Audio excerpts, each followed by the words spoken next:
Okay, we are live.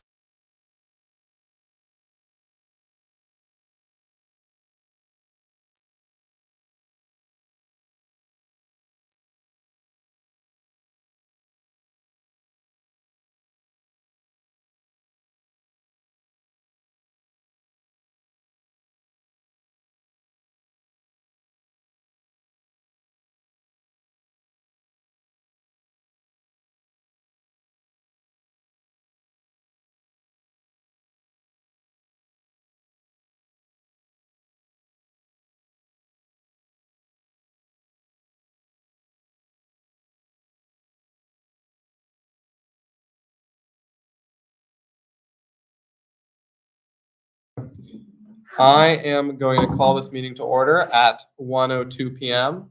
To start us off, I will do a quick roll call. Mia Keen, Robert Epler, Simra Javed, Amara Ndubusi, Kate Eckert, Here. Sean Lawson, Here. Tanya Singh, Here. Esperanza, Me. Frederick. Frederick is not here at the moment, but we will update that whenever he arrives. Angel, Here. Omawunmi, Here. Mason. Here. So those are all of our voting members accounted for except for Frederick. Now moving on to ex officio. Charlie? Here. Andrew? Here. Henry? Casey? Okay, and Andrew is not here. Okay. So out of ex officio, we are missing Henry and Andrew right now. Okay. That is all for the roll call. Very good here. So I will now move into my officer report. I'll set a timer for 15 minutes, but I will perhaps go over because I have some expectations to share with you all. Okay. First off, most importantly, thank you all so much for your time. This has been an immense commitment, as I'm sure you are all well aware of now. But I'm so appreciative of all of you for being here, the sacrifices you've made, and then all the effort you've put in behind the scenes. I'm very happy to report that we've had almost every single voting member accounted for throughout all of our hearings, which is amazing. Thank you for all the communication and efforts you've made to make sure that you have a proxy, watching the recordings online, and just making sure that you're up to date with everything that we have talked about. The first thing I want to talk about with you all is Robert's rules and just kind of generally how this meeting is going to go. So we will be following Robert's rules, which are kind of our formal. Can I have that book? Oh. Thank you. It's kind of our formal Senate rules contained in this book here that we follow to structure our meetings. We're all at different levels of familiarity, so let me just give a rundown of what that's going to look like today. So we will need a motion to start and end any new business. That motion is usually going to need a second. The main things that need to go to a vote are the actual each fee that we try to set itself, and then the final fee package. Everything else could generally just be done by unanimous consent, but I'll ask for objections. If you have an objection, that just means that you don't consent, you want to take it to a vote, right? Before we begin discussing any particular fee, I'm going to look for a motion to enter discussion on a specific fee. That way, we're going to be a bit more guided on what the actual question before us is, and we're not just bouncing around all over the place. So there's going to be a motion to enter discussion on a fee, then we'll look for a second, and if there's no objections, then I will look for hands of people who'd like to speak about that fee. Don't start speaking until you're recognized by me, and then you will have the floor. So the point of this discussion period is to get a read on where the room is at in terms of a fee level for this entity. So we want to also get an understanding of kind of the main questions, concerns within the committee. The point is not to get up on your soapbox just yet. So I will cut you off if you're speaking for basically more than a minute. The point is to have a discussion. We're bouncing around, we're throwing out numbers, and it's not a speech just yet. After we have an idea of some numbers, we might even do like a show of hands to figure out what's the number we want to start voting on. Then I'm going to look for a motion to vote on a specific fee amount. So I doubt that every single one of us is going to agree on every single fee amount that is proposed today. So that's where we're going to bring in speeches. So we'll have a speech and affirmation first for likely whoever made the motion, We'll talk about the justification for that specific fee level. And then we'll also offer speeches in negation. And we're going to bounce back and forth until we have an equal amount of speeches and we end on a speech in negation. If there isn't a speech in negation, then we can end on a speech in affirmative, as long as there is not one to be had. I will give a standard amount of 5 minutes for all speeches and questions after. And we'll entertain motions to extend time. But the goal here is to keep the timing equal. We don't want one side being heard more than another. As a quick aside on kind of what we can all do, you can all make motions, but only voting members should be voting on the polls. We will be doing polls. Every motion to vote is going to be resolved with a Teams poll. That will probably just be in our student feed channel on the Student Senate Teams. I'll set that up whenever we have the first one. Make sure you are a voting member if you are voting in those. And every motion to vote will require a 2/3 threshold to pass, because our final proposal requires the same threshold. So we want to make sure we have step by step something that we're all going to vote yes on, or 2/3 of us are going to vote yes on at least. Now we're going to be following Robert's rules the whole time. That means we're also going to need motions to recess for breaks, and also debate has to be confined just to the question before us and the information we have available. I want to remind you all of this, but also don't be afraid to remind me if you feel like we're straying from anything I'm saying here, anything in this big book. We can have a little discussion about it. Do like a point of parliamentary inquiry if you have a question regarding procedure, and you can do a point of order if you think something has been done incorrectly.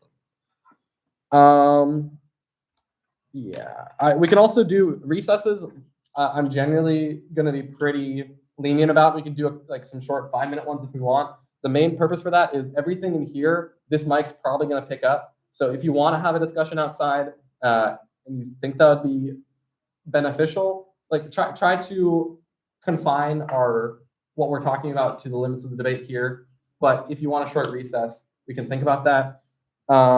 I'm also going to plan for a recess around 6 for dinner, because a lot of the union stuff starts closing around like 7 p.m. But we will need a motion for that, so make sure that I give you guys a break. So next, and this is probably the most important Robert's Rules related thing, this is all being recorded, so maintain decorum at all times. And this next part is important. Remember, this is not an adversarial process. You all have different opinions and different goals, and that's how it should be. That's why you ran, that's why you were elected, and that's why you're sitting here today. But the more we work with each other and work with each other rather than against each other, the more we're gonna the easier this is going to go today, and the easier we'll be able to understand what all of our goals are and have a successful fee package here. I'm going to cut people off if I feel like we're straying from these goals, not maintaining decorum, or if we're getting off topic from the question before a committee. And I will remind you that confining debate to being germane to the question before the committee is part of the rules of decorum.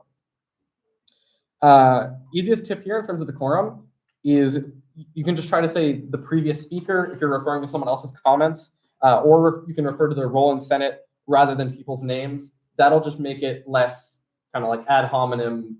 I have a problem with what you're saying. Just focus on this is what we're trying to decide with the committee, and maybe I think something different.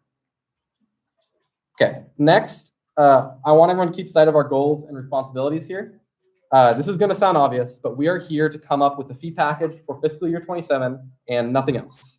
This package is not Senate's money. It's not your money. It's students' money. Our only goal is to come away with the best recommendation possible and come out the other end today with a strong fee package. So to that end, I want you all to think about each fee individually.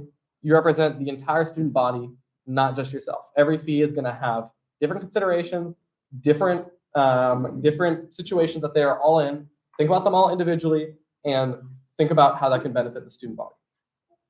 So another thing in regards to that, remember, we are not the experts. We have had an entire week of hearings from the experts.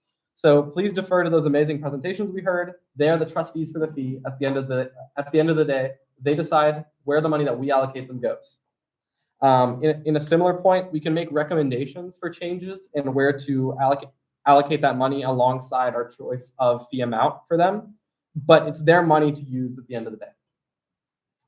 And finally, on this point, don't fear retaliation from anybody in your decision making today. But at the same time, that doesn't mean we can do anything. The more focused and clear on our goals are and focused on setting fees that we are, the better this will go. A final kind of point here is we can increase the required student fee by a maximum of 3% this year to a total of $548.50. But that is in no way required or suggested. That is our maximum. That is our limit. You need to think critically about each and every fee, and that is how we should come to a conclusion. Remember that affordability is always an important concern, and just because you have heard that number and you'll see it on our spreadsheet, that is not a goal or target that is set by anyone. That is a ceiling. And just for a little bit more context on that, we're typically afforded only a 2% increase. So this year is a bit unique in terms of the flexibility we might have in deliberations today. That is all I have for my officer report. Are there any questions regarding those expectations? Okay. I will say Frederick is now here. So that is our final voting member accounted for, I believe. And Frederick, if you have any questions about kind of the Roberts rules and the procedure that I mentioned before you came in here, you can ask anyone or me whenever we get a chance. Okay. Cool. Seeing no questions, thank you. And we will now move on to our advisors. Nathan just did a great job, I think, setting a stage for the deliberations to occur in a very professional manner. A couple things that I would just add. Again, I have a few things written down, but Nathan already covered a couple of them. One is, again, to remember that you are voting for the entire student body today. You will have personal experiences with some of these services, and when you're talking about the services, be careful not to generalize your personal experiences to that of every student. So I think that will help us keep things away from personal attacks, but really be careful that your own human experience is yours and it may not be another student's. So you did a great job assessing the student body and getting their voices through your survey, and that's wonderful. One thing to keep in mind, though, is the general student body that answered that survey doesn't have benefit of the information that you've received in this week. So that can be informative, but doesn't have to be a directive necessarily for how you vote. And yeah, use I statements when you're in discussion, presume goodwill of each other, that everyone has really good intentions and wants to represent the student body well. And again, try not to generalize your experiences to everyone. We are aware there's been some conversation about whether or not you can or should not add a new fee. We are fully aware, after doing some research, that previous generations of student senate haven't necessarily documented a path for you on this. There has been a general process of departments that receive required student fees have started on block and then moved into the student fee process. That is a process that you control, but we did learn some information we want to share. We are aware of at least 3 in our lifetimes that we can recall: the Emily Taylor Center, SAPEC, and the Center for Gender, the Center for Sexuality and Gender Diversity, all either moved from block into fee or straight into fee. Matea and Casey have more history. I'd like them to just give that history briefly, if that's okay with you, Nathan. Yeah, we can do that now, or we can do it when we move into discussion, whatever you prefer, because y'all have like 12 minutes left, so up to y'all. Okay, let's go ahead and do it now, just while we're on the topic, because I know it's a very sensitive topic and it's something that has been discussed many times amongst everyone in this room. And so what we have done is we went back and looked at old, what are they called? The bills essentially that were brought, so fee used to be brought very differently in front of the entire assembly. I was brought in finance, the bills were written differently. And we found 2 for sure where it introduces the new fee to the assembly. And one of those, it's not in sentence records. I did have to use Casey's, required student fee records. But where it just lists, this one specifically I'm looking at is state text, where it just lists that the fee review committee recommends this new fee in the bill package. Yeah, so it didn't go through any like other channels. There weren't any changes or amendments done until after the fact. And from what I can remember from my time being here, is that was kind of the process. It didn't have to go forward anywhere else. I also want to make sure that you all understand that we did not force this onto you guys. Okay, this was just a process that has been known to us for years or since we've been doing this. So we are not forcing you to add this new department onto fee. That's just kind of been the process that's happened in the past. 3 years on block, after 3 years on block, they've been moved on to fee.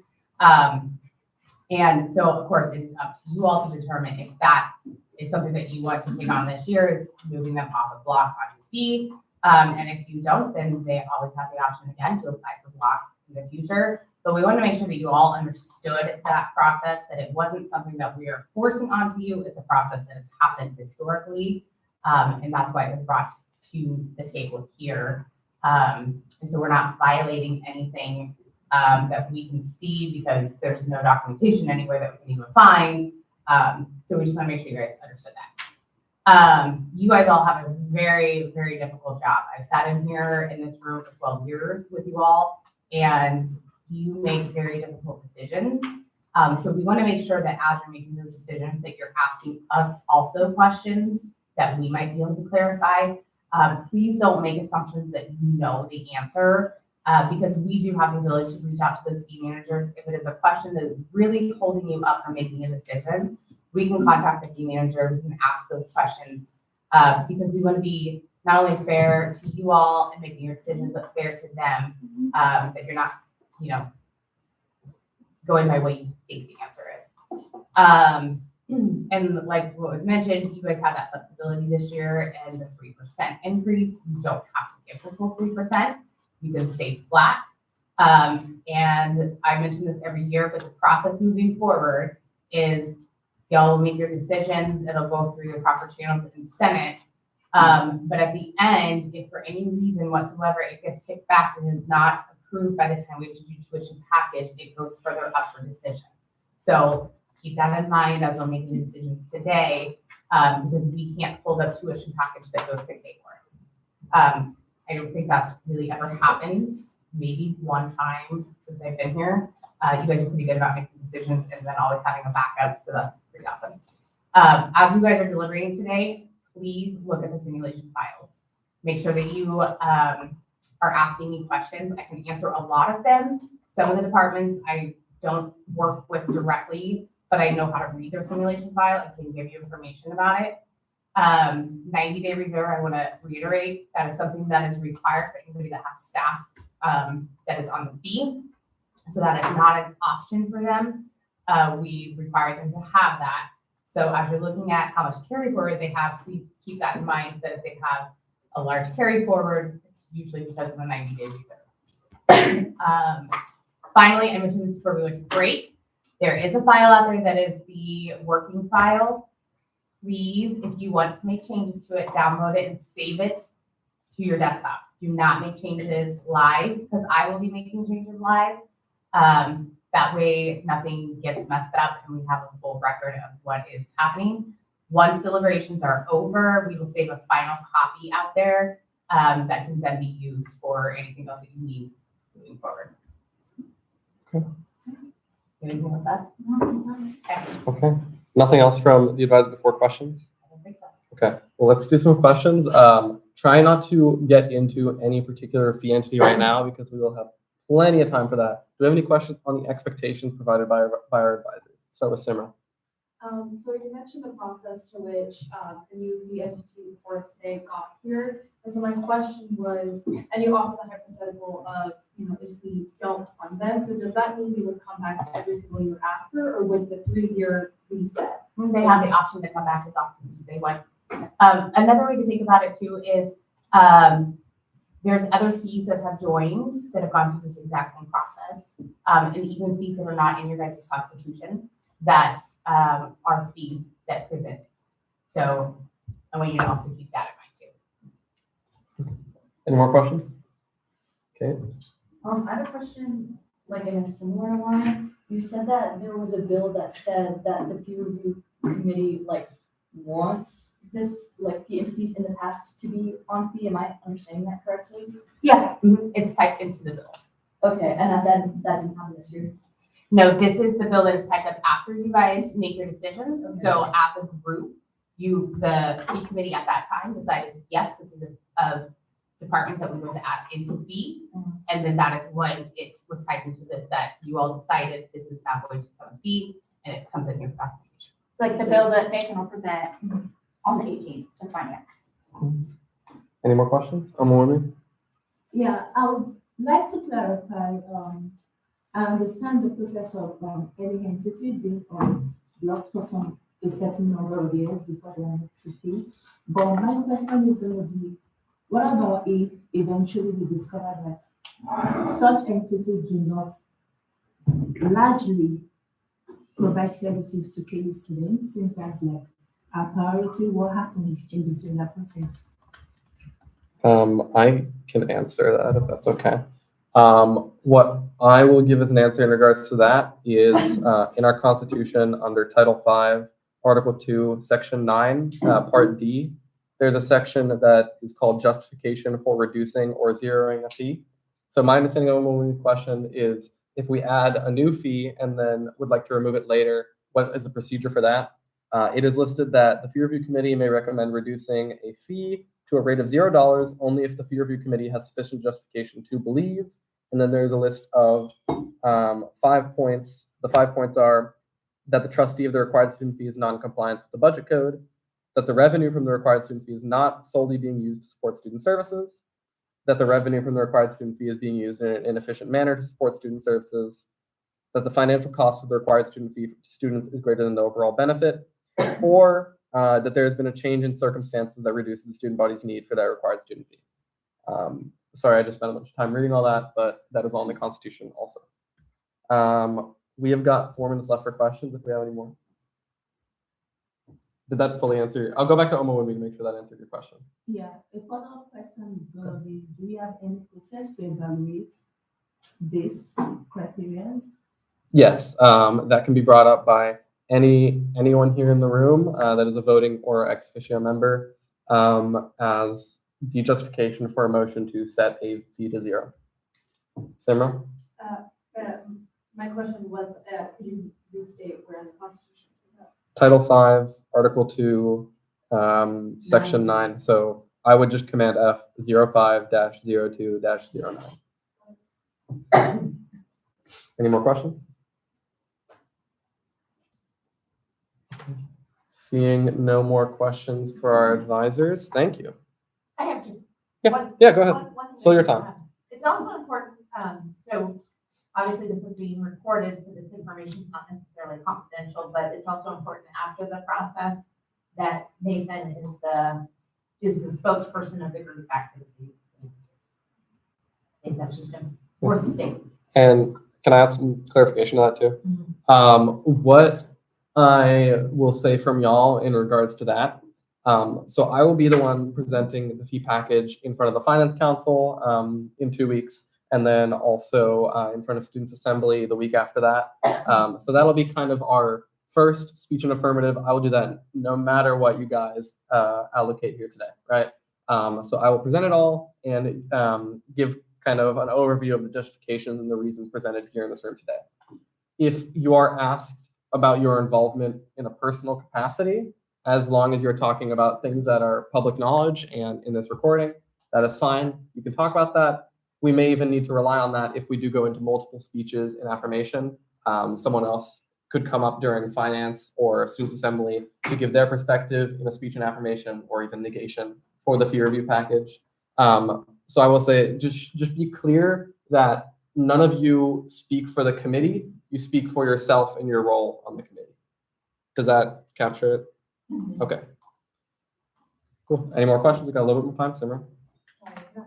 And thank you for mentioning that because it brought up a question about, so are you going to be conveying like specifically the reasoning as to why, for example, entities got zeroed out, because during the hearings, some of the managers seemed a bit like, for lack of a better word, like clueless as to how we reached our reasoning. And so my question is on like procedurally, how do we go forward in like distributing, like, this is the reason why, possibly, this is how you can get better. I feel like that might be a part that's gotten forgotten, maybe, Yeah. so. So we have an advantage this year that this is all recorded, so folks can go back and watch our deliberations if they want to know exactly what happened, right? I will give just a general overview of the discussion that was had on each fee, especially if there's changes. So I will do that during the presentations, and that is all something that's going to be accessible to all of our fee managers and things like that. The only thing I plan on currently sending directly to them right now, and I'm open to changing this potentially, but I want to keep our communication with them pretty formal, or what I mean in that sense is I want to keep things where we're all on the same page. That's going to come in two ways. One, if we have questions for them today, which I encourage. If you have questions to any of our fee entities that you think only they can answer, I encourage you to make those questions known. But I would really, really request that we have a motion to ask them a question and then the wording of the question. And then I can send that, one of our advisors can send that. I think that'll make things go as smoothly as possible so we can have just like an on-the-record response to a specifically worded question. That's the first thing. The second thing are any recommendations we make alongside their fee level. I will also ask that that is made as a motion, and that will be provided to them alongside whatever their fee level is. Does that answer your question? Okay. We are out of time, so if we have any more questions here, we'll need a motion to extend time, but I think it'd be best to move on to fee survey results. Are you ready for that? Okay. I will also set another timer for 15 minutes here. Okay. So let's see if I can, here we go. Here are our fee survey results. The first thing I want to say here, these are tentative results. I should probably say that at the top of the page, but I'll just make that clear now. These are tentative results. I would generally say questions 1 through 6 are pretty finalized, not necessarily the way they're visualized, but the data is pretty finalized there. Question 7 is definitely a work in progress, and I will explain why. The first reason why is something I need to thank all of you and anyone who's listening to the live stream also for. We had a staggering 2,627 responses this year. That is like 10% of the student body, more than double what we've had in past years. We usually go somewhere in the range of 900 to 1,100. And I know you all in this room are a big reason to thank for that, because I'm sure many of you filled it out. I'm sure many of you hung up posters, told people to fill it out, all that. So thank all of you. Just thank you to anyone who filled it out, help share it. I really, really appreciate it because it gives us so much information to work with here today.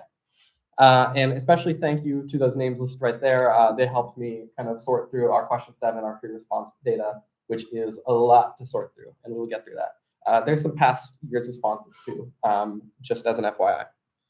So question 1, pretty straightforward. Which campus have you attended classes? You can see there we have the full 2,627 people responding because it was required, and there's an overwhelming majority in the Lawrence campus. That should make sense given our demographics. But you may notice there is something missing here. Some online students or combinations of satellite campus or other strange combinations there. Some of them pay the student fee or could optionally pay the student fee. So this does not capture every single type of student that pays the required student fees at KU, but it captures a majority of them. Online students were instructed to choose the Lawrence campus option. So this is an option. This is something we can improve in future years. We can add an online option and just have some more clarity on who kind of pays those fees. I would say this year is actually the most clarity we've had because I believe this survey was sorted by those who meet the requirements to pay the student fee. So it should have, not 100%, but more or less, been going to only those who are paying the student fees. And there's a link there. This is in our Teams folder for, not the required student fees one, the one on the Student Senate Teams in the required student fee channel. This is in there. I would download this and open this in a browser because it's an HTML file. And there's a link there to the Office University Registrar that has more detail on who pays what fees. Next, are you familiar with Student Senate? Majority here are somewhat. And then next is no, and then a good amount of people are familiar with Student Senate. So that is good to hear that our outreach methods are reaching students. Then, are you familiar with the required student fee process? You'll notice a lot more people are leaning towards the no or the somewhat here, which makes sense. We are a smaller committee on Student Senate, and we have an important role, but something that is embedded within Student Senate. Next, which of the following services matter most to you? For this question, you notice there's a lot more responses, and that is purely because each person can select up to 3 responses here. You can see all the numbers and percentages of all the responses there. You'll notice some standouts are transportation, student wages, healthcare. A thing to note here, it doesn't ask why they matter most to students. Maybe they want to increase them, maybe they want to decrease them. This is just asking what services matter most to students. And I will tell you those top 3 we have right there are pretty standard for what we get for this survey. Oh, another thing, there's the other response that was collected. We have free response text data for that, has not been analyzed yet. But I, for now, assume it's going to look very similar to question 7, just because of that free response nature of the question. Question 5, which of the following campus resources have you used in the last year? Another thing to note here, I simplified so that you could all read the x-axis. I simplified the names of some of them and also kind of shortened some of the question titles for the plot. Whenever this is all formally released, I will try to link the actual survey so that people know and have access to all these resources. This is just presented in what I hope is the most digestible manner. But again, you'll see the most used services are also the ones that people tend to be most concerned about. That makes sense. KU buses, unions, Watkins, the Ambler Recreation Center, some of the abbreviations, CAPS is counseling and psychological services, LSS is legal services for students, SAPEC, the Sexual Assault Prevention Education Center, SEC, Student Engagement Center. Then we have student support and case management, the University Daily Kansan, and I think that is all of our abbreviations there. Oh, and also this required students to make at least one selection, which meant students who had never used any of these services, which some of the online students left us feedback, they had to choose at least one. Then our second to last question, what describes your student fee preference? You will see a majority would like to reduce, and then next is the current level of fees, which is $532.50 per student, then no opinion, and then increase. And these are the same options we had last year. Something I will show you all in regards to this. Here are the exact results we had here. This is summarized data, so this is not the exact output of the form. But something I wanted to show you all here. Sorry, it's a little bit messy. I'll clean this up for the Finance Council presentation. To the left is fiscal year 26, last year's distribution of answers for this question, and to the right is this year. The colors should be the same. They were made during different programs, but the colors and percentages should match up here. You will notice that the proportions, even though we had more than double the responses, the proportions were remarkably similar for both of these past years. The main difference is less students want to reduce fees and more students have no opinion. I believe, yeah, and the only other variance is current level went down 1%.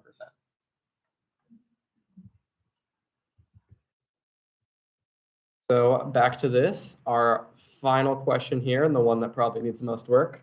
This, we had an additional thoughts and feedback, just an option to leave some extra comments at the end. These were all read. The problem here, it was made required, which in one way I'm very happy about because we got so much feedback here. And especially for me and everyone who helped read through it, every single response was read. The slight issues, you'll see there's a smaller number here because a lot of what people put there were not applicable or lots of different variants of that. So that took a lot of sorting through. And here's what we ended up in terms of kind of labels that we tagged each response with. They were responses, to be clear, were able to have multiple labels if they talk about multiple different topics. But here's how we summarize that data. You will notice probably a glaring issue.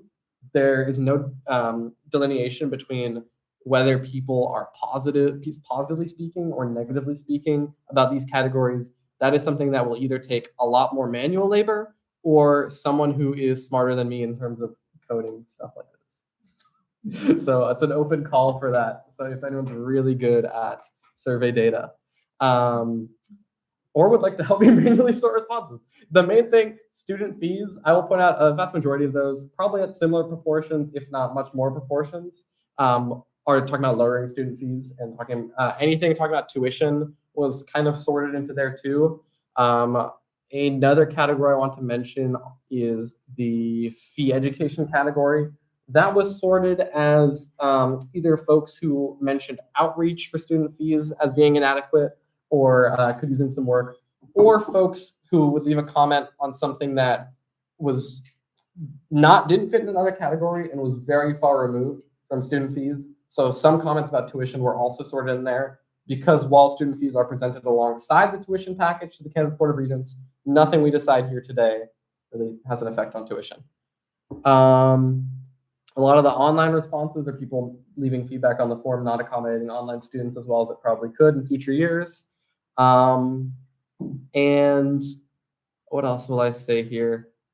A lot of it was done automatically through like keyword searches. So like if it contains this word, it gets this label, which means that some of the labels that were added after those filters were applied. So things like, I believe, sustainability, food, I can't think of what else off the top of my head. Some of those may have less responses than they will in our finalized results. Yeah, I think that's the main things in terms of the survey. We have 5 minutes for questions on the survey. And I will tell y'all, I'll try to include this in our presentation to finance, more information about previous years. Every fee survey has been collected. I think in the past 3 years, we've used a different program for every fee survey. We went from like Microsoft Forms to Qualtrics to now KU Engage, which means all the data is super messy in different formats. I've not personally had the time to try to sort that out in a nice way where we have more continuity of data. But this is the best I've got for now. So yeah, any questions? Yeah. Sorry, I know you said it. Could you just remind me again where to find this to pull up that HTML? Yeah, it's in the Student Senate Teams, the required student fee channel, and then in the files in like the fiscal year 27 folder. And make sure you download it and then open it in the browser. You can do a preview, but it was crashing for me, so I would recommend opening it in the browser. Any more questions? Regarding the data or just? Anything I talked about. Specifically, like anything I talked about with this on the screen. Yeah, I was just curious, do you have any more information regarding the student fees responses? It's obviously drastically higher than everything else. And I know you have noted that questions about tuition rates and such have been factored into the fee education. So I was wondering if you have any more information regarding what those responses might have entailed beyond decreasing fee. I don't have anything objective. I would say subjectively, I was personally surprised by the amount of people who, in a optional place to leave more thoughts, left comments, first off, like thanking us for the job that we do. There were a lot of kind comments there. There were a lot of comments. There was a surprising amount for me of comments that actually said they like fees and they like the process that we go through, and would even be willing for an increase. That was very surprising to me because generally you would, at least I would expect that people, when they're given a chance for additional thoughts and feedback, would generally leave more negative comments because that might be something you feel more passionate about. So maybe that's just me feeling slightly optimistic there. But yeah, hopefully we'll be able to split this up by kind of positive and negative soon. Do we have, since we have a little bit more time, anyone who helped me read through those free response, do y'all have any extra comments about things that you saw that you wanted to share? Sean? Yeah, I guess I'll say on Safe Ride, because I did go through just about all of them that had Safe Ride tagged.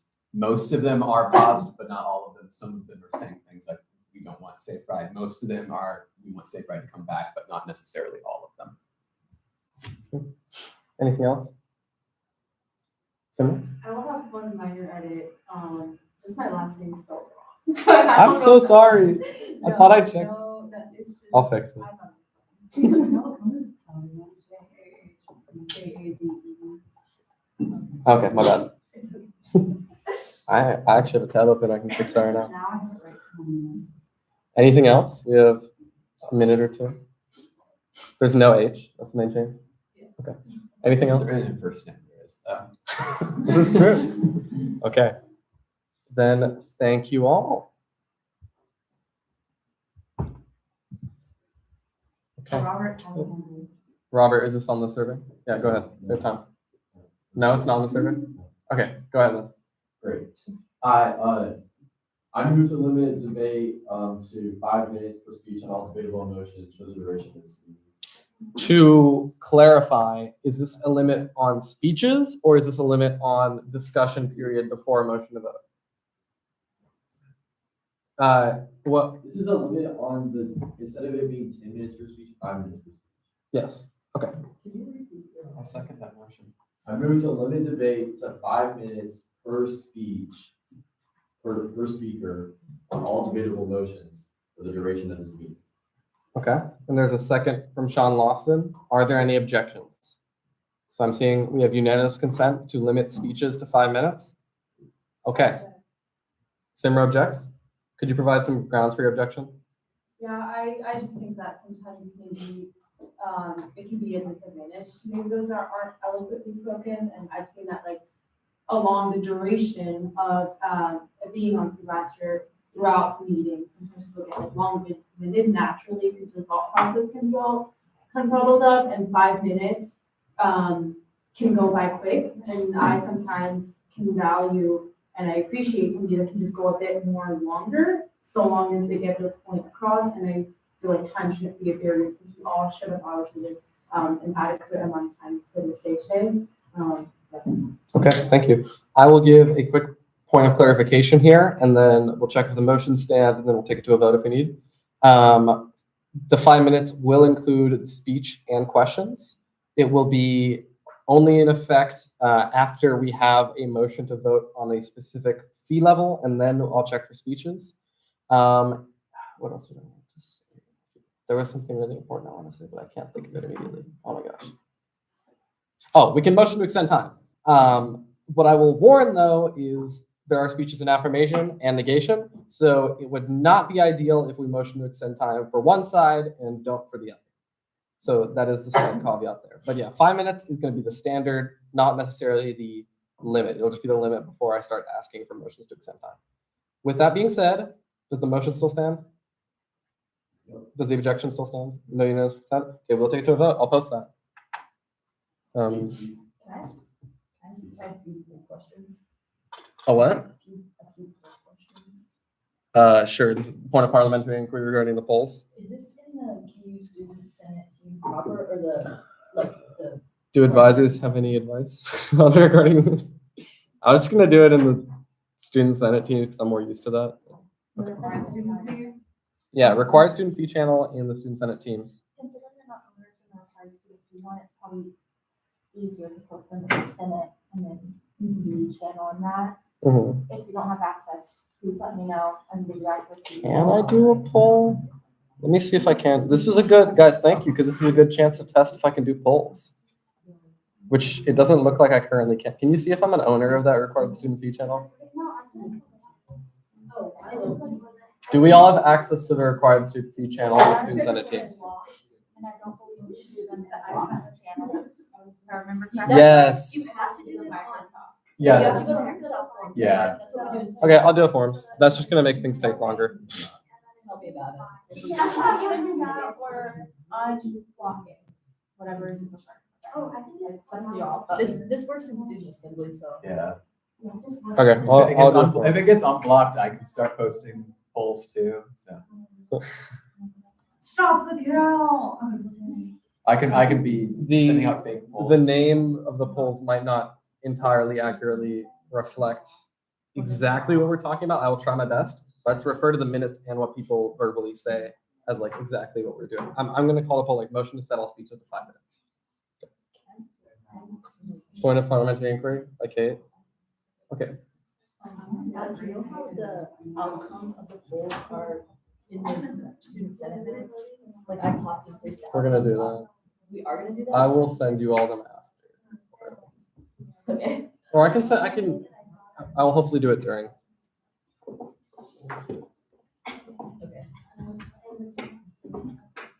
I mean, if you can have some take minutes, you can probably have some post polls, right? True.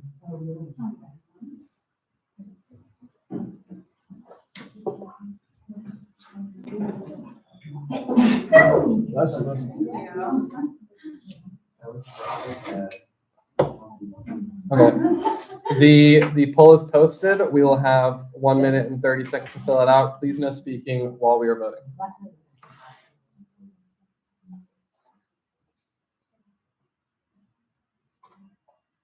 And let me know if you have any trouble accessing that form. That is the only thing we should be speaking about. Point of parliamentary inquiry. This is a 2/3 vote, right? I don't know. I'll check. Sorry. Yes, I'm hearing yes. Because it's a special order under Robert's rules. No. No?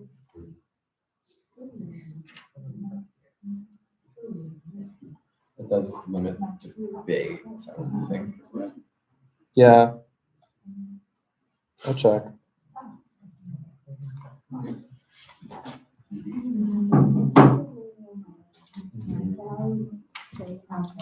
Is it this? Oh, yes. Yeah, okay. Just in the instance that you're voice voting, does it really mean What do you mean? like when people voice vote, it's not loading. Yeah. When people voice vote in the Senate, they voice vote to me because I'm in charge of the polls. So we'll just do, okay. It'll be to me, but I'm gonna do a poll for anything we don't have unanimous consent for. Is that clear? Okay.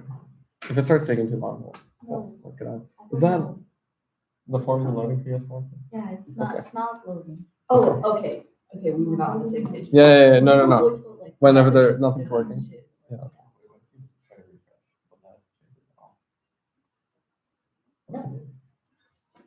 We'll have it.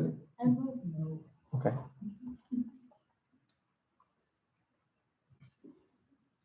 Sometimes people in the upstream, whatever.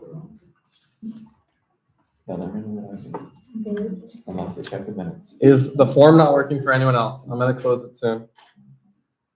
Everyone else has gotten their vote in?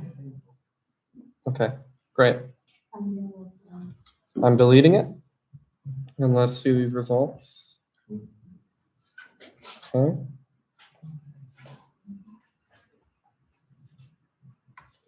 Do we have to be at 2/3 or above 2/3? I will check. We're at 2/3. Robert? It's double. If the yes is double the no, it's good on 2/3. The yes is double the no. With 8 votes in affirmation and 4 votes in negation, this motion passes.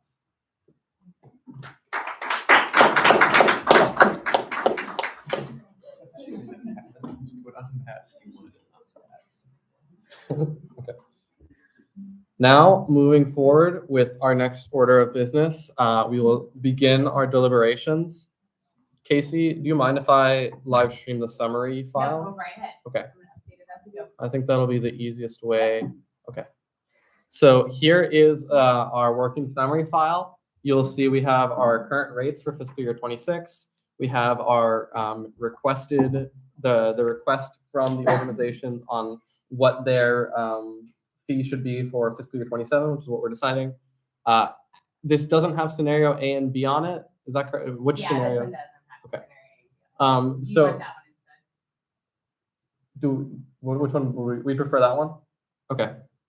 You want that one instead. So we'll use this for now, but we will pull that up soon. The one with scenario A and B on it. This one has either of the scenarios. So for now, you can look at the simulation files or your own notes for the various different scenarios. And then as we get towards, as we progress, we're going to fill in that approved rate fiscal year 27 column and then take a final vote on all of it. Tanya, is this a motion? What is this? I have a point of inquiry. What's the point of inquiry? When we're going through the order of deliberations, please forgive me for my ignorance. Do we have to go in the order that's on? No, the top? Absolutely not. I will actually ask all of you all now for suggestions there. My suggestion before I will take motions on entering discussion for a particular fee, I suggest starting with the flat ones. So we have a simpler ask ahead of us. And also we can kind of get used to what this is going to look like today. So I recommend motioning to enter discussion on a flat fee. Simra, Mia? Okay. Well, questions first, go ahead. Once we approve a vote for an entity to approve a fee, can we go back and reopen that if we? Yes. still run? Absolutely. There's currently, the way I will currently do this, and we can do another motion if we feel like this isn't working. The only limit we have in place is 5 minutes on speeches. Discussion, it will go for as long as it needs to go until someone has to motion to vote on a number to end discussion. Okay? So discussion will go for as long as it needs to there. I will gavel people down if they're taking too long. It's not debate, it's discussion to get to a number. So Can I say something Yeah. really quick previous before? Let's use this one. The only reason I say that is because even though I split the other one out to where it's saying scenario A, scenario B, I don't want that to confuse you all as we're filling it in. Whereas this one is just their first ask. And then, so we can pull up simulation files as we're going to double check, like what was their scenario A, what was their scenario B. The other thing I want to point out before you guys start your deliberations is, can you scroll down just slightly? This fee, so I made notes where like that fee can't be changed, right? Because that's on a bond. So that is the Burge Union fee. So that is a set fee that cannot be changed until that bond sunsets. However, this one right here, this Recreation Center expansion bond, it says can't change, but that sunsets this year. So that money is no longer. So you'll see I automatically put it in as a negative 1155 because that money is no longer part of the bond. That bond pays off. So I just want to point those two things out. Everything else should be empty. Okay. Yes. Yeah, let's do questions and then you can go ahead. Is there a reason why those are in red? No, I just never changed them out of black. They were new fees or so they weren't necessarily new fees. What we did is we updated the fund numbers on these. So if you're not familiar with this, when each one of these fees has its own fund number, and that is how the revenue from the students when you pay your fee, that is how the money goes to that department is by this fund. And so this year we switched it so the community development fund has its own actual fund number. But that's why these are red, is because this year we actually gave individual fund numbers. Or updated. What other questions do you have? Any more questions? Similar? Questions before we have any motions to enter discussion? Seeing no more questions, Simra, what is your motion? I motion to consider Jayhawk Finances, who is asking to be kept flat at $2.10. Okay, so we have a motion to discuss Jayhawk Finance. Is there a second? Second from Sean Lawson. Are there any objections? Seeing no objections, we will now open discussion on Jayhawk Finances, who are asking for a flat fee of $2.70. Who would like to start? Show hands. And we'll go around. Okay, Simra can start us off. And by the way, I won't do a speaker queue if we feel like we need it. I'm just going to go with what we've been doing so far, where we try not to go back to the same person for like follow-ups right immediately. We'll go around as much as we can. Let me know if you feel like we need something more formal. But Simra, go ahead. I just thought this was a pretty easy one to start with. They're asking for $2.70. Pretty low amount relative to other entities.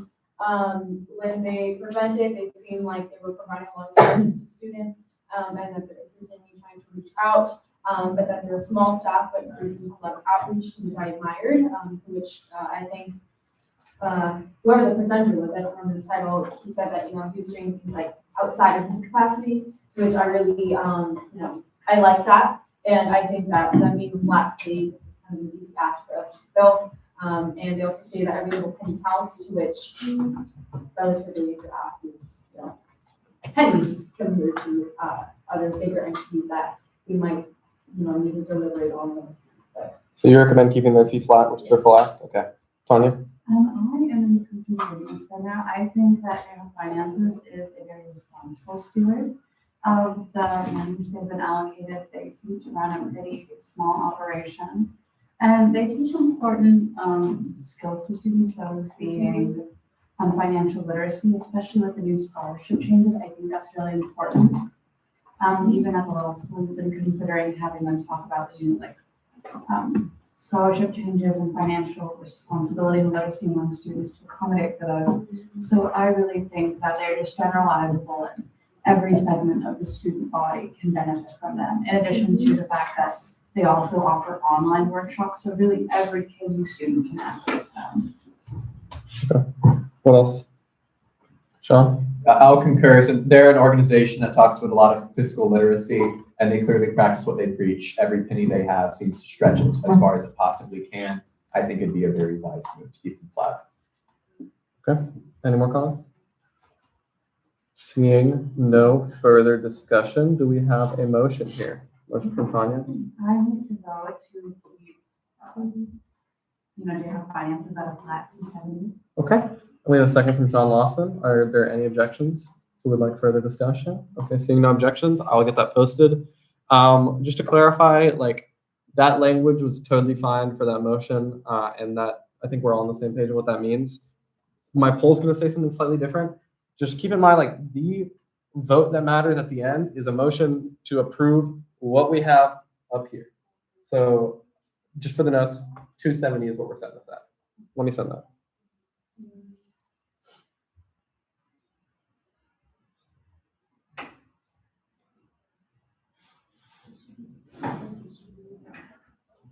Okay, let me know if there's any form troubles here. Time has started.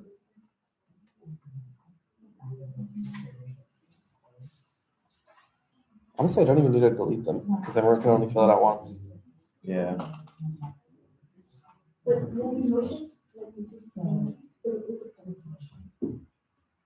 Simo's motion reads to consider general finances flat. So we have a previous motion. You want to vote yes? Okay, we would want you to revert back to the motions of the discussion.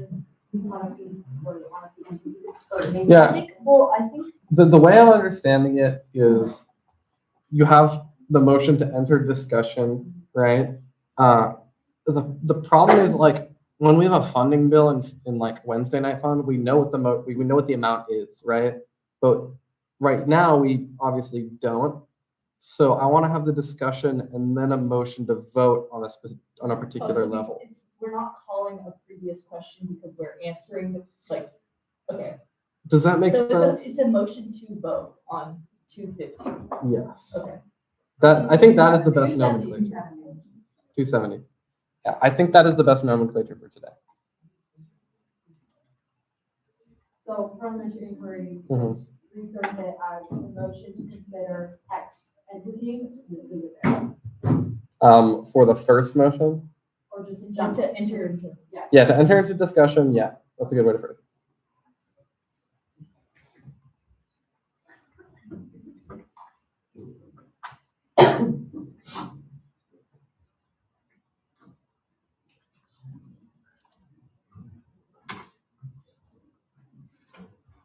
Okay, the poll, not everyone has voted. The poll is closing in 10, 9, 8, 7, 6, 5, 4, 3, 2, 1. I think we are missing one response, which means I'm going to start deleting polls because I don't want people voting after.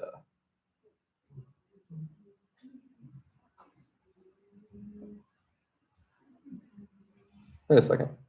No, I have everybody's. Okay. With a vote of everyone in affirmative, this fee has been set flat to 270.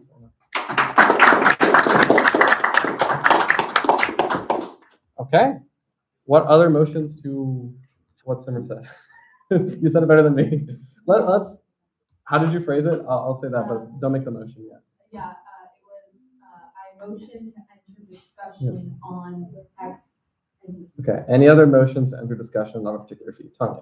I move to enter discussion on the 17 facility. So that's 7670. Okay. I have a quick question for all of you. For the sake of time, so Would we rather go through every single fee here, because there's a lot of flat asks, right? But obviously, not everyone is at a consensus with every flat ask. Would we rather right now focus on the flat asks that people have questions about or don't necessarily want to keep flat? Or do we want to just keep going like one by one every flat ask? Because we could, I would be fine with a motion to set like multiple as flat. So if we want to do that for the sake of efficiency, that would be okay. But if we also want to keep going one by one, yeah, we'll do like 2 quick comments on that and then we'll entertain this motion. No, that's fine with me too. I just like want to get the less contentious ones out of the way. Okay, does anyone else have anything else to add there, just for this, like how we can run this most efficiently? Let's go, Simra. I was gonna say, we could do like a quick show of hands, possibly, of like, and just reading them off before we formally enter into anything in terms of like who we're voting on, because what I make is contentious, nobody else will think is contentious, but I would benefit from frequent discussion. So if we could just do, like, Nathan, if you, as chair, you can kind of cherry pick who is gonna be in that, list, and you could, I would say probably go off majority vote of members that are willing to entertain this. You could like name off all the Okay. entities that are flat and maybe like. Okay, so yeah, I think what I will do then is we're gonna go ahead with Tanya's motion, but then to start us off, we'll do like a quick show of hands. And if we are like unanimous, I'll do one last call for comments and discussion, and then I'll start looking for a motion to vote, okay? So Tanya has a motion to enter discussion on the Sabatini facility fee. We have a second from Angel. Are there any objections? Seeing no objections, we will now enter discussion as a quick show of hands. Yeah, go ahead. Yeah, so I'm double checking on the Sabatini fee because I'm not 100% sure if that one can be treated or not. So I'm double checking Okay. on that one right now. So can we hold off on that one? Because that is a facility. Like that is the actual facility fee. Okay. I'm not 100% sure. So I would just want to double check. So I think the easiest way to do this, Tanya, given that point of information from our advisors, do you rescind your motion? Yes. Okay, cool. I'm looking for a motion to enter discussion on another fee. Simra? A motion to end the discussion on recycling. Recycling, do we have a second? We have a second from Sean Lawson. I will do what I just said. So let's do a show of hands. I just want to see, is anybody opposed to keeping this fee flat? Which means they have a ask of a flat ask. So if you would like to increase or decrease it from whatever their ask is, raise your hand. Okay, we will enter discussion before we entertain motion to vote. You can motion to vote at any time, but I'm going to start calling on people to discuss. Okay, who would like to discuss this fee? Who would like to start us off? Gotta start somewhere. Well, actually, I needed to make sure we had that motion. We have a second from who? Second from Sean, and we had no objections. So we're now entering discussion. Robert, start us off with discussion. I move to table the recycling. Could I have some justification? Clearly, multiple people are saying this was contentious. Let's just start Okay. low and slow, like a nice barbecue and get to the easy. Okay, sure. So we have that. We have a second from Kate Eckert. Do we have any objections to tabling? So an objection to table would mean you want to talk about it right now. Okay, there's an objection. So that means we're just going to treat this as if like, No, we vote. yeah. We're voting. We're going to treat this as if someone objected to the initial motion for discussion. So I'll get that posted.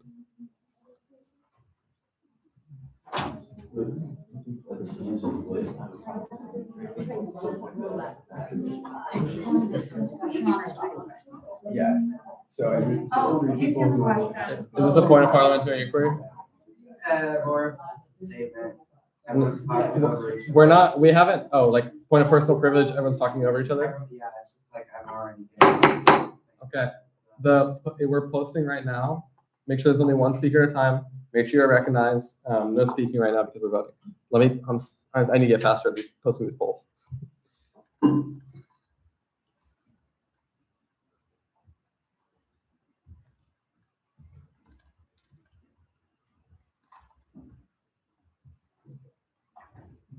Okay, the poll is posted.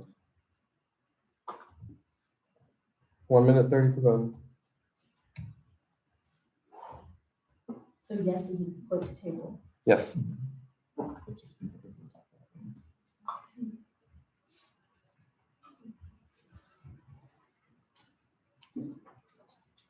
The only parliamentary thing this will mean is we'll need a motion to untable rather than a motion to enter discussion on this in the future. Just like, doesn't change anything.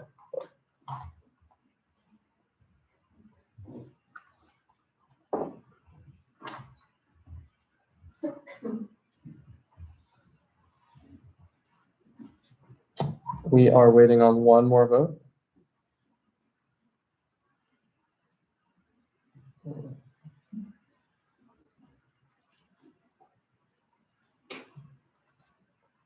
Is the poll working for everybody? Okay.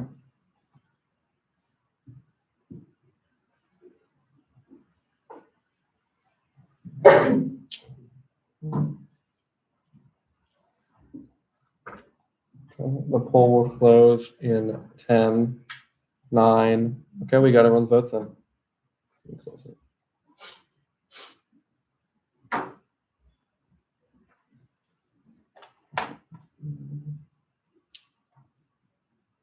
This needs 50% to table. I'll double check. But at the moment, with 7 votes in affirmation, 5 votes in negation, we have tabled this motion. So I'm now looking for a motion to enter discussion on a different fee. Let's go to Kate. I need to enter discussion on the Edwards Campus Student Services fee. Second. We have a second from Sean Lawson. Seeing no objections, we will enter discussion. Let's do a show of hands. Raise your hand if you want to not grant their ask of setting it flat, whether that's an increase or decrease. Okay. Seeing no hands, I assume that we feel unanimously. So I'm looking for a motion to set it flat. I'm seeing a motion to do just that by Esperanza. We have a second from Tanya. Yeah. Did they mean it when they said per $11 per credit hour? No, Is that no, how they it didn't. ends? It is per student, and I think it used to be per credit hour. That is a good point of view. Yeah, I could see your guys' wheels up in a minute during the presentation. It was typo. Okay. So yeah, we have that motion to vote. Kate, did you get that? Yeah. Okay, I will post this poll then.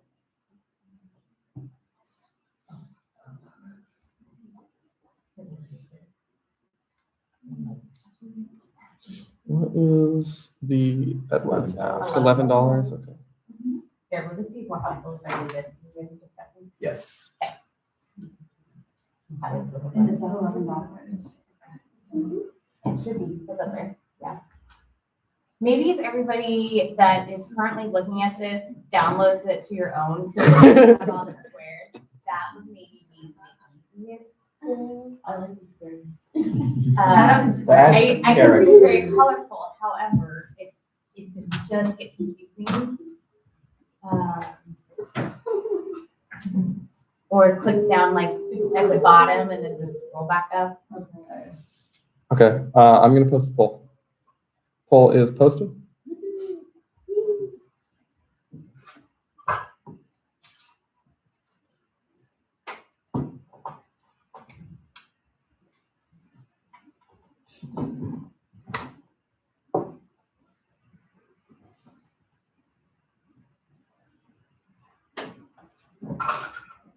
We are waiting on one more response.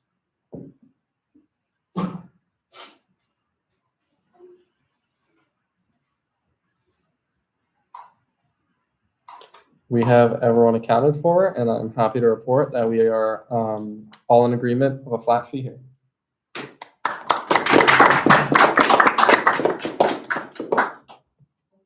Okay. Great. Moving forward, we have motions to enter discussion on anything else. Tanya. I need to enter discussion on legal services for students to keep that flat at 1975. Just to enter discussion, second from Simra. I And actually rescind my motion. Well, I motion to enter discussion. okay, so Tanya rescinds. We have a motion for discussion on legal services for students. We have a second from Mia. Do we have any objections? We have an objection from Angel. Could you provide a reason here? Is that like the table towards the end to vote on potential increase? Okay. Do you rescind or? How many? Like, this is the same thing as us entering discussion and then like someone raises their hand. Yeah, I understand. Okay. Do we have another motion? Okay, Robert. Well, I you really rescinded, so. rescinded. Well, oh shoot, there's still a motion to table, okay. There's a motion to table it until later, which means we need to untable it. Does that stand? I object to tabling it. That removes the entire point of the The discussion. motion, the initial motion was rescinded, so we don't. Tabling is a substitute motion. Yeah. So we're fine? Yeah. Yeah, okay, tables is something, yeah, that makes sense to me. Okay, there's no motion to table anymore because the original motion was rescinded. Now, from Kate, we have a motion? Motion to enter discussion on the EOF. Okay, do we have a second? EOF. Educational opportunity. Okay, we have a second from Angel. Do we have any objections? Okay, we will now enter discussion on EOF. Let me do a show of hands. Does anyone not want to keep it flat, whether it's an increase or a decrease? And their ask is $4, and that is flat, from my understanding. Let me get on the screen. Yes, it's fine. Okay. I motion to set the educational opportunity fee at $4.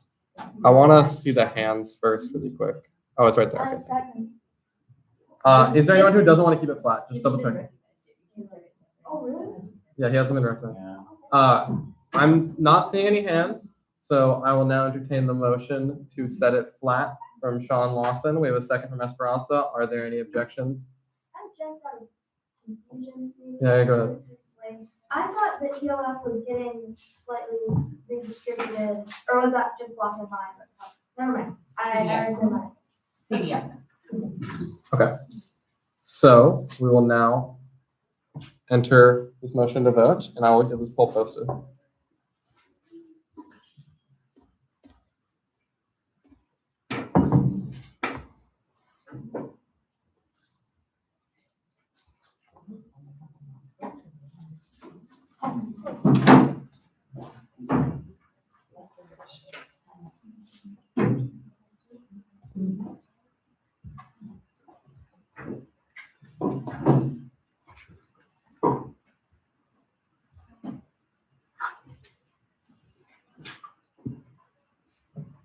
Okay, the poll is posted.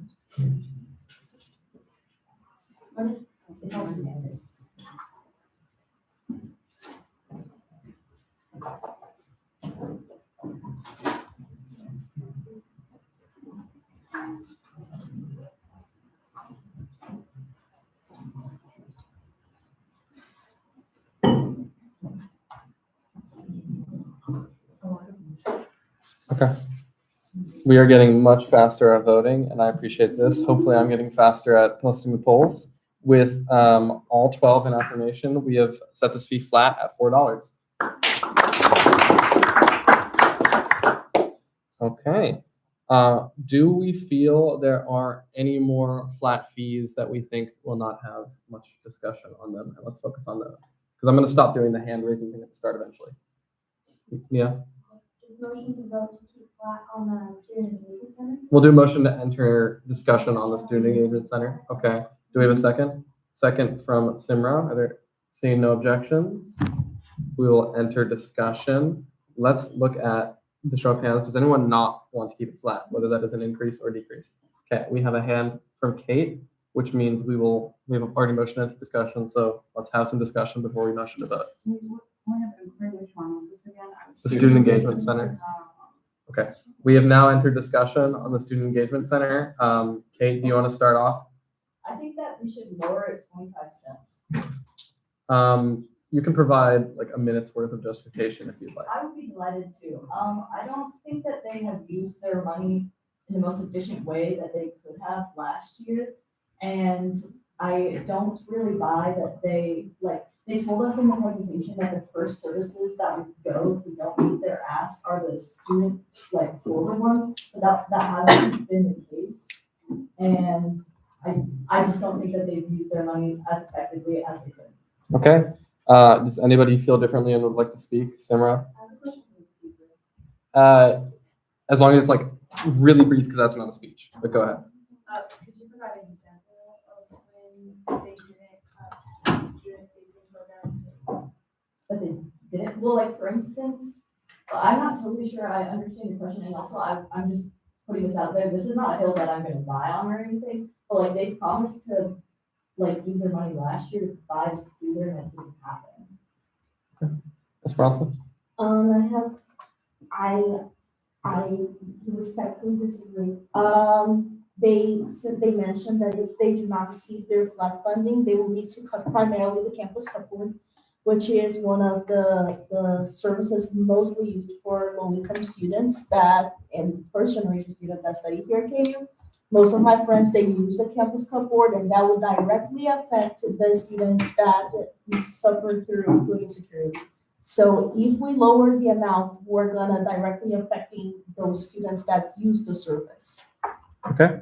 Do we have any more discussion? Simran? To kind of build off of what the previous speaker just mentioned, specifically in the presentation, the presenter mentioned that there is a decreased quantity of higher price items, produce and meat products, to which I think that inherently justifies that there is a real need among the student population for these items, and that's why they're running out of them at a really fast capacity. And so I just worry that defunding them any bit might just exacerbate these issues that we see and might further disadvantage our student population that relies on that. Okay. Any other discussion here? Robert? I think that we should use the power invested in our Student Engagement Center Advisory Board to use the money to definitely buy the second freezer rather than using the power of fee directly to cut them. And perhaps even if we want to really be careful about it, a fee resolution. Okay. So yeah, just to be clear, there was a recommendation to provide a resolution alongside the whatever we set the fee to. So those will be two separate motions. We'll do the motion to vote on a fee level first, and then I'll check if we have any resolutions we want to attach with it. Just to be clear about how we're going to do this. Casey, you have something for discussion? Okay. Do we have any more discussion here? Okay. Do we have anyone who hasn't spoken yet?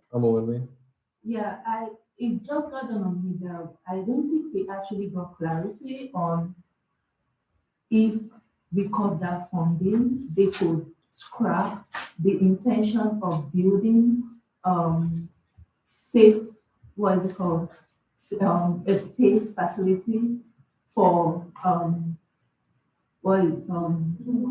like lockers for organizations, rather than them having to cut campus compound, because I felt like that was like the swift decision that they could tune into. So I don't think we got that clarity. If that was going to be an option rather than them having to cut campus compound. Okay. And just for a point of information, I believe the 25 cents translates to $10,000 to $12,000 of actual money, something like that. Casey? I think everyone's made some really valid points this far. And I just think it's important that we all remember that given each fee is probably going to get increasingly more difficult to discuss, that in terms of whatever it is we agree to set the fee as for the proposal, we're not necessarily deciding where that money goes in regards to how that entity is spending it. So while in theory, obviously we can make suggestions, cutting them by a quarter is not necessarily, we don't necessarily have control over if that shuts down the campus cupboard or that goes towards any other part of their operation. Okay. Let's go to Tanya. I would like to respectfully, I guess, address Robert, one of the previous speakers' comments regarding the resolution. So while we can't decide on how the money is necessarily spent, as the last speaker has stated, we can definitely leverage our advisory board for the Student Engagement Center, as well as create a resolution to to promote more responsible spending. I'm also not opposed to the idea of cutting the SEC by 25 cents purely as a movement to sort of promote fiscal responsibility and responsible stewardship of finances. While that does translate to 10 to 12K, organizations must also be held responsible when they do promise new services or facilities for students and student organizations and categorically fail to meet those promises, as we have seen with the freezer. So I think a 25-cent cut is appropriate, coupled with a resolution to ensure that the campus cupboard remains funded and is not defunded in the slightest, Okay. along with additional recommendations. So it seems like we have kind of two questions before us from that discussion so far. We have the question of whether we want to grant a flat ask or a 25-cent decrease, given last year's fee and given their ask. And it also sounds like there's some discussion on whether or not we'd like to attach a resolution to whatever our fee package is here. I think it would be simpler to start with discussion on the resolution here. So I will now let's focus our discussion on a potential resolution. If we want to do that, if we think it is worthwhile here to attach that kind of information to the fee package and what the phrasing would look like. Casey? I think our previous speaker, Tanya, makes a really great point about entering into discussion, responsible spending, and our obligations as the fee review committee to ensure that the organizations that are being funded by student dollars are keeping the promises that are promises doesn't seem like the right word, but ensuring that the spending is considered responsible. So I just think that if we're talking resolutions and decreasing fees as a move to safeguard responsible spending, that maybe we should consider that not just for this entity, but also going forward, something to keep in the back of our minds. We need to ensure that we are creating a level playing field for every entity that's applied for funding. So I just want to make sure that at the end of the day, when we leave here, all of the entities are being treated equally. And not, I don't want to set any certain rule for this entity, and then we move on to something that might be a little bit more of a discussion, debate even, and sort of, I don't want to change the rule book for how we treat the entities with respect. So I think now is a great time to address that as we move forward to the entities that are going to require more discussion. Okay. Mia? In regards to the discussion of the purchase of an additional freezer, especially in its relation to a possible recommendation, I want to bring to light the fact that the presenter for the SEC, Dr. Grant, did say that they have been looking into the purchase of another freezer, but the actual space used for the campus cover is very restricted and is too small for all of the goods that they have, much less actually using another freezer. So I would just like to argue that it's not necessarily a lack of intention to follow through on those promises made to students in past years, but a lack of ability to do so based on given space. And that cutting funding for this program wouldn't necessarily remedy that problem or point to them, following our recommendations to buy another freezer, as it seems that they don't necessarily have that capacity. And just as a point of information / reminder, again, they're the trustees, and what we recommend here is not binding. They know their space best, and they also know their finances best. So they will, at the end of the day, decide what works best for them. So just keep that in mind when formulating any potential resolutions. Let's hear a little bit more about the resolutions. Does anybody have either a discussion on whether we should or shouldn't have a resolution? And if you think that we should, do you have any phrasing you'd like to suggest? Let's go to Robert. Inquiry. Are we going to require that resolutions or draft resolution be written out to be submitted to you to discuss, or are we just going to kind of talk about it? If you can, it's going to depend on how complex it is. We will need a version written out for the fee package itself whenever it's presented. But if it's something like simpler, if we can verbally agree to it, like if someone can say the words and then we vote on that, that'll be all right. Also, if you can Teams it to me, especially if you can write it up nicely, that would be really appreciated. But yeah, I'm not looking for like a student senate formatted bill titled a resolution to blank.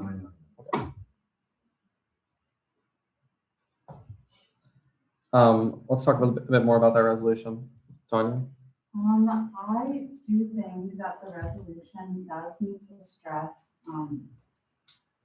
I understand the steward of the fee knows their space best, though the proposition of a bridge should have also been made with the knowledge of what their space was like. I represent the law student constituency, and we actually lost the entirety of our food cupboard at the law school because it was centralized to the campus cupboard, which has been inaccessible to some law students. So I think it is necessary that an entity that is making assurances on having certain perishable foods present, especially at the cost of maybe decentralized food available on other aspects of the campus to graduate students and whatnot, makes promises or makes assurances regarding their capabilities with knowledge of their space and capacity, and conducts an assessment of their space before making such a promise, and that should be included in the resolution. Okay. It also sounds like our discussion is really centered on the campus cupboard at the moment. Is there anyone else who has any other concerns or additional comments with regards to the Student Engagement Center here? Kate? To be honest, I didn't realize this, like, I think it's clear that not going flat is in the minority, and I'm okay with moving on. And like maybe coming back to the resolution, but like funding them flat. Okay. Okay. So yeah, we will focus on that component. We will focus on the fee ask itself. Is there any burning things that folks have in terms of discussion before we start looking for a motion to vote on a flat fee? Charlie? I've got a question regarding if we would even need to create some legislation to have them purchase a fridge, like a specific budget breakdown, because in 05, 02, 09, Section A, as part of its proposal, the fee review committee may specify budget items within a single required student fee to indicate how revenue from that required student fee should be used. Yeah. I guess, so that is, okay. I will say that that point of inquiry is well taken. I think that the best way we can specify budget items is through a resolution. I think that we should vote if we want to have a specific thing that we are advocating for them to spend their money on. I think that is the best way we can meet that constitutionally. Are there points of parliamentary inquiry regarding that? That's the only thing I'll recognize right now. Robert? The only other two verbs used are order and act. So yeah, like when we format it on the funding bill, it kind of only makes sense to make it the same resolution. Okay. So yeah, that is how we'll format it in terms of any resolutions to spend their money in any particular way or for any particular program. And I will just recommend keeping that a bit broader given the past points of information I've given about it's their money, right? Let's look for motions to vote on a flat fee. I think that'll make most sense. I have a motion to vote to continue the flat fee for the student engagement. At a level of 1325. Okay. Yes. We have a second from Angel. Okay, let's take it to a vote.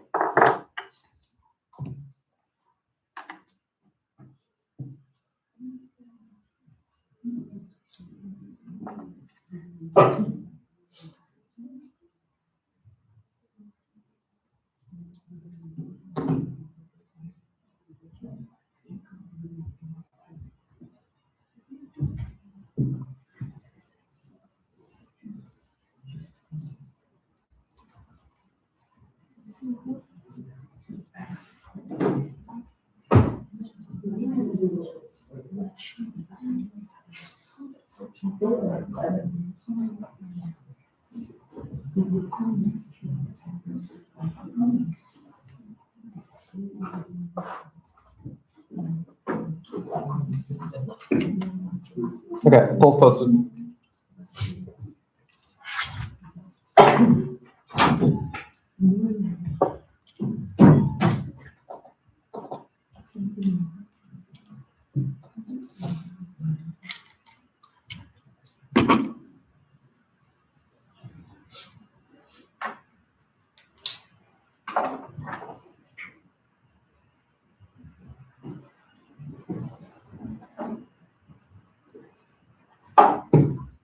Let's see if we have all our votes in. Okay. With all votes accounted for and 12 in affirmation, this fee passes at a flat rate. Okay. So since we were already kind of on this topic, I will look for motions to provide a resolution along with this fee. Keeping in mind, I would highly recommend that any resolutions we provide are short and sweet unless it requires a degree of complexity, right? If it is a complex request we're asking of them, then I'd request it's written up, it's been given some more thought. We can take a recess if we feel that, right? If we have something simple, then I will entertain a motion to provide a resolution alongside this. Otherwise, we can move on. We can always do it later. So I'm seeing motions to provide a, I'm looking for motions to provide a resolution. I have a motion for them to simply purchase the fridge, which is a very simple request. So, For okay. the perishable items, that's a very simple request. We're not asking. Purchase an additional fridge, Freezer. freezer. Purchase an additional freezer for the campus cupboard. Exactly. Okay. Okay, hold on. So the language I have from the motion is a resolution to purchase an additional freezer for the campus cupboard. Is there a second on the motion? There's a second from Tanya. Are there any objections? Or are we still in the discussion of whatever this is? I think this has to be, oh my gosh. Because then the motion to vote is not a subsidiary motion. So this has to be a main motion. Because the motion to vote exits the discussion. So this is, So did someone have to motion again to discuss this? no. We can motion if we have something to discuss. This is the motion to vote. This is the motion itself. Okay. So we would move into speeches of affirmation or negation. I guess I will ask, are there any speeches in negation here or affirmation? Are there any speeches in negation? The resolution. Yeah.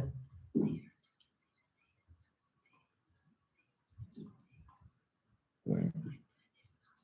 Oh, for that, okay.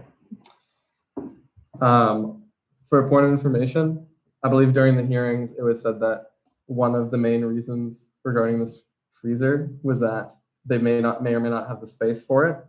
So is this something that we want to, in the resolution, be more conditional? And again, it's their money at the end of the day. So if that's the restriction, that's the restriction, right?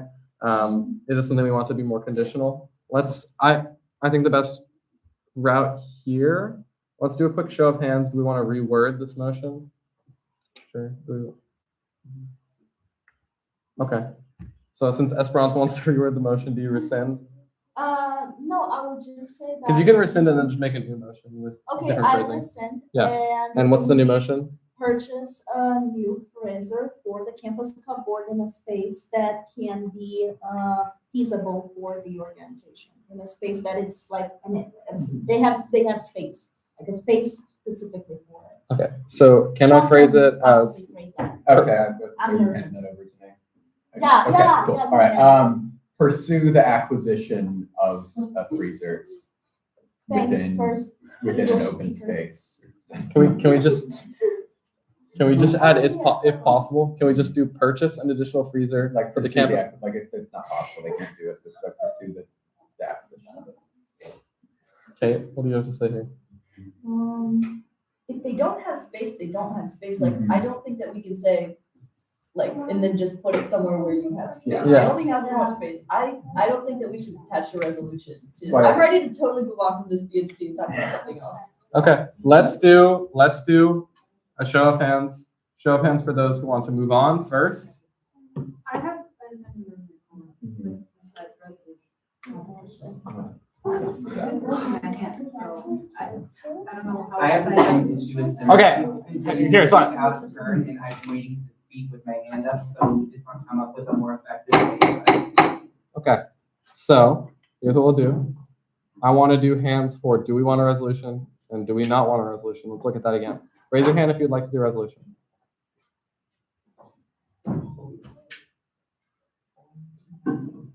Okay. Yeah, okay, raise your hand if you want to not do the resolution. Okay, so we have a bit of a split here. So let's go back to what we're doing where we need a motion to make a resolution with clear language. Okay, so I'm looking for a motion to make a resolution. Just say what the language is.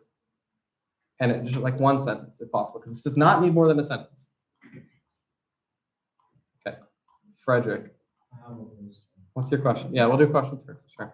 The aim for this resolution was, we asked something of them last year and they didn't fulfill, right? I believe that is what has been said in discussion. Casey.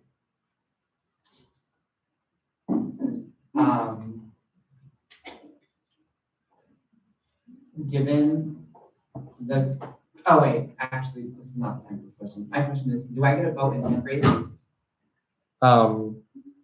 Let's say no, because ex officio will not count in the actual vote, but y'all can still make motions. We're not ex officio, we're not voting. Yeah, they can't make motions either, or raise I points, thought ex officio could make motions. but they're not ex officio, they're non-voting. I thought we changed it. I didn't Okay. touch you. I thought we had it. Okay, I don't know. I'll check. I voted, didn't it? Are you? I think you made a motion, right? No, I'm not here as the internal affairs director, I'm here as a finance representative.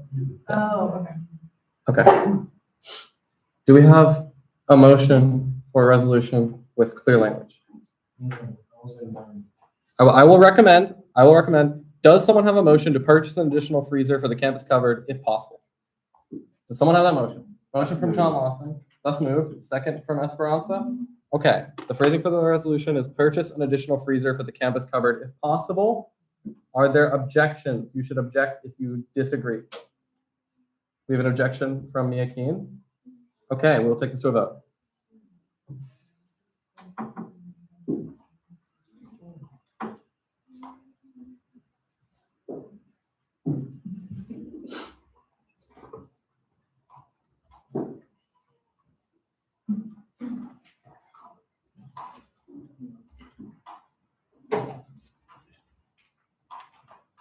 And this will also require 2/3. It's a little bit more unclear with this one, but this will also require 2/3 because it'll be along with the fee package.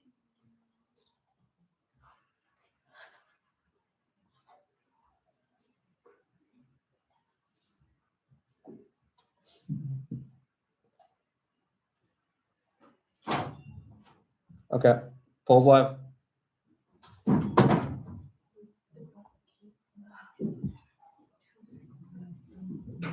Yeah, are you checking if that includes fee? Okay, because there was a version that included the fee review committee, and I don't know which one passed.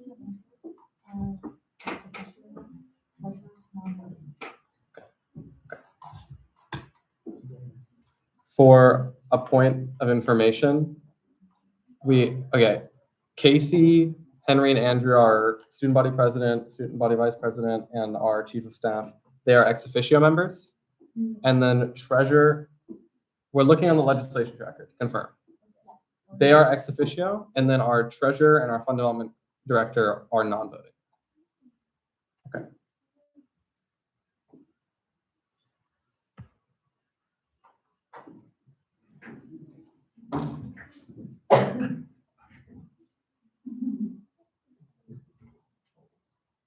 There is a live poll.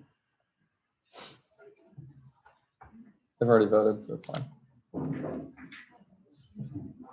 Or actually, wait. Kate, have you submitted your vote? Please do that.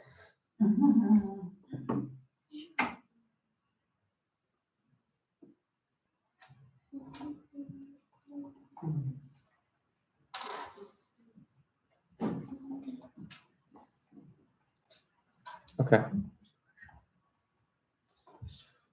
With 8 8 votes in affirmation, 4 in negation, we have passed a resolution for the SEC to purchase an additional freezer for the campus cupboard if possible.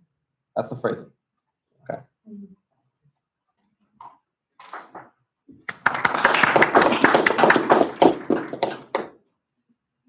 Okay, great. Are there any motions to recess quickly? This is optional. Oh, I wasn't gonna motion. I'm just curious. I'll Sure. motion, because I do have to be. And I- How long? We need time.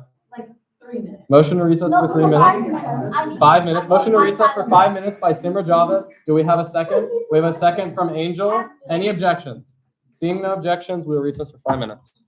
I will see you back at 2:47.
Okay, just for the live stream, to provide like a little bit of context.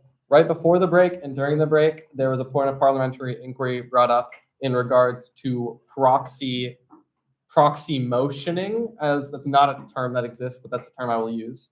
What I will say in regards to this, in our Constitution, we have Title 5, Article 2, Section 7, Part A. Proxy votes prohibited. No member of the Fear Review Committee may vote by proxy during the deliberations of the Fear Review Committee. That is clear. No one will be voting by proxy. In regards to proxy motioning, in Robert's rules, there is nothing that allows for proxying of any kind, any shape, or form. It is explicitly not a thing. It's incompatible with the understanding of voting rights and membership in Robert's rules. But if there is something within a constitution or bylaws saying otherwise, then that supersedes Robert's rules. We have nothing in our constitution establishing a right of proxy motioning. We do have, per a new amendment, ex officio members. This is Title 2, Article 1, Section 6. Ex officio members of the Student Senate will hold all the rights, privileges, and responsibilities as members entitled to full participation, except that they shall not vote and shall not be counted for the determination of quorum. So, just to clarify, my final ruling here, student body vice president is ex officio, but proxy motioning does not exist, and our treasurer cannot serve as a proxy for the student body vice president. Okay. Motion to appeal the chair if you disagree with that. Is there any such motions? Cool. We're good. Let's get started, y'all. Before we start, I have a point of information. Yeah, I have a point of information, or just like a quick thing I want to share with you all. This is about Robert's rules. Right before the break, I think that we did a good job getting through our first thing that we disagreed on. I'm happy that we've done that, and that's kind of a good example of, I'm not going to say how discussion should go, but an example of a discussion, right? What I will say here, Robert's rules, there are a couple issues. There is a lot of side talk. That is all being picked up on the recording. I don't know how well, but that is also folks are not able to hear the person speaking sometimes, or what the chair's ruling is. So what I mean is you must be recognized before you start speaking, especially if it is something that is directed to anyone else in this room. So wait until you're recognized before you start speaking. Do not talk over each other. You should not be talking unless I recognize you first, after you raise your hand for emotion or discussion or whatever it is. I will really quickly take any points of parliamentary inquiry / just questions about what I just said. Simra? Are we still? Yeah, I gavel us in. We're back. Because we set a time for the recess and it well past the time. So we've been called to order already. Yes. Are there any questions? Okay. Seeing, Tanya, this question? Okay. Seeing no questions, do we have a motion to enter discussion on any fees? I need to enter discussion on 790A, the campus transportation fee for operations, and just to keep it at the flat ask of 7535. Okay. The only thing that is recognized is the motion to enter discussion on the campus operations fee. Do we have a second? Second from Esperanza. Okay. Do we have any objections to entering discussion? I'm assuming no. Seeing no objections, let's enter discussion. Tanya, we can start with you, if you'd like. I guess I really don't have anything aside from the fact that everyone should keep in mind this doesn't affect safe ride, rather just the general operations of transportation, which has been recognized as like an important student need. They're asking for the flat, that's reasonable. That's all I have to say. Okay. What else? What other comments do we have? Do we have any further discussion on this operations fee for transportation? Seeing Simmer, what is this? Okay, motion to vote on a flat fee, I'm assuming. Okay, motion to vote on a flat fee. Second from Esperanza. Do we have any objections? Okay, we'll take it to vote. Make a poll.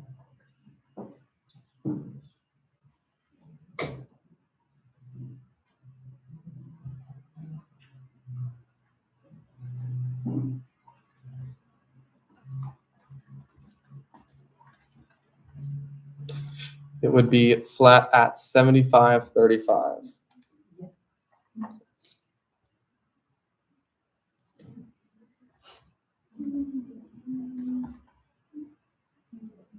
Okay. Poll is posted. There should be no talking while this poll is posted. 1 minute, 30 seconds, start now.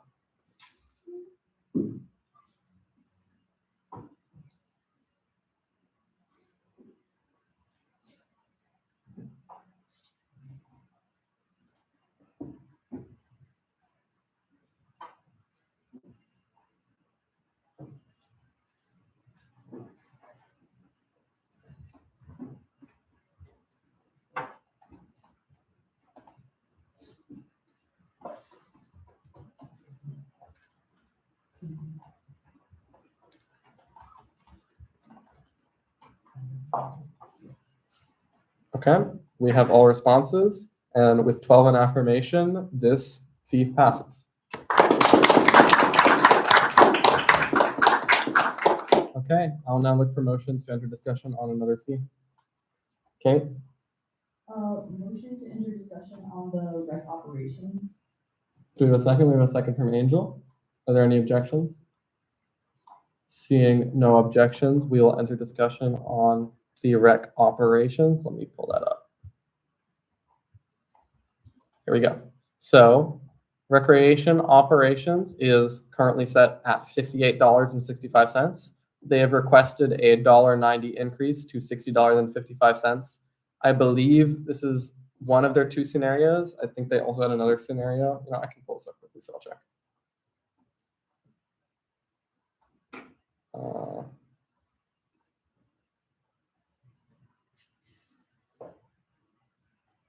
Okay, I think it was just $1.90 versus flat. Someone can pull up the simulation file and cross-reference me on that. But yeah, that is what, there's been a motion and a second to discuss. And seeing no objections, we'll enter discussion. Kate, you can start us off. I think that we should grant them the 190. It's pretty straightforward since the bond is expiring. They're saving us a lot of money, so let's just give them what they asked for here. Okay. Esperanza, what else? I would like to back on Kate's opinion because they mentioned that it's fundamental for them to at least receive a small increase to be able to maintain the operations, student staffing, and always also maintenance of their equipment, which are pretty old. So I agree with her idea. Okay. Try to say previous speaker and avoid names, but yes, Okay. that is well taken. Simra? Though I agree with the previous speaker's sentiments, I will note that in their presentation, Greg had indicated that at the current levels, i.e. remaining flat, it would not at all impact their ongoing implementation of the route expansion. And so any keeping it flat would not detriment it. Okay, so that is, we've heard two speakers talking about granting their ask for a $1.90 increase. We've heard one speaker mention keeping it flat. Is there anyone else who would like to talk about not granting that increase and keeping it flat? Casey? I support the previous speaker's comments. Given it won't have any effects on operations in the next fiscal year, and we will be discussing their maintenance fee separately, I think it would be important to consider how much $1.90 could go in terms of how far $1.90 could go in terms of other entities when we know we'll be discussing other increases for the same department. All right, Robert? Just because it doesn't affect it this year, this is wildly fiscally irresponsible of us just to let an organization of this size and of this like large amount of incentive funding to have it pull from reserves. Okay. Simra? While I understand the previous speaker's notion, I think it's also very fiscally irresponsible of actually this committee because year after year, we constantly hear student feedback and fees, in which I think that this is an area where we could reduce fees and we would be upholding that very sentiment that's constantly relayed to us. I just don't see a justifiable reason to increase it, though they're being fiscally responsible, when a flat ask would actually keep services up par and a rec expansion would still continue on without any detriment to students' pockets. And this is just a small way we can start chiseling at, a very larger budget that grows bigger and bigger. Tanya? I would like to speak in favor of the $1.90 increase. Not only is it commensurate with the decrease on account of the bond, but if we actually look to the student survey results, we see that, I suppose, question 5, like the majority of responses report using, apart from transportation, the union, and like healthcare, we see that recreation comprises a large portion of the services that are utilized by students. While recreation might say that there is no effect in the upcoming fiscal year, they stated that it was unclear within the presentation whether there would be a long-term result if we did not grant an increase now. So being proactive with granting the $1.90 increase, which would also still be in that, which would still be commensurate with the steep decrease from the bond, seems prudent and proactive to make sure that to stave off further requests for increases in the near future. Okay. I will take probably 3 more speakers here, and then we'll look for a motion. Oma Wunmi? I would want to support the previous speaker in this sense when we think about safety, because one of the main things that kind of struck me more, looking at the number of students that use that facility, and in situations where there are safety concerns, they really do not have that adequate system that could communicate to a large extent that there is safety concern in place, and that is we don't want to wait till that situation happens before we actually take a proactive step in having to curb things like that. So in respect to that, I would support the approval of the increase. Okay. Looking for anyone who hasn't spoken yet. Frederick? During the presentation, there was a mention that in as much as there's money for the renovations, there's still a deficit of 450,000 that will remain. And on top of that, I feel like the money that we are asking, that we are debating on, is on operations rather not. So operations might get affected if we don't fund. That's my opinion, which might affect also students who are working there. The amount of students being employed. For a point of information, I'm sure this is something that we understand well. But these are 2 separate fee lines. They're operations fee, and then also the recreation facility maintenance, and they have very different asks here too. So keep that in mind. Any more speakers who haven't had a chance yet? Okay, we will go to Simra.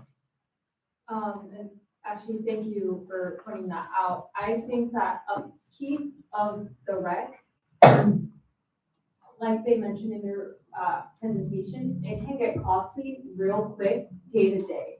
And if we're truly in that fiscally minded frame of, how does this look in years to come, I think where that $1.90 should go is actually to maintenance, because that is what is going to be put in every single day to keep the rec functional. This is just operations. This is just a bare bones structure to which they said that, and we can't assume anything. And so I'm not going to assume more than what the presenters have told me, to which they said that this will not impact expansion of the rec. And so, and they also mentioned that, I can't remember, I think his name is Crone, he said that what keeps him up at night is if something, blows out, I can't remember what, then they'd have a really big issue. That's where maintenance comes in, not where operations does.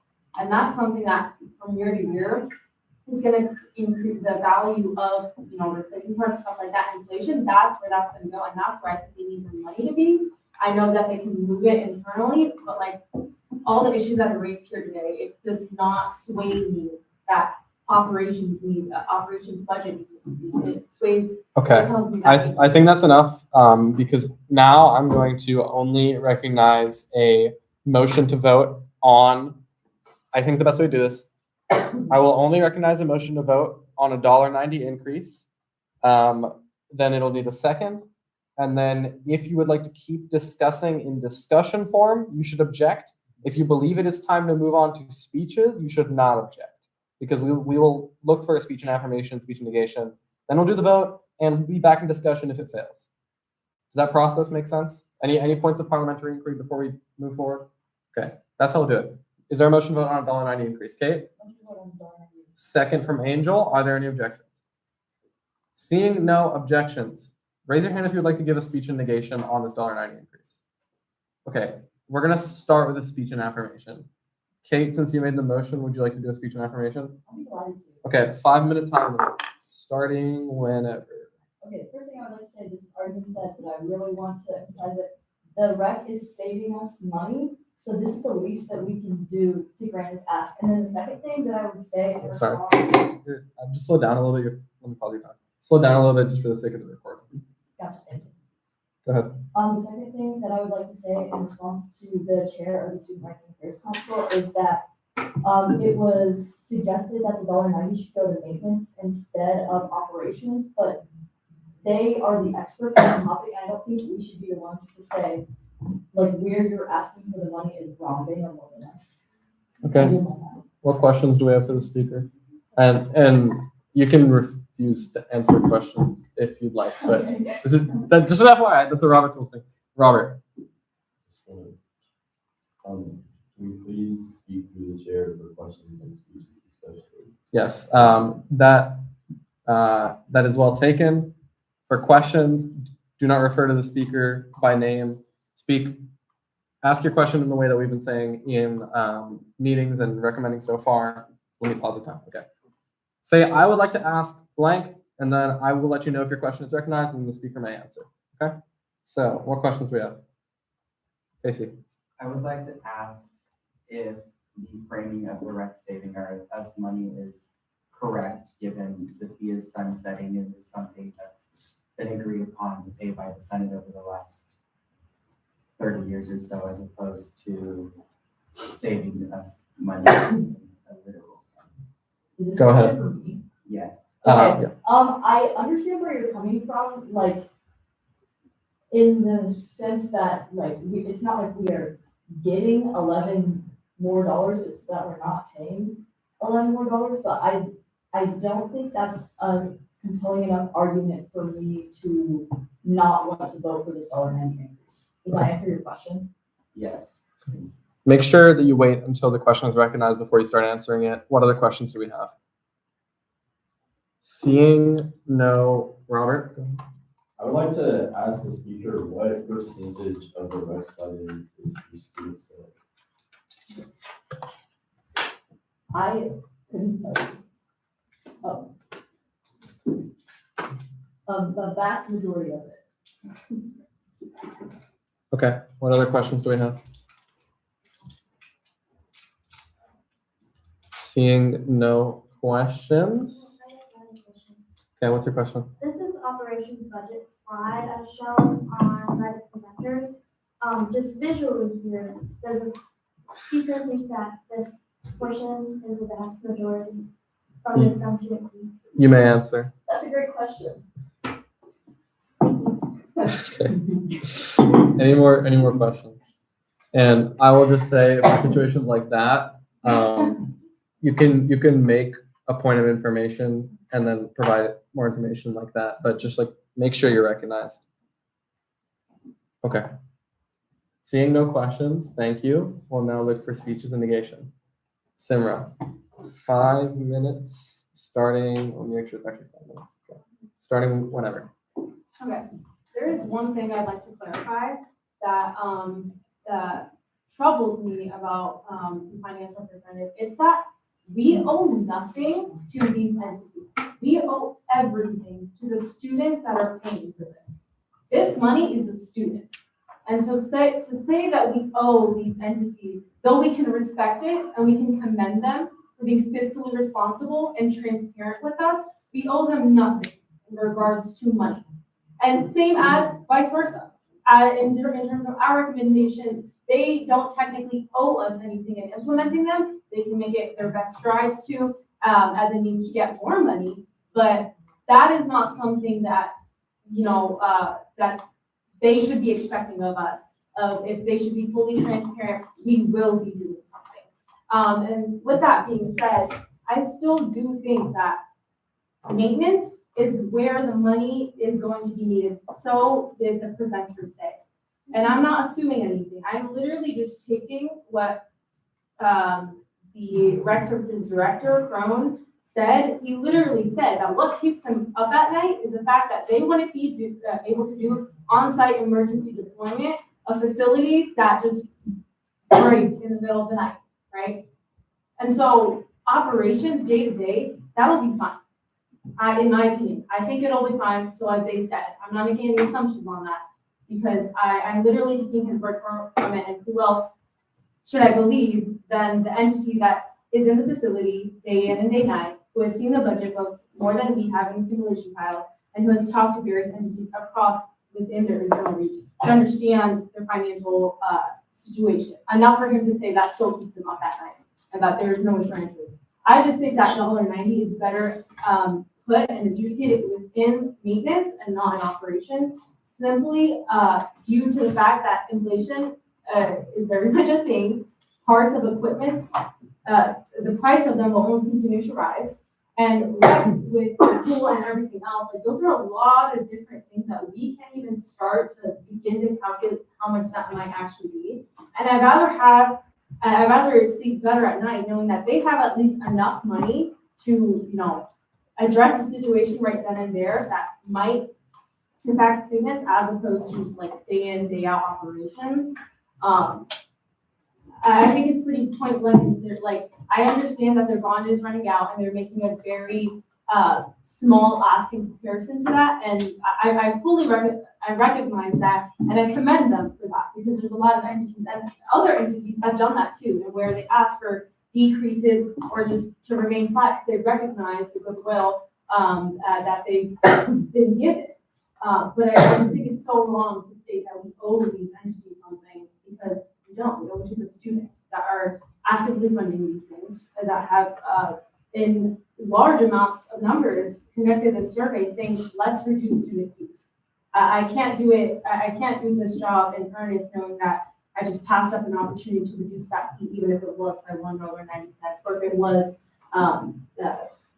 another number or something like that. Okay, we have about 1:30 left for questions. If you'd like to take any questions, see hands. Frederick? Posing a question to the speaker.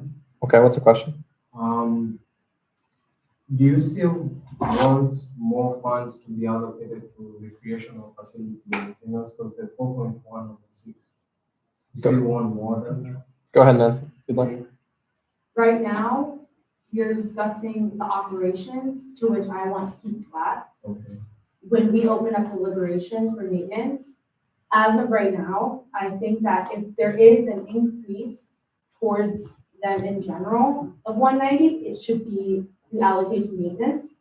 But that is not to say I am fully for an increase of 190. I am potentially willing to lower that amount. If that makes sense. Do we have any other questions? Seeing no questions, thank you. Now, I just want to quickly see if anyone else who has not already spoken would like to give a speech and affirmation or negation. Let's do hands if you would like to give a speech and affirmation. Okay, let's do hands if you would like to give a speech and negation. Okay, I would, and as a reminder, a speech in negation is saying that you do not want a $1.90 increase.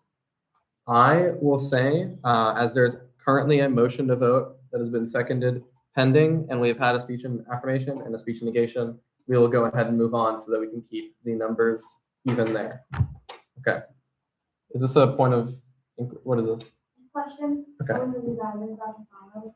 I was just curious, I noticed this on a couple other files, but this isn't a case sample. I'm not really seeing the other revenue that they generate recorded. Yeah, so line 13, that is fee for service revenue. So that is any other revenue that comes in outside of the required student fee. So I'm trying to clarify, like for rent, the majority of their money is required student fee. They have a little bit, which shows in the yellow of fee for service. And then I don't know if on that pie chart you guys saw that thing where it says like apps. That is row 14. I think is where, no, that was wellness, never mind. Row 14 is money that is going in and out. That is money that they are either receiving from somebody else or they're paying back out. But the additional revenue is going to be in row 13. That's money outside of person. Thank you. Okay. Do we have any other similar points of inquiry? Yeah. Okay, what is this regarding? Can you just tell me what it's regarding? Like the historical precedent of the fee itself. Okay, sure. Go ahead. I just want to make sure if I'm knowing this correctly, that it's one of the few services created by student government and requested by student government. Yes. Okay. Any further points of inquiry before we take it to a vote? Okay, I will post this poll. A yes means that you want to increase it by $1.90 to $60.55. A no means that you do not. If yes does not have at least 8 votes, that means that we will open the floor back up to other motions and potentially more speeches. Let me send this. Okay, poll is posted.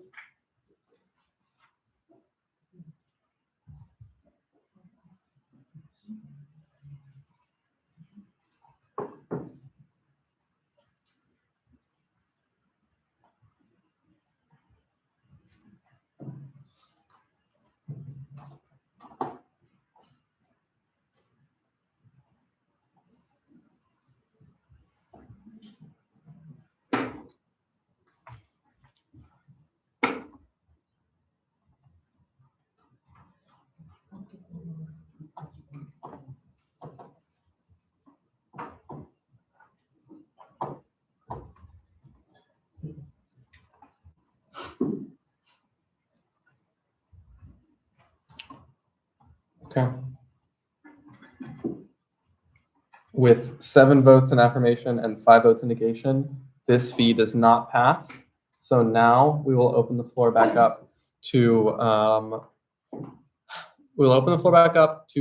further motions. My question right now is if we would like to re-enter discussion. I think we will do so because if we had 8 no's, then it's clear that we want something that's kind of the opposite of this, right? But here it seems like we may be in between. So let's look for a motion to enter discussion to find whatever our next motion to vote is. Robert, what is this? I'm sorry. Didn't you just say 7 in Can you repeat the vote? 7 in affirmation, 5 in negation. What? Wait, I have a point. How is that possible? I mean, Okay, never mind. But yeah, sorry. Yeah, what's wrong with that? That doesn't pass. I have a point of parliamentary inquiry. Okay, what is the point of? Okay, point of parliamentary inquiry from Tanya is recognized. Well, you mentioned that we could open the floor up to additional speeches as well. Why am I not able to do that? Because there isn't a motion to vote. What I'm trying to decide on right now, initially, I was going to just look for a motion and recognize a motion to vote to keep it flat. But clearly the majority of people want this increase. So I'm wondering if we're actually somewhere in between. So that is why I'm looking for a motion to re-enter discussion. Let's go to Simra. I was actually gonna ask for, this is like a motion for the chair to consider like a slide and scale measure, maybe to determine a set amount, a show of hands of. Okay, we'll do that rather than entering discussion. Okay.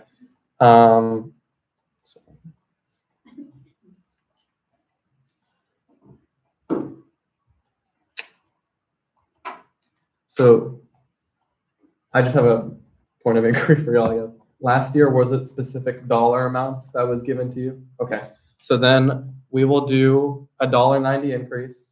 We will do 95-cent increase, which is right in between, and then we will do no increase. Isn't $1.90 like kind of like what license you just took it on?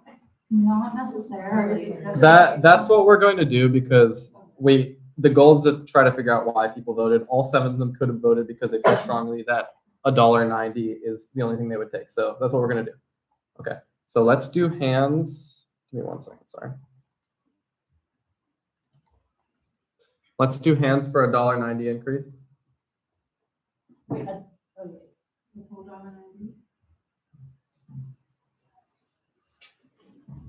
Okay.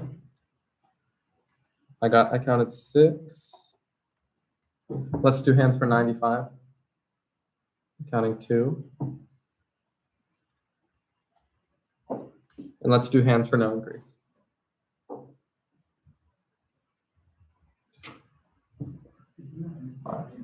Should we do double count anyone? I think you can. Sorry, question. And the way we had sliding scale last year was like, it's not a total of 12 and where you sit. It's about what you would agree with. What Okay. you would settle for. So Okay. that's why I really like Okay. So we'll just do that to make sure the numbers are the same now that we all understand that. $1.90 increase.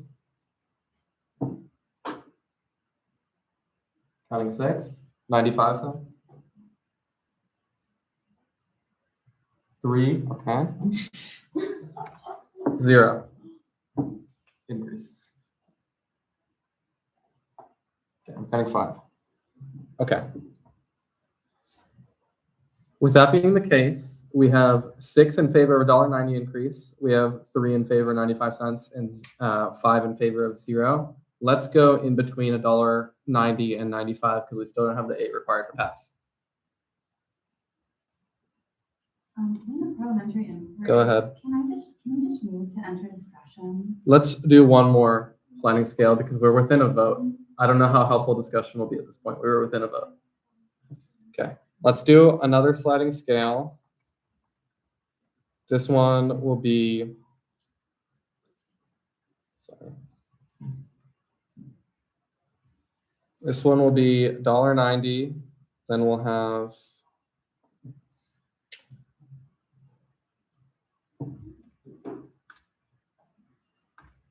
okay. Pull out a calculator.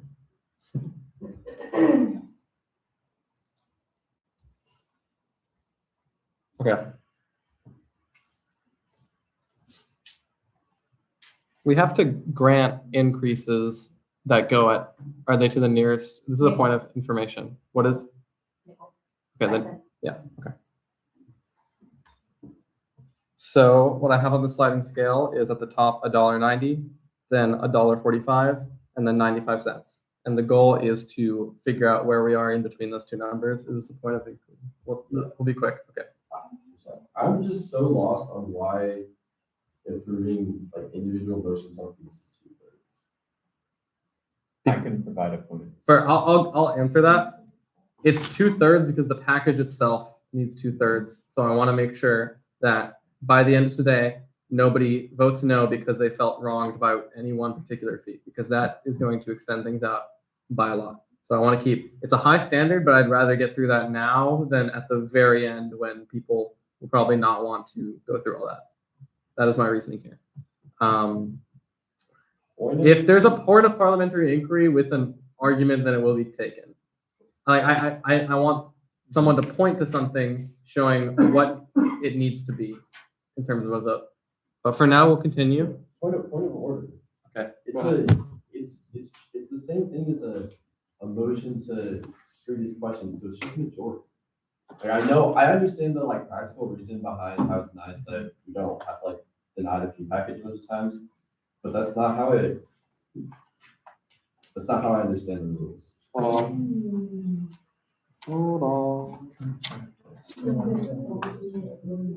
They were over. All of you, all of them. Can I say something for it? No, I need to check something. I've been like, they've all. Yeah, and just to be clear, this wouldn't affect any previous votes because everything else has been 2/3. Okay. Robert, can you help me find the call to previous question? Yeah. Didn't it really work with this one today? Call to previous questions. I take it these are not real motions. Yeah, that's what I was gonna say. Seems like the Because we're not taking, whenever you make an application, you're not taking into consideration. This isn't a real question. I have a long take. Why don't we This is Wait, I thought it was. No, okay, okay. Sorry. I have a rule. No. But this is just a prototype. It's not an actual motion. Like the voting. This is what it is.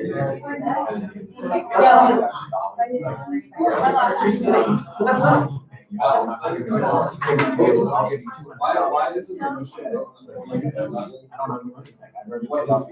This is just closing the discussion.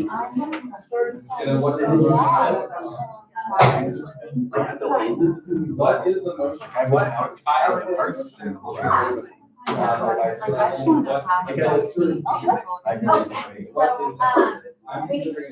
Because of notifications. And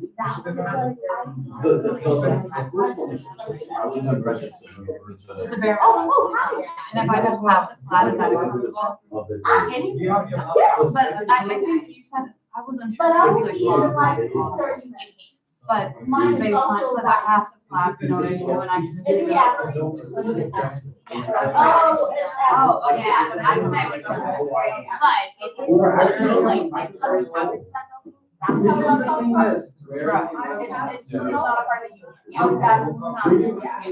So no, it can't be. It's just. So these are not real policy papers. You only find these. It's a real interest. Yes, I think it works. When you're setting. Oh, okay, thank you, Mayor. Sure. We can go and we can change anything. So I think we should go back to discussing that. So this is Okay, everyone have a seat. The recording is still going, everyone needs to be quiet. Okay, so a point of parliamentary inquiry was raised as to what the voting requirement is for us on these kind of intermediate motions that are being made to set a fee at a certain level. What my ruling here is, I will pull up the agenda really quick to explain. So here on our agenda, we have point 5, which is deliberations. That is obviously not very specific because we're not setting a clear order of fees to look at or kind of delineating the amounts that we're discussing as we would typically do at councils or assembly or something like that. So what I will take this as, and what my ruling is here as a chair, is the main motion here is a motion to call the previous question or whatever the question before the committee is the fee package. The fee package requires 2/3, right?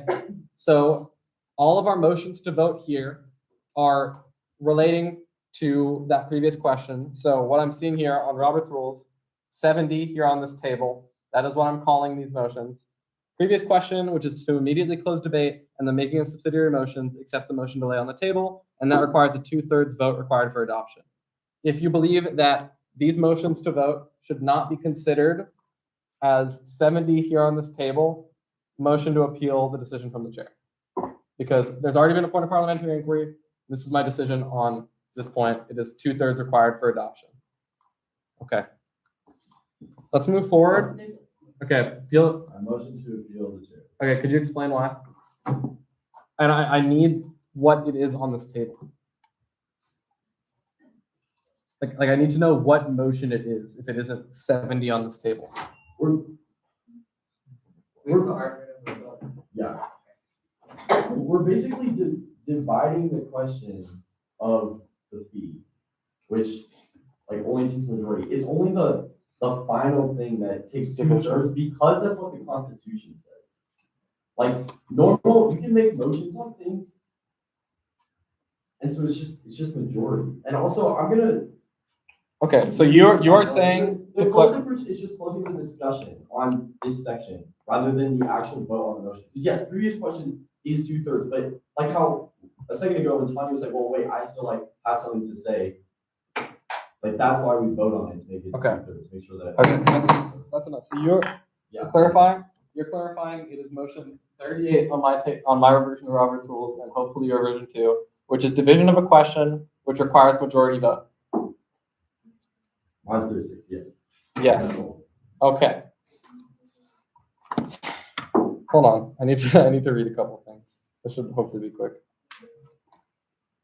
Hopefully I don't regret making this appeal to chair.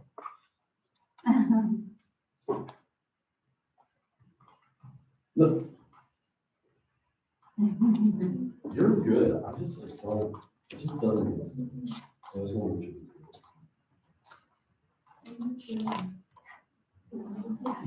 Where is the? How do you?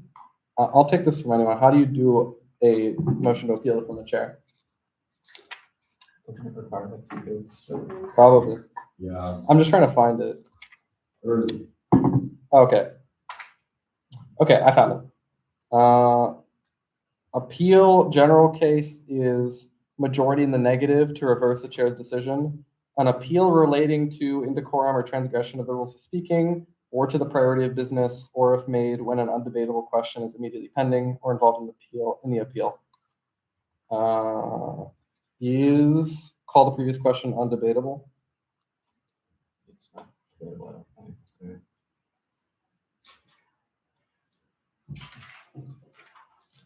Sorry guys, this is the fun part. If you're watching at home, feel free to give us feedback in the comments. There is no live chat. It's not debatable. What number is that? If we're gonna be getting into parliamentary procedure, can we do a brief recess? So I'm almost there. Okay. Previous question is not debatable, which means that this appeal for the chair will require. Oh wait, what is the difference? Oh, okay. Still a majority. Sorry guys. Let me post this.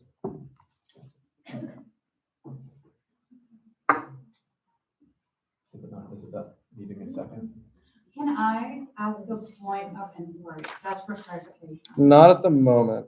I have something else I need to decide. Appeal. An appeal must be seconded. Is it seconded? I'll second. Seconded by Tanya. Okay. That's all we need. Can I now ask my question? Give me 1 second. I'll this one because we're gonna do this vote. Well, no, I have a question before the vote, just for clarification for everyone. No, hold on. Okay. What is this a point of something? Yes, a point of clarification on the current motion on, like, being laid down on the table. Okay, go ahead.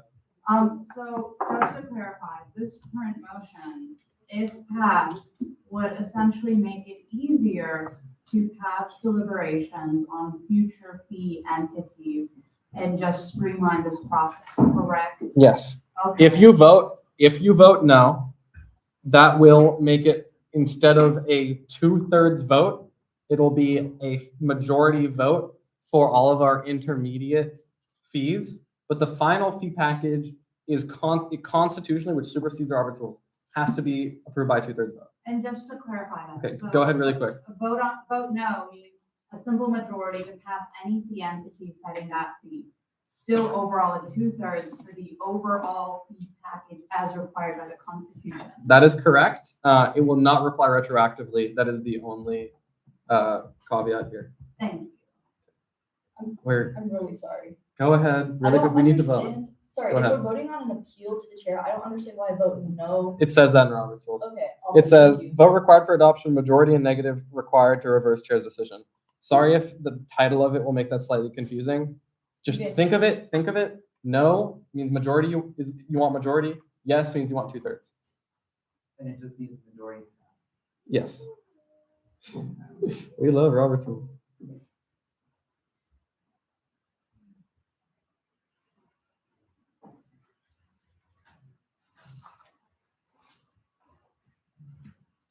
Okay, polls posted, no speaking.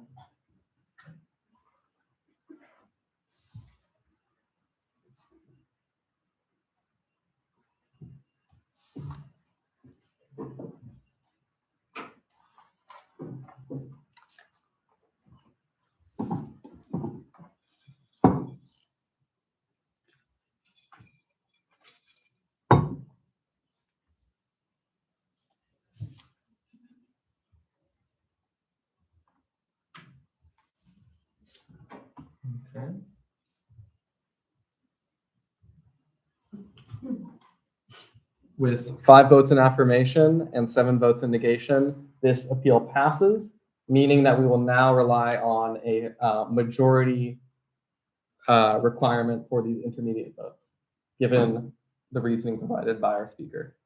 Is there a point of inquiry or a point of parliamentary inquiry here? Okay, yeah, motion to vote on a certain amount, I'm I would assuming. like to move to vote on the whole $1. Yeah, oh, sorry, go ahead. I have a question for the group. Yeah. If I hear something in discussion that I know is either a misunderstanding or not fully accurate, for example, there's no space in the campus covered for an additional reason. If I hear something, you want me to put the information out so you have the information. Yes. Yes. Okay, go ahead. One of the things I heard, which to me reflected maybe a misunderstanding, the recreation services operations fee covers routine facilities maintenance, equipment replacement. So if they need a new treadmill, that's coming out of daily operations. The major maintenance and repair, things like a roof, a chiller, an air handling unit, like major, yes, all that comes out of that other account. So there are, like, if they have a tear in a floor, they're gonna use their operations funding for that. They need to replace all of their speaker systems in the building, they're probably gonna use the other account. So I just wanted to put that out there. And I will, if I hear something that I think reflects a misunderstanding from this moment forward, I will. Okay, and if I do not notice that, make sure someone lets me know, because that is important to recognize. Tanya, what is your motion? I have a point of information. What Dr. Warmeling said is reflected on slide 79 of the rec services presentation. But with this in mind, I move to vote for the full $1.90 to be allocated to the recreation services once again. Okay, the motion is taken. Second from Angel. We will take it to a vote.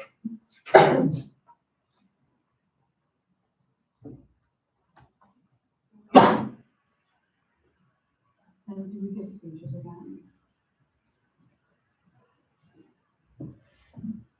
Are there any objections to this motion? Seeing no objections, I'm assuming that means there are no negative speeches. Okay, we will just take it to a vote.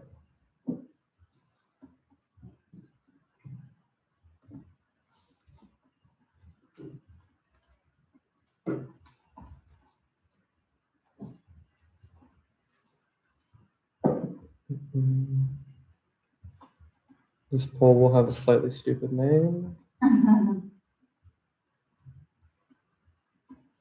Okay. There we go.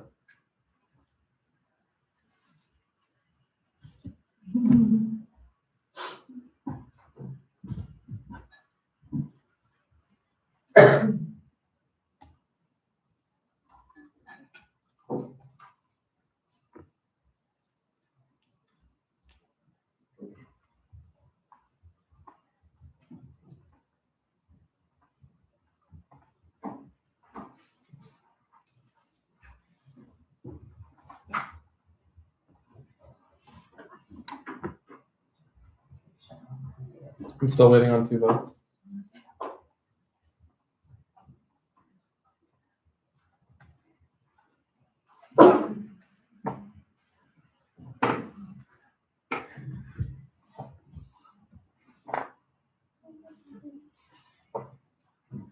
Okay.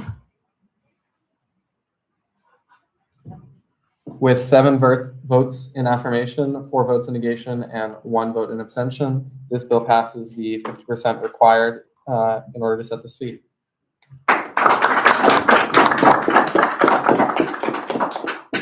Okay. I'm now going to look for motion. Let me put this back on the screen for you. I would recommend the maintenance so we can just stay on the topic of recreation. Is there a motion to enter discussion on maintenance? Quickly, is there a motion to enter discussion on maintenance? Is this what we want to do? Mia? Okay, is there a second? Second from Frederick. Are there any objections? We can vote on it if you really want. Okay, I'm going to object. Okay, we'll vote on it. I'll make that quick.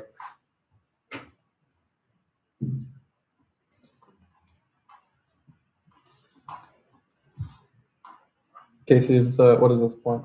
It's a question. Is it a point of parliamentary inquiry? Yes? Okay, it better be. Go ahead. Well, let's hope. Okay, so in order to be approved by the fee committee, it still needs a 2/3 majority? The final vote, yes. This vote? Yeah.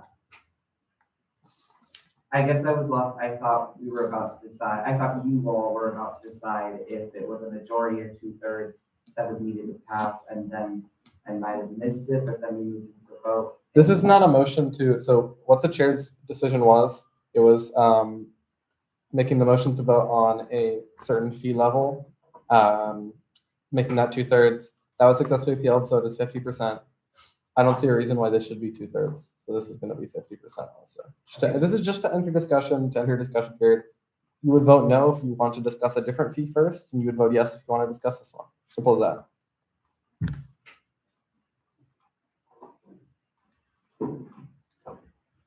Oh, wait, let me provide the grounds for my objection. No, I think it's clear. Let's go ahead.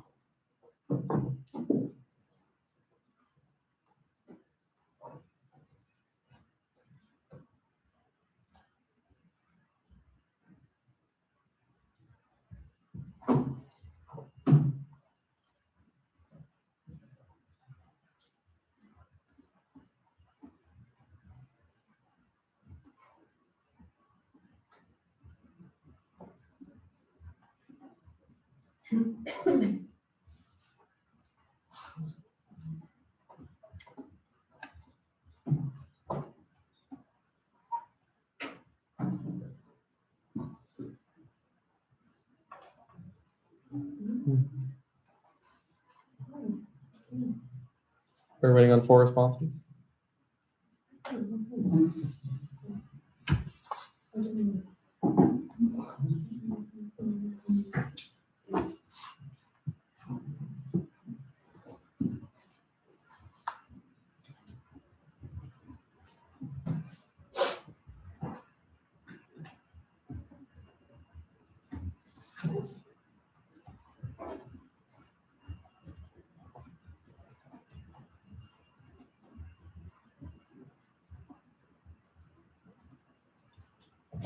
Poll is closing in 10, 9, 8, 7, 6, 5, 4, 3, 2, 1. Okay, I'm currently seeing with a vote of 7 in affirmation and 4 in negation, this motion passes. So we will now enter discussion on recreation center maintenance. What discussion do we have on this fee? You can take a minute to pull up files or anything you might need. Tanya? I am in full support of also the $4.10 increase of recreation center maintenance. Looking into the combination of the fees just passed in now, that's $6 and still a net increase of $5 from the sunsetting of the recreation center's bond. Furthermore, when we look to the facility maintenance and fee increase, we actually see that notwithstanding the misunderstanding as to what the operations budget was, this, if we look to slide 81 of the recreation center's presentation, this is not only for the enhancement of ongoing projects, but also the reserve of large mechanical systems that are not otherwise covered by regular maintenance under the $1.90 operation fee. So I think that this should also be granted to promote like the further workings and enhancement of the recreation center. Because as question 4 or 5 evidenced on the provided student fee, the recreation center is widely used by the student body. Okay, what else do we have? Sean? I concur with my fellow representative from the Finance Council. As they mentioned, there's a lot that they'll be needing in terms of deferred maintenance, and they need to start building up these savings sooner rather than later, so that they don't get hit with any massive charges that they're absolutely unprepared for that would completely render the facility useless if basic maintenance cannot be met. Okay. Anybody who disagrees with the full ask? Okay. See, Angel, okay, motion, is this a motion to vote? Because I didn't see anyone disagree. Motion to vote on the full ask of 410, second from Esperanza. Are there any objections? So object if you want further discussion. Okay, I'll get that posted.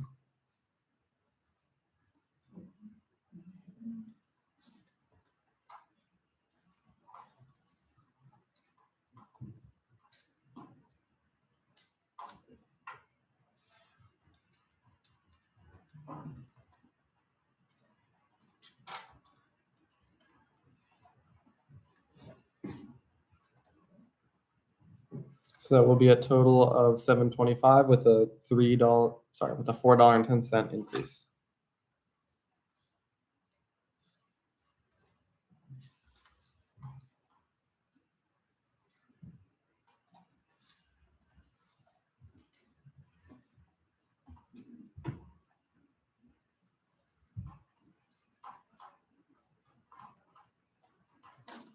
Okay, the poll's posted.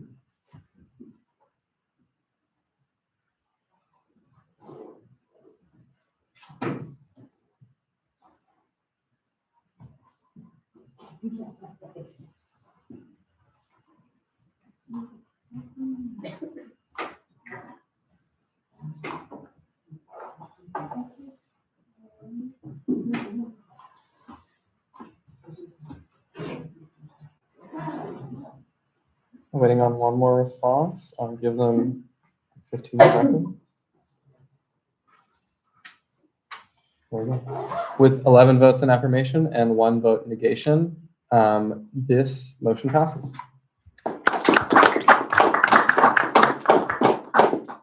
Okay. I will look for anything that isn't a motion to enter discussion on the next fee first. What is this? Motion to recess for 10 minutes. 10 minutes. Do we have a second on 10 minutes? We have a second from Angel. Do we have any objections to 10 minutes? Okay, it is so ordered. Be back here at 4:02. Let me mute the recording. Okay.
Okay, I'm going to call us back to order at 4 or 5 p.m.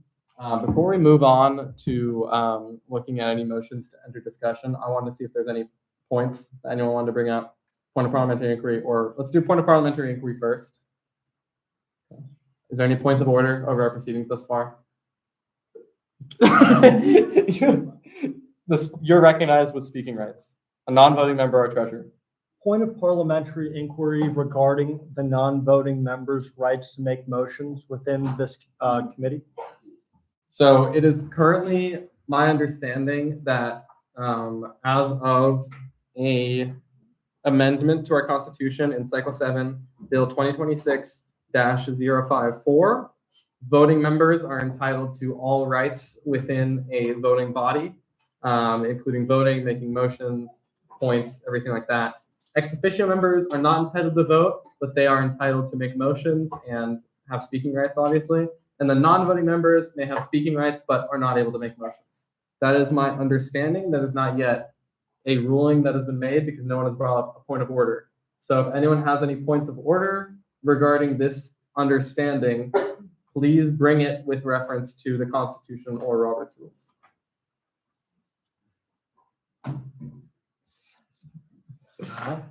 Kate, what is this? I would like to make a point, but defer my rights to Charlie. Where there's no proxying, so you cannot do that. I will recognize Charlie as a speaker, and you can make that point of order if that's what you'd like. But that's not. Charlie, do you have something to say relating to Robert's Rules, specifically like a place you can point to? I could find the exact article, but it does outline that voting members have all rights, including speaking, voting, all outlined rights. There's no specific section that outlines non-voting members not having the ability to make motions. Ex officio members within Robert's Rules have the ability to vote and are assumed to have voting rights unless specifically outlined, which our Constitution does, therefore superseding that definition of ex officio and leaving the definition of non-voting in the voting category, with the only specification being that they cannot vote, therefore having all rights of speaking, motions, etc. I will say where I'm at currently, for the same reasoning I gave for there not being proxying for motions. Just because something is not listed in either our Constitution or Robert's Rules at the moment doesn't mean that it is allowed. So, for example, the reasoning I gave that has not yet been appealed, I'll go to Robert in a second. The reasoning I gave has not been appealed yet for proxy motioning is that there's nothing saying that you cannot do it, but there's nothing saying that you explicitly can. So if it's not in our Constitution, we look in Robert's Rules. If it's not in Robert's Rules, then we just follow whatever can be established by what is there. So that is my current ruling, and that'll still apply here unless, Robert, what is this? I don't have. It can be a point of parliamentary inquiry. That's okay. I just don't want to spend too much time on this, is the main thing. I was gonna make a point of order that the non-voting members are not, I cannot find it in here, but I'm going to, as a good faith actor, defer to the recent research done by our treasurer and trust but verify, but trust that they are correct, that I have made a mistake, that non-voting members do not lose the membership rights of making motions. Okay, the point of order is. Who wants to second that? Does the point of order need a second? No. We're going to look. Okay. We have a point of order regarding the status of non-voting members in regards to motions. We will look into this, and then I will come with a ruling. You can all stand at ease while I do that, because I hate to say this might take me a second. Robert raised the point of order. Okay, I'm gonna mute so we can just discuss this, and then I'll have a ruling.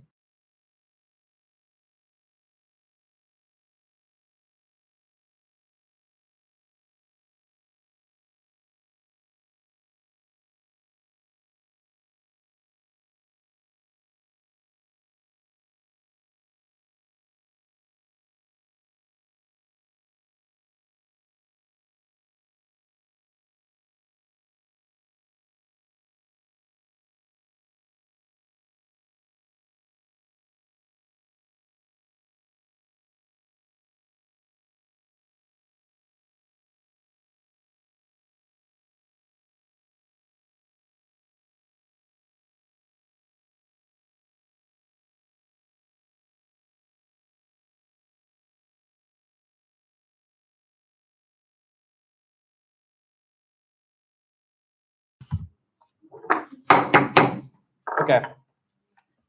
A member of an assembly in a parliamentary sense, oh my gosh.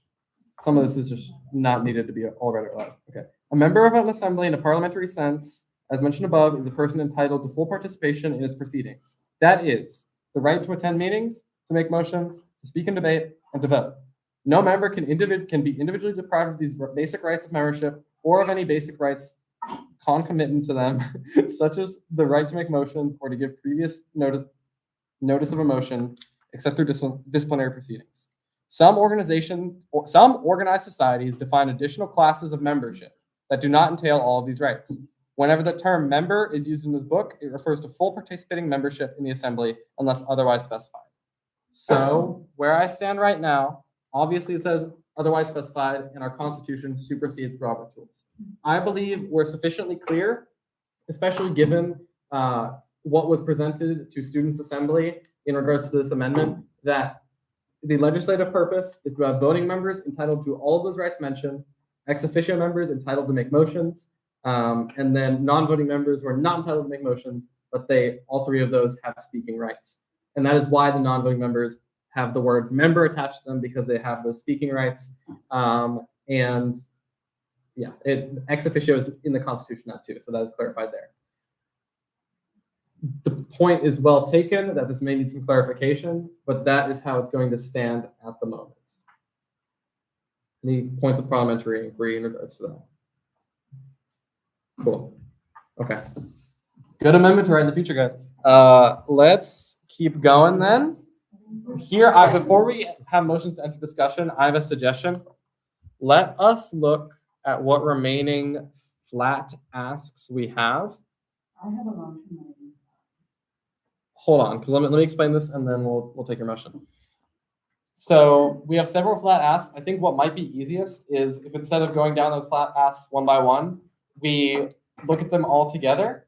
But I will ask if there's any we would like discussion on. And you would only ask for discussion if you do not agree that they should have a flat ask granted. Okay? So we're just like, the goal is we want to pull them out one by one, and then we should just have a group of flat asks that we can all approve at once. Okay? So looking at our flat asks, I will read them off and then I'll entertain motions.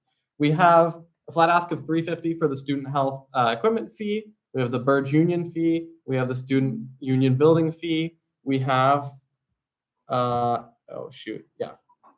Burge was already set, so that's fine. We have LSS, recycling, which we tabled, so that one's not included.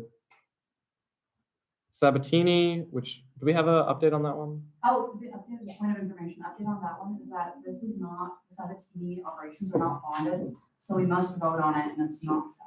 Okay. Then we have Hilltop, and that is it for the flat ones. Out of those I've just listed, is there a motion to discuss any of them? And if you motion to discuss, that means you will be advocating for either increasing or decreasing out of that flat ask. Let's go to Tanya. I motion, so I only think two of them should be, I guess, lumped together as a flat ask. Can I move to discuss fee 767B, so that's the Sabatini facility, you grouped with fee 512, so the student health facility maintenance, repair, and equipment fee, so that Sabatini's remains at. Those are the ones you want flat? Yes. Okay, we have a second. Let's do that because we can do two at once. So we have a second for that. Do we have any objections? You should object if you want to discuss those. Okay. Do we have a motion to vote on keeping those two fees flat? We have that. We have thus ordered. We have a second from Sean. Sorry, motion from Tanya to keep them flat. Second from Sean Lawson, and I'll get that poll posted.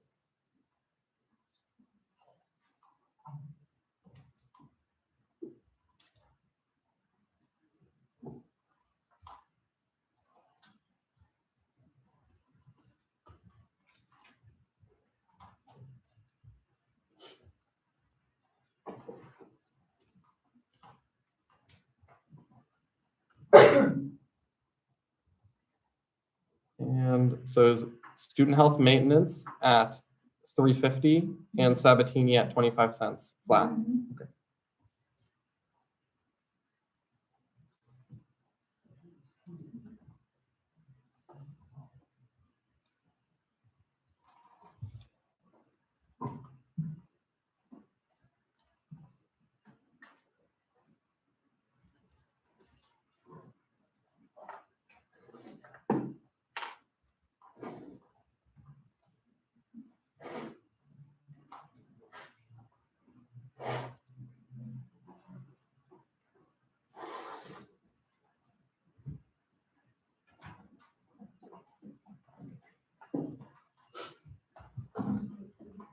Okay. The poll is posted. Go ahead and start filling it out.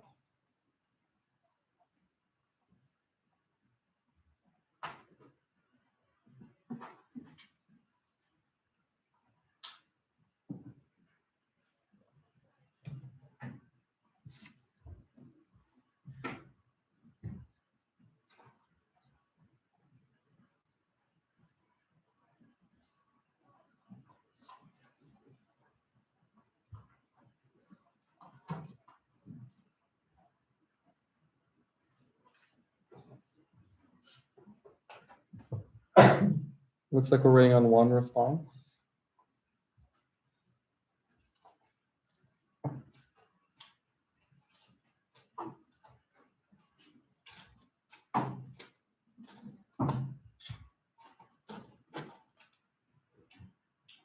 Okay. With all 12 votes accounted for and all in affirmation, these two fees pass.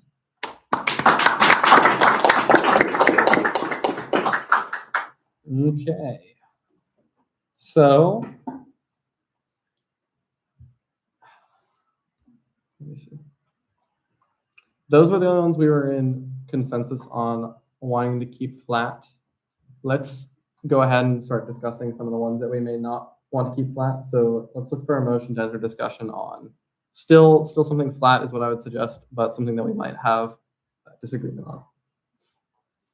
Let's go to Simran. Motion to end discussion on the student union building, please. Okay, is there a second? Yeah, second from Andrew Margaret. Do we have any objections? Okay. We have entered discussion on the student union building fee. Who would like to speak? Andrew, go ahead. Yeah, I see in their slides, they are asking about $4 for their KGHK radio station. I didn't really feel super compelled that the radio station deserved $4 out of our student fee. They couldn't really prove how many people are listening. I understand that there's a certain cost in finding those figures, but out of 8,000 downloads, and they stated that the majority of those are parents or alumni listening in on sets for students. Just doesn't really seem prudent to be paying for parents and alumni to use a service. And it's really just app downloads. There's no real way for me to advocate for somebody that can't tell me how they're being used or how they're servicing students, especially when it comes to a service like the radio station, when there are tons of other forms of media that we do fund and tons of other forms of media that students actually do use and can prove that they use. Yield the rest of my time. Okay. Since this is a huge ask, I'm only going to take discussion on KGHK right now since that's the topic we're on. Bronson. I would like to thank you very much for your point of information and your perspective. But I respectfully disagree with the previous speaker. The KGHK is not an organization for parents and alumni. It's an organization for belonging of students and connection. The students that join such an organization, which is actually a historical radio station, has been around since the early 1970s. It's part of KU history. They are not there for a purpose of entertainment for their parents and alumni. They're actually trying to find a purpose for their professional and social future. And if we decrease the amount for the radio station, we will be directly affecting the seeks of belonging that most students in this university would like to seek and connect with each other. Okay. Casey? Just looking for discussion. Yes, currently discussion. Yeah, keep it to like a minute max. We just need to discuss and specifically on KGHK right now because there's so much within this fee. We can break this up into multiple different questions and speeches if we need. So yeah, minute discussion. I am in agreement with Andrew. While I think it's important that we fund a service such as the student radio, I think across the board, when we look at these entities, we need to be asking ourselves, what is equal in terms of student representation and also student participation when we have student, KJHK is a registered student organization like Student Senate. We have other student operated sort of organizations. We talk about student organizations. I think we need to seriously consider what is considered like a relevant pay for students across the board. when it comes to student organizations, because if we allow registered student organizations to use the fee review process to fund an hourly pay, and I think it's important that it's equal across the board. Obviously, KJHK relies on stipends, but that is still money being used to pay students. And I think if any part of the fee funding is going to be used to pay students, including student senate, then we need to come up with a recommendation across the board that is equal for all parties.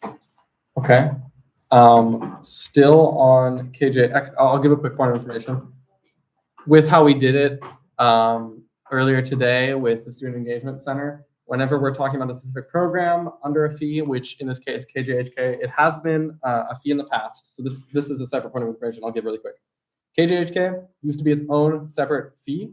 If you look at the RSF history tab on our simulation files, you can see that in fiscal year 25, it was combined under the unions. And then in every year before that, you can see its funding with it beginning in fiscal year 2012.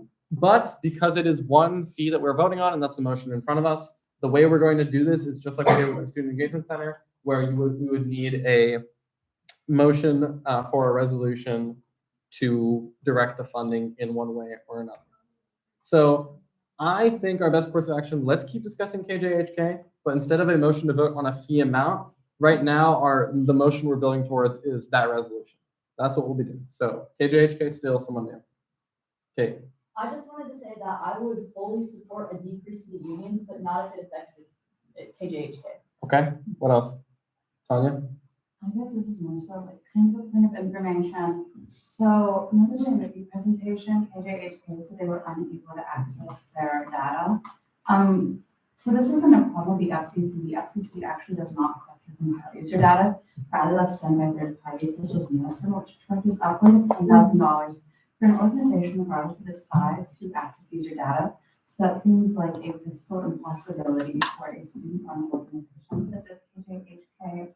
So I don't know if the user basis or apparent lack thereof, or mere speculation upon what the user database is, should serve as the basis on which to fund or cut KJHK.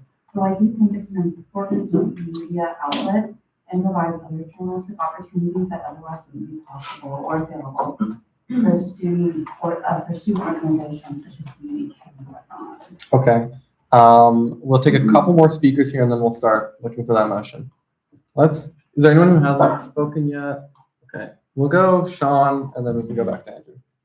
I do agree with the student body president's point that it's kind of hard not having usership statistics on a lot of these services, but as my fellow finance representative stated, they're not really easily able to get these figures. It's not really feasible. They did cite some sort of a 5-figure number. It would be about $10,000. So unless there's an increase that they get to be able to actually pay for these usership statistics, we wouldn't really be able to get that. And unfortunately, I don't see that being a good path to go down anyways. So there's no real conceivable way to get this information. Okay. Andrew, go ahead.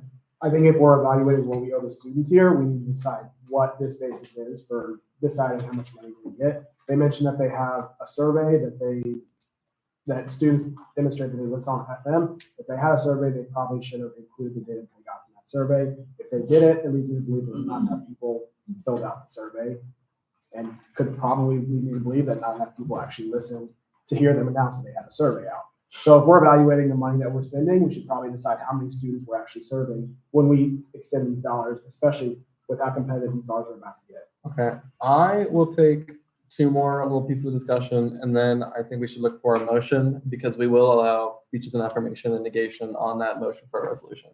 So let's go. Has anyone not spoken yet who would like to? Frederick?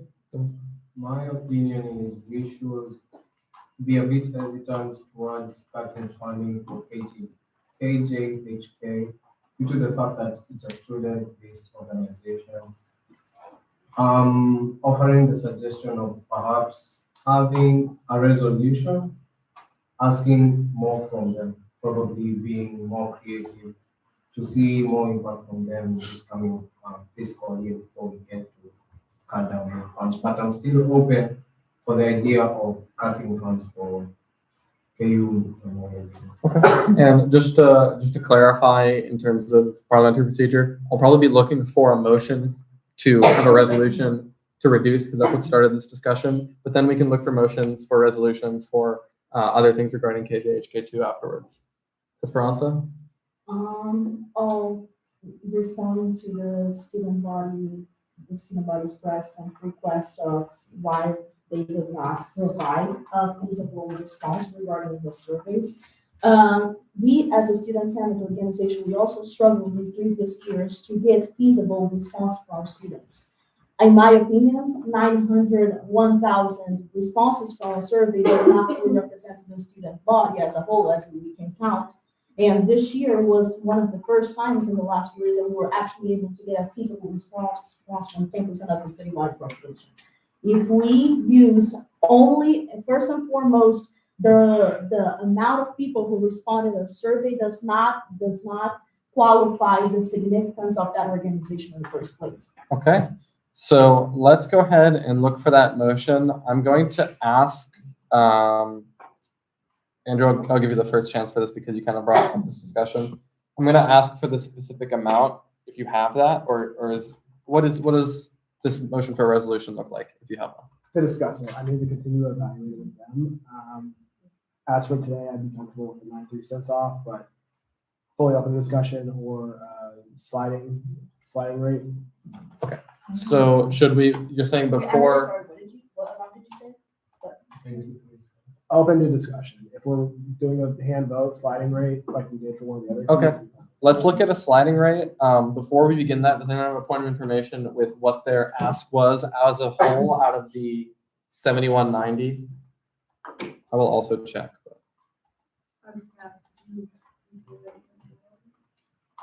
I saw $3.93. Can anyone confirm or deny that? Yeah, that's true. Okay, so I will quickly construct a sliding scale with that understanding.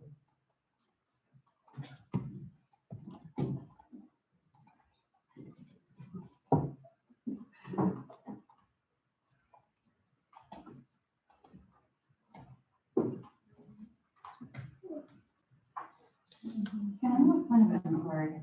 Really, if it's quick, yes. Yeah, so are we not deliberating on the union fee overall and rather just KJHK's role in it? So- Or are you open to a motion for the entirety of the union fee? Because I am ready to make that motion. I will not recognize it at this moment because I think it's better with such a big fee to narrow our discussion, especially because procedurally, this is different than the motion to set a fee as a whole. This will affect the motion to set a fee, potentially affect the motion to set a fee as a whole. Just keep in mind, like, when KJHK was a fee entity under us, we decided how much money they got. Now we just give it to the union and they are the trustee. So this is just a resolution as previously described. But that could affect whatever our total amount is for the union. Okay, let's do a sliding scale. My numbers are going to be And then get an ex officio vote on the sliding scale. wait, what did we say last time? No. No. I said no, because they're not going to vote on the initial thing. But you can vote on multiple groups in the sliding scale. So the numbers are going to be 395, which is just rounded up from their 393, 350, and $3. As a final point of information, I just had this pulled up and I hope I can pull it up quickly. The program began with $2.50 as their funding in 2012. Fiscal year 2012. At least per our simulation file records. Okay. So again, we're doing hands for $3.95, $3.50, $3. Let's do hands for $3.95.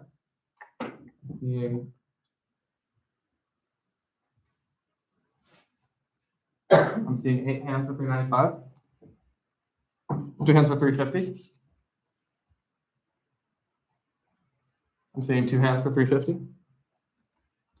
do hands for $3. Okay, I'm seeing 3 hands for $3. So $3.95. Casey, could I ask you really quick? Is $3.95? Because how does? Because their full ask was $3.93. If we have a resolution to, this feels pointless because we're having a resolution to grant them what they were going to do. Do you get what I'm saying? Like, is there a reason for it to be rounded whenever they're the trustee? Sorry, it's a strange question. It is a strange question. So you're are you keeping them flat? Is that what you're saying? And then you're going to tell them that you're gonna have a resolution inside that? Is that what you're saying? So that's where we are at parliamentarily, if that's a word. We were discussing a resolution to lower KJHK, because that's the only way we could do it now that it's under KU Memorial Unions, right? I think I would still keep it rounded just for accounting, because the way that they're going to get it in fee dollars is at a rounded amount. And so I would do everything rounded. Okay. So what we'll do, I'm gonna look for a motion to have a resolution to lower it to $3. And the reason I'm doing this is because a resolution to grant them the money they were already going to grant does not make any sense.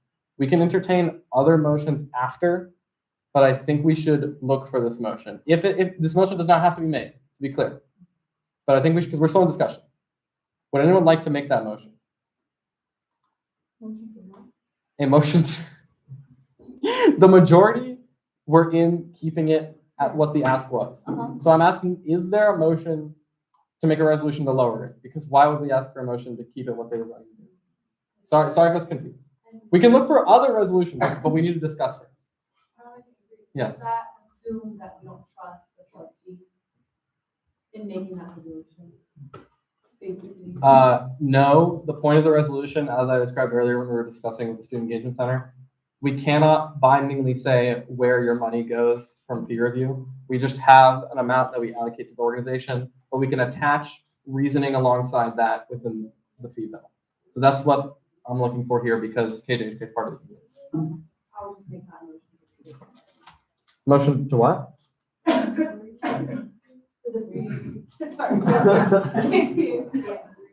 Okay, so there's a motion to make the resolution setting KJHK at $3.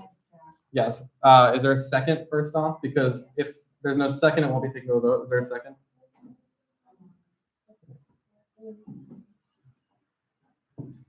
Yeah, okay. There's a second from Amara. Is that correct? Yeah. Can ex officio members second? If not, because. Wait, I'm really sorry. What was the resolution? $3. Yeah, $3. Yeah, I know Amara's voting. Sorry. I was just questioning for myself.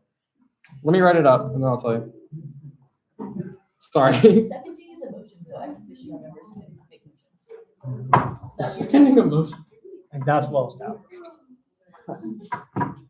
Okay. Yeah.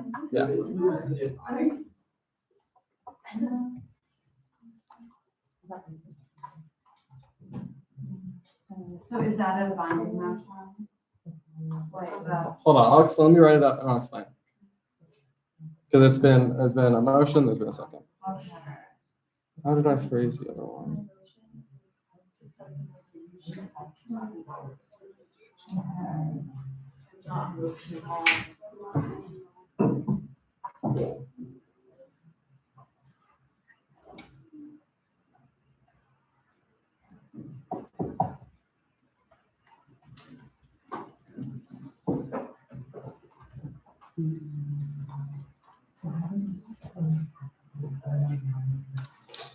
Okay.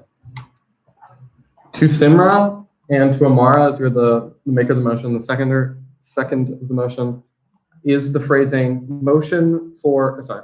the resolution would be for the KU Memorial Union to set KJHK funding to the equivalent of $3 fee. Does that capture what you're looking for? Great, I'll post this. And just as a clarification, a vote yes means you want this resolution to be included along with whatever money we grant them. A vote no will open the floor back up to discussion and room for other resolutions, or we can move on from this KJHK discussion if people wish to.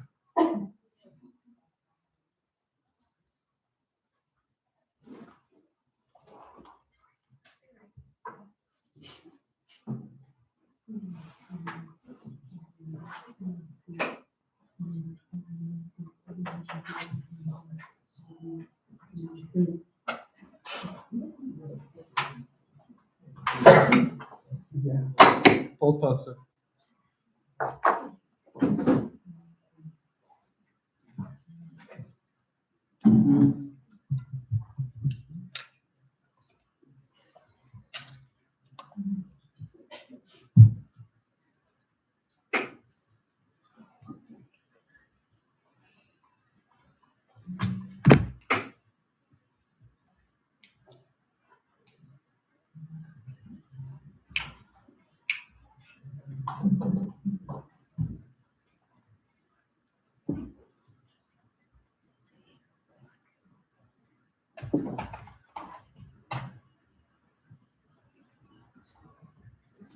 Okay.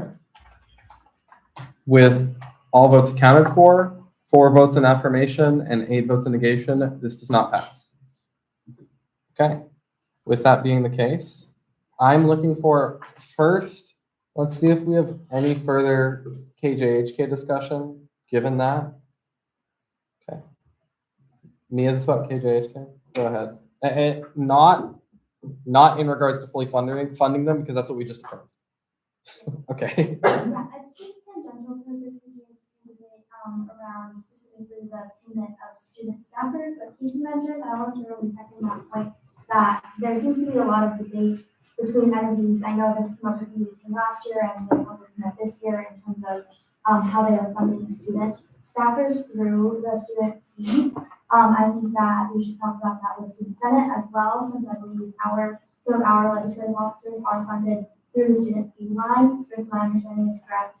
And I think that maybe at the end, sweeping resolution for all the entities that use their fee dollars to pay student staffers should try to set, or should encourage the setting of a standards rate, because I think it's unfair that we debate a student's utility in terms of what they're being paid within one entity significantly more and put more scrutiny on it than we do all entities. So I think maybe a discussion of that resolution, something along the lines of this section and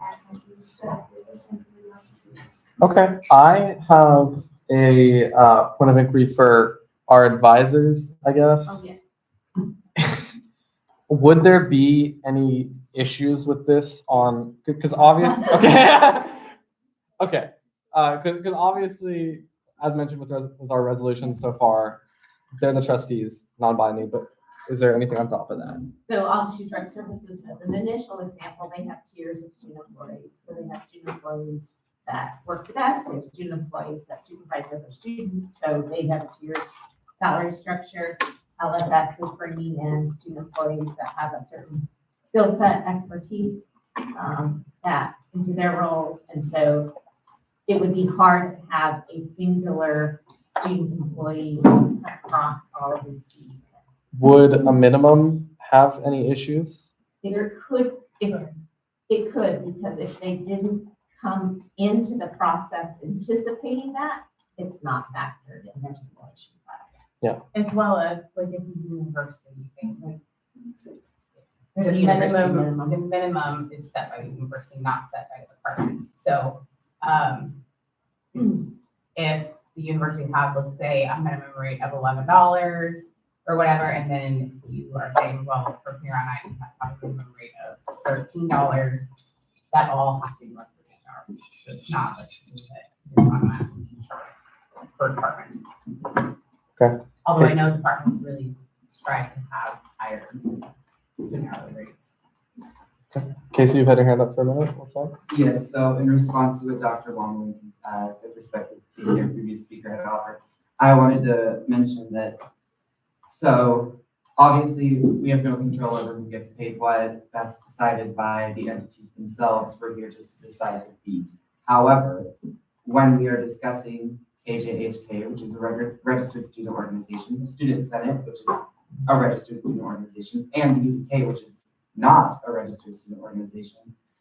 Yeah, I think what's important is how we figure out how do we determine what is and isn't a registered student. Like, so if we've got entities that are registered student organizations, how do we hold them to different standards of the other registered student organizations in terms of pay? As a student organization, Student Senate and KJHK follow the same guidelines set in place by the Student Engagement Center, formerly Rock Chalk Central, to have a constitution, a code of conduct. It's required that every organization has a president, vice president, and treasurer. However, they determine those positions internally. It's their decision. I think what is needing to be discussed right now is the fact that we've got student organizations under our required student fee. We're able to pay those positions, while we've got 500 other registered student organizations who cannot pay their employees because they are not eligible to apply for this funding. I think that is not equitable, and I think there's a big discussion to have around that. Okay. So, as we are currently in discussion for the King Memorial Union, I will allow that kind of line of reasoning to continue, but because it applies to KJHK, but I'm looking for more discussion on KJHK, and you can mention what the previous speaker mentioned too. Is there more discussion on KJHK? Okay. Seeing no further discussion on KJHK, because we're on the King Memorial Union right now, let's keep talking about Friends State. Yeah, because we've moved on from KJHK, so we're still, as long as it's relating to the King Memorial Union. Okay, I would really look favorably on decreasing the Memorial Union by $10. And my reasoning for this, there's a couple, but the first one that I would like to mention is that their Burge Union contract, we found them to be in violation of it in a number of different ways. For instance, in the memorandum of understanding that's attached at the bottom of our Constitution, they're required to house 3 organizations, SAPEC, Emory Taylor, and KU Info, and none of those are housed in the Burge Union. The second thing that I'm upset with regarding the Burge Union is that they renegotiated the Edwards fee, and we didn't get any say in that. And I understand that potentially the advisors would disagree with this, but what I specifically take issue with is we were notified that this change would occur, but we didn't get a say in this. It's not like I wanted us to sit down with the accountants, but I would have much preferred that this would have been a discussion with us rather than this is what the fee is. It's fixed, you can't do anything about it. And then the last grievance that I take with the Burge Union is that according to the union's presentation, only it's less than 30%, I want to say 27% of the reservations go to student organizations. So we're paying $20. And for instance, I've only been to the Burge Union 2 times in my whole time at KU. I've been here 4 semesters. 4 times 20 is 80. So I'm paying $40 in entry at the Burge Union. That's absurd. And this is being paid for by the students, and they're not being used by student organizations. So I think that we should attach a resolution that we are interested in renegotiating the Burge Union contract for those 3 reasons, and I would look favorably on a $10 cut to the unions writ large. Okay, so there are several points to have in regards to that. Firstly, we'll go to our advisors, but with a point of inquiry for our advisors, can the Burge Union fee change? And then anything else you want to share? Burge Union fee change? No, that's not a problem. Okay, yeah. Just to clarify. So I just want to make a few points of clarification. I'm guessing the Edwards campus part is adding Edwards campus to the fee. Is that what So in our Constitution, can Go ahead. I need clarify. clarification. Yes, Yeah, go yeah. ahead. What I'm upset about is in our Constitution, we say that the fee is $18.70 and we're paying $18.40, and they didn't amend our to reflect that change because they notified 2 people who were graduating, so nobody knew about it. You read the resolution. So the Edwards, as far as you mentioned Edwards campus, so that's why I'm interested in Edwards campus. Yes, Senate had 2 people that sat on this fee review committee. So there was a group of people that were pulled in, regardless if they graduated or not, they were still student Senate people. So it was not our fault that that information was not relayed to student Senate. That would be on the backs of the students that were on that committee. So there was representation from student Senate. So that needs to first be clarified because it wasn't a bunch of us coming together and saying, you're paying this fee. And in return, it was a benefit to you all to add Edwards campus. You guys gained a ton of students that are now paying into that fee, which is now increasing your revenue. So there's not a thing that is anywhere that states you can never reduce Edwards campus fee. Nobody's ever told you you cannot reduce Edwards campus fee. The first year it was set just like all the rest of them. After that, there was no, nobody was told you cannot change these fees. Yes, I know your question. Could we, let's pause for 1 second. I have a point of information / word of caution here.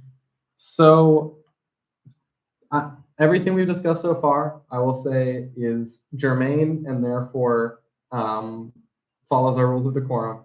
But I fear we are straying further and further away from the information available to all of us, along with the information that we've had at our hearings. I want to be clear that the decision we make here today, as I said at the beginning of this meeting, need to be focused on our goal to set these fees, given the information that has been provided to us through our hearings, through our advisors, and answering the question before us, which is right now the student union building fee, where they have an ask of $71.90. Kate, we can go back to you. Let's see, do we have anything else from the Well, advisors? I just want to make sure that everything's clear. I mean, everything needs to be out on the table as you guys are making decisions. And as we said earlier, we're going to step in and make sure that you guys have the correct information. So as far as the Burge violating their contract with 3 departments, one of those departments does not even exist. So you can't hold the Burge responsible for something that no longer exists. On top of that, as far as the other departments that were moved, I don't know that that was fully on the Burge's decision. It could have been on other, like the actual departments over those individual departments. It could have been a higher part of KU's decision. So I just want to make sure that we're fair in answering the fact that some of these things that are coming up has been violating their resolutions or whatever with you guys isn't always their fault.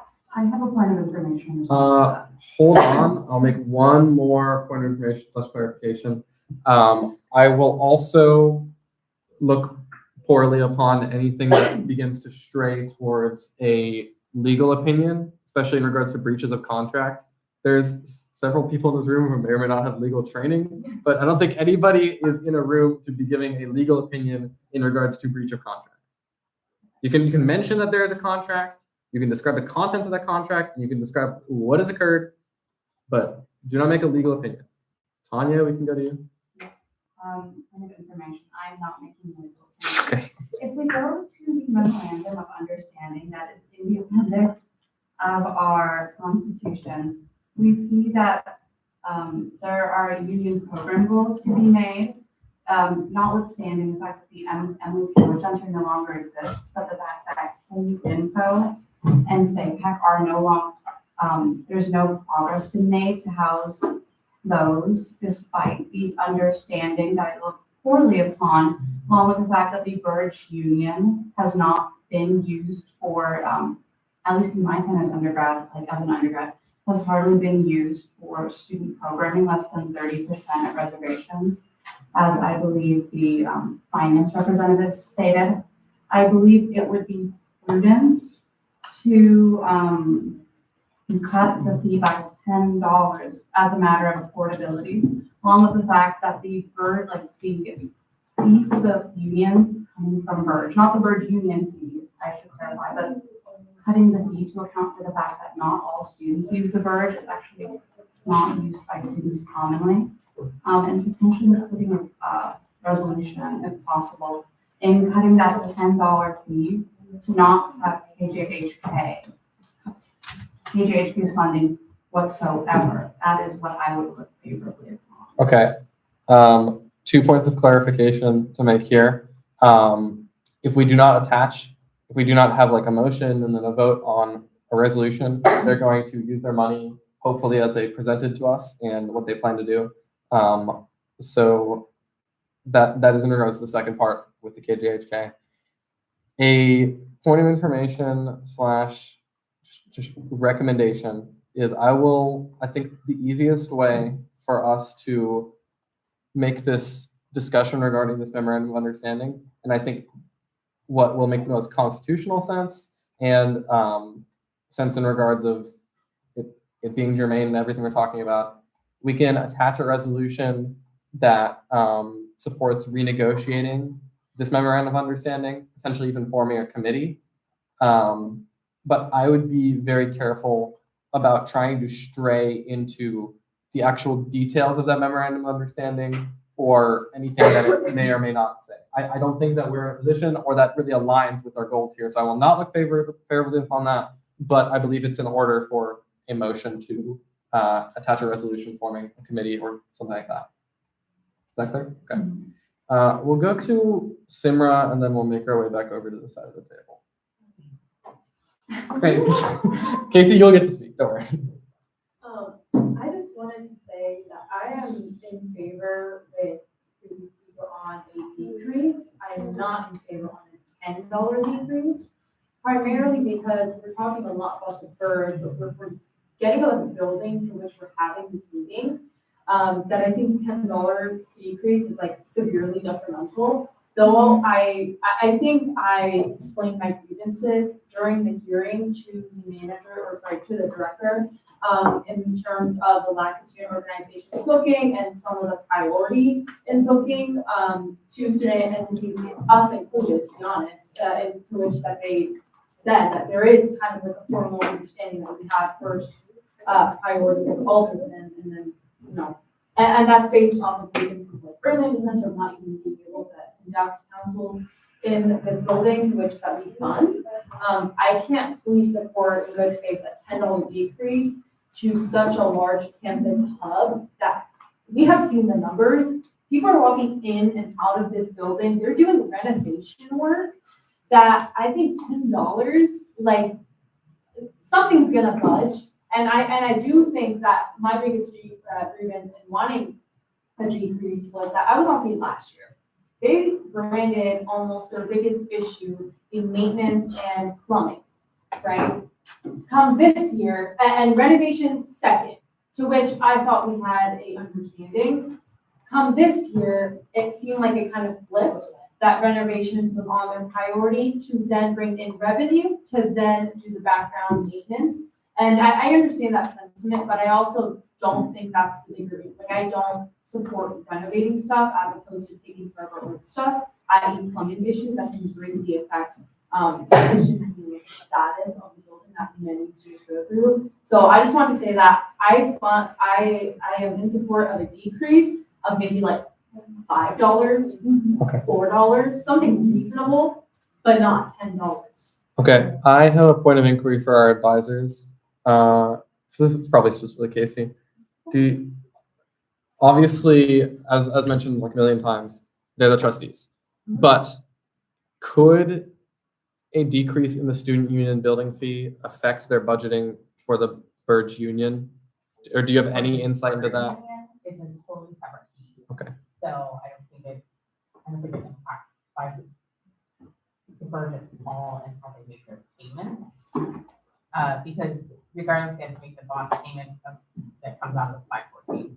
Now, if they use the 520 money for any of the operational stuff at the Burge, that I don't know. Did they present on that? As how they do the operational? Is this a point of information in regards to that? Because if so, then I'll. Is the question to you. Okay, quick question. So just what you're saying is we cannot change the version fee because that's the money we're obligated to give them to pay for this, that, or third. With that being said, any programming that would change coming from a decrease of the student union building fee would be theirs to decide where that would be affected, be it the Burge Union, the Memorial Union, or the Bruce Center? What's the third? But yes, but I don't know if that, so I wasn't here for the presentation, I apologize. I'm not sure if that fee, that $71.90 goes to run the operations of all three of those buildings. So I can't answer that question for you. Because I will tell you all, I expect, for point of information, we were around 7% of their budget. Someone can check me on that. And I assume that we asked them a question we provided to every fee entity was what would happen with a fee decrease, and they answered that question during hearings. So look back on your notes there. Okay, let's keep going around. Point of order. And that, you can look at the slide, even presentation too, it's. Point of information. That they operate 3 union facilities, Kansas Union, Burge Union, Bruce Center. It includes campus dining and book operations and 26 locations across campus. To which naturally one can assume that those are all encompassed since it's not figured in. Okay. It's a broad fee. Yeah, and it, like, that fee does not cover all of their operations, obviously. Like, other money goes to cover their expenses. Okay. Also, for a point of information, I believe that Frederick and I, through our roles in Student Senate, are members of the K Memorial Union Board of Directors. We have met twice so far that I am aware of, or at least quickly checking my email. there was a meeting in the summer, and there was also a meeting in September. Yeah, September 18th. And there may have been one more discussing their fee package. I'm not the expert on how their board structure works. I just have the bylaws, and then also I'm pretty sure that Frederick and I are members. Do you have a point of inquiry regarding that? Yeah, I've served on Katie Memorial Board Corporation Board prior to the limited membership on it. As a student senate representative, which, yeah, I think we do. I just wanted everyone to be aware of that, knowing that that's kind of the governing body. Okay, let's go to Angel. Yeah, let's go to Angel. Go ahead. I'd like to make an additional resolution if I can. I can hold off until those other. What is it relating to? Adding, the exploration of adding the UDK under. And I'm open to discussion for that. I just wanted to. I think this is too far removed, so it's not recognized at the moment. But we can keep in mind that is something that's been said, but that's not recognized at the moment. Mia? Just a clear thing, slide 5 of the buildings, presentation gives a bit of a rundown to where that 71 comes from. And feedback point is broken up into about $38 for Kansas student operations. Okay, Kansas student but R&I is about $25. Student union activities, actual SUA, is $5.60, and PGHK is $3. Okay. Casey? I've been trying to figure out when the right time to ask this is, but here we go.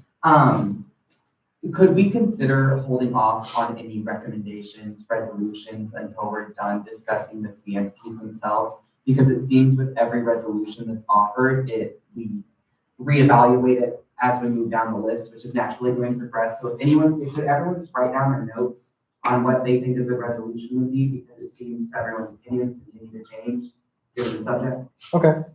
So the speaker's recognized. At the moment, we will just list that down as a part of the discussion. If it comes to the point where we feel like we need an order of the day or the thing that Robert discussed, we can do that. I don't think we should do that right now.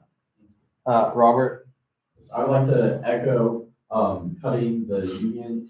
Union is one of the biggest things we get when we look at the survey is what is my tuition paying for them? I think it is a little silly that all students are having to pay for this affiliate, especially when they have 400K reserve. And most importantly, fee dollars make up 7% of the budget for us to get 26% of the rooms booked by students. We are not getting our bang for a buck there. Additionally, they're not filling the 50% of board representation. I don't think they're bad actors with that, but that's something to work for in the future, and this gives us leverage there. Additionally, the Jayhawk jump was kind of hurt by them renovating Jayhawk Inc. and then us losing that warehouse because they moved all the books there. So those are my concerns with the union one. Okay. I think we're getting ready for a sliding scale here. Let's hear some more discussion on the K Memorial Union fee. Frederick? My opinion is it reiterates what Robert mentioned. I'm looking at their finances and it's done to be corrected, but they have 975,000 lying around projected for financial year 2027, with 7190 being allocated to them. If we do a cut of $10, that's close to $500,000 at most, and I feel like they can still survive with that cut. Number two is they mentioned in their presentation that they function as a 501(c) business with a revenue of 45 million. I feel that they should work more towards being more efficient with the revenue that they are making. They aren't very clear with what they do with their revenue that they make. They weren't clear on that. And another thing is the fact that this is only a 7% of the, we're only funding 7% of their budget. So I really believe $10 is radical, yes, but it's feasible. Okay. I think we need to hear from anybody on the other side. So anybody who is advocating for keeping it flat. Do we have anyone with that position in this room?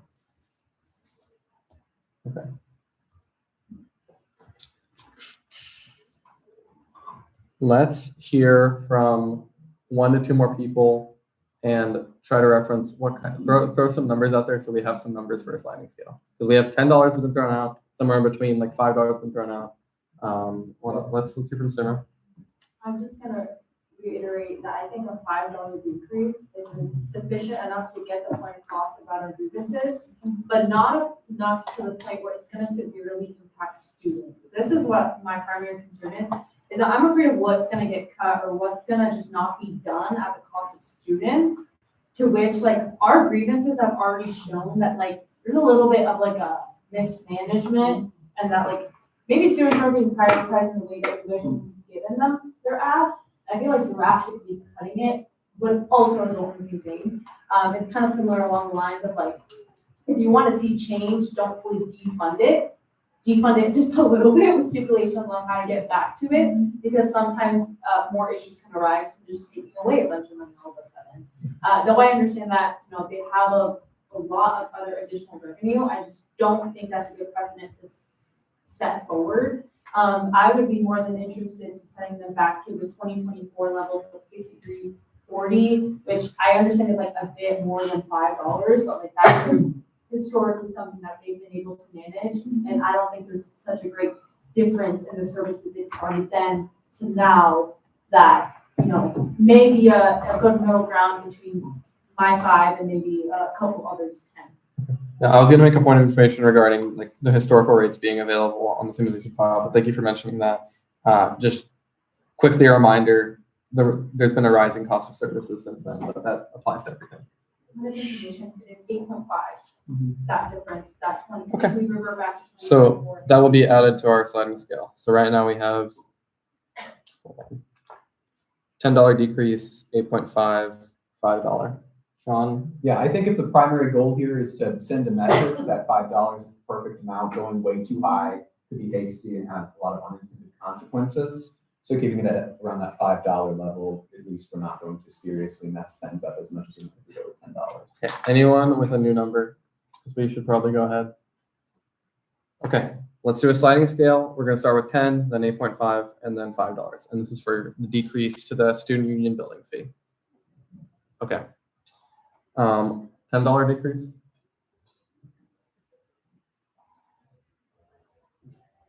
Okay. $8.5 decrease. And remember, you can vote for multiple.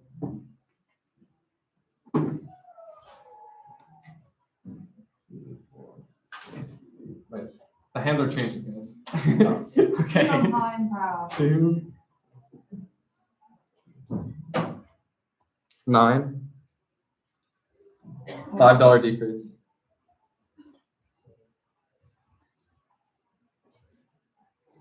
I'm seeing 5. Can we do one more for the $10? I want to make sure it's the same.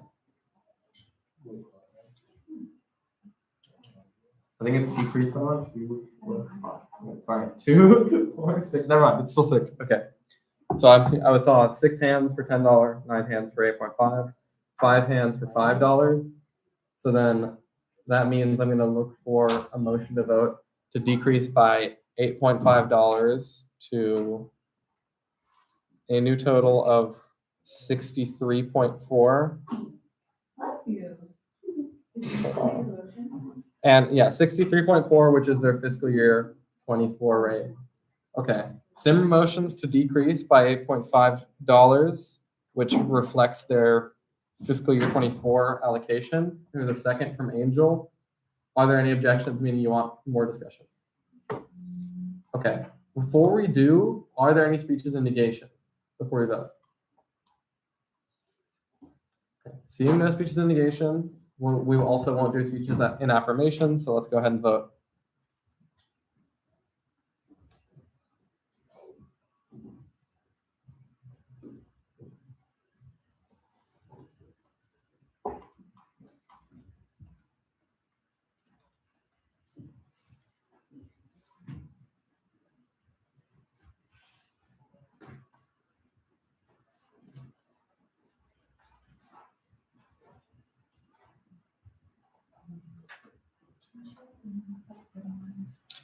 Yes. We are voting on a decrease of 8.5 to a total of 63.4. Oh, 63.4. Because they're at 7190, so minus 8.5. That's 850. Yeah. No, it should be two. Wait, no, that's fine, because that's, 63.4 is. It's $8.50. Decrease, but for the total. 63 and 40 cents. That should be good to the nearest nickel. Okay. We're good procedurally? Okay, sorry. It confused me earlier too, that's why I asked Casey. Okay. As soon as the poll's posted, no talking about this. Sorry.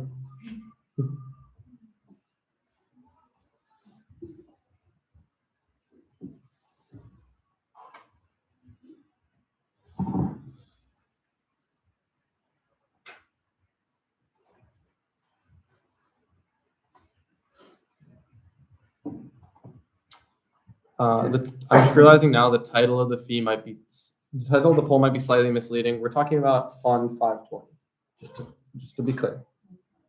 Okay. The poll is posted, so please be silent as we vote.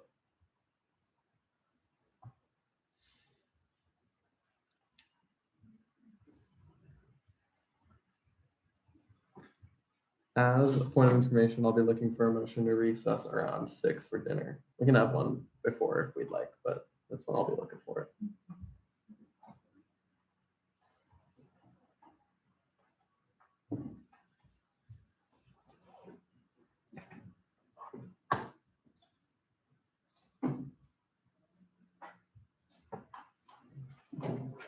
Waiting on one more response, I believe.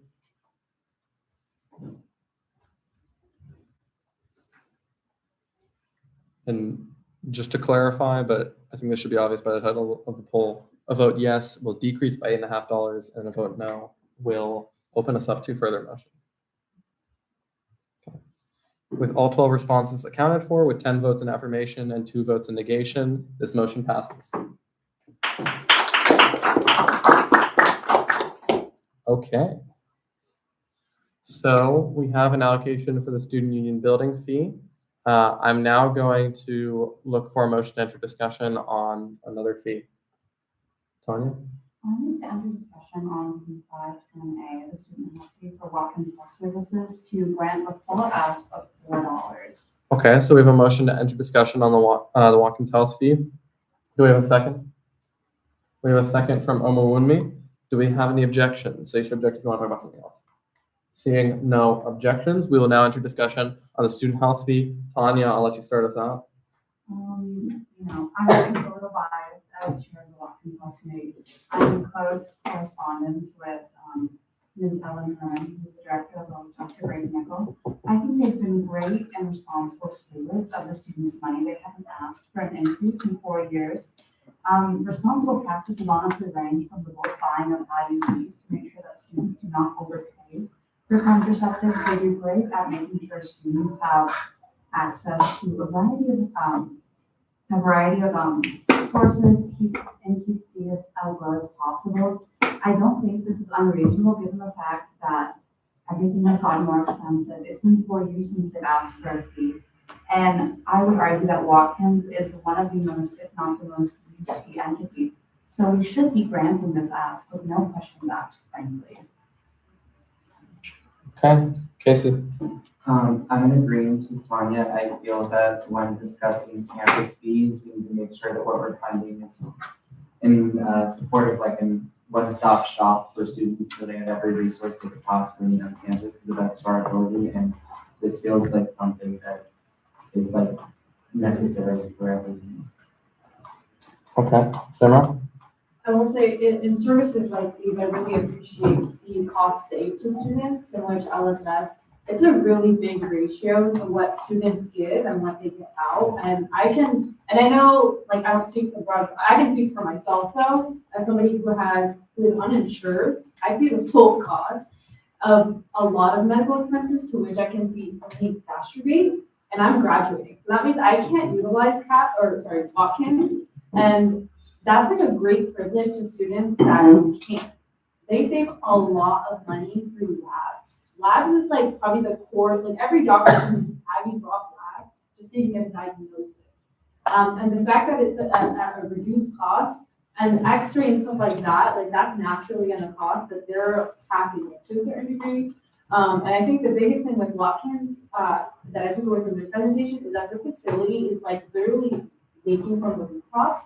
That at a medical facility, I don't know if that's necessarily hygienic, but I do want them to like keep up with upkeep of their building because that can only get worse in the future. And it seems like they're good stewards of their money historically. And I also think that like their services directly impact students times 10.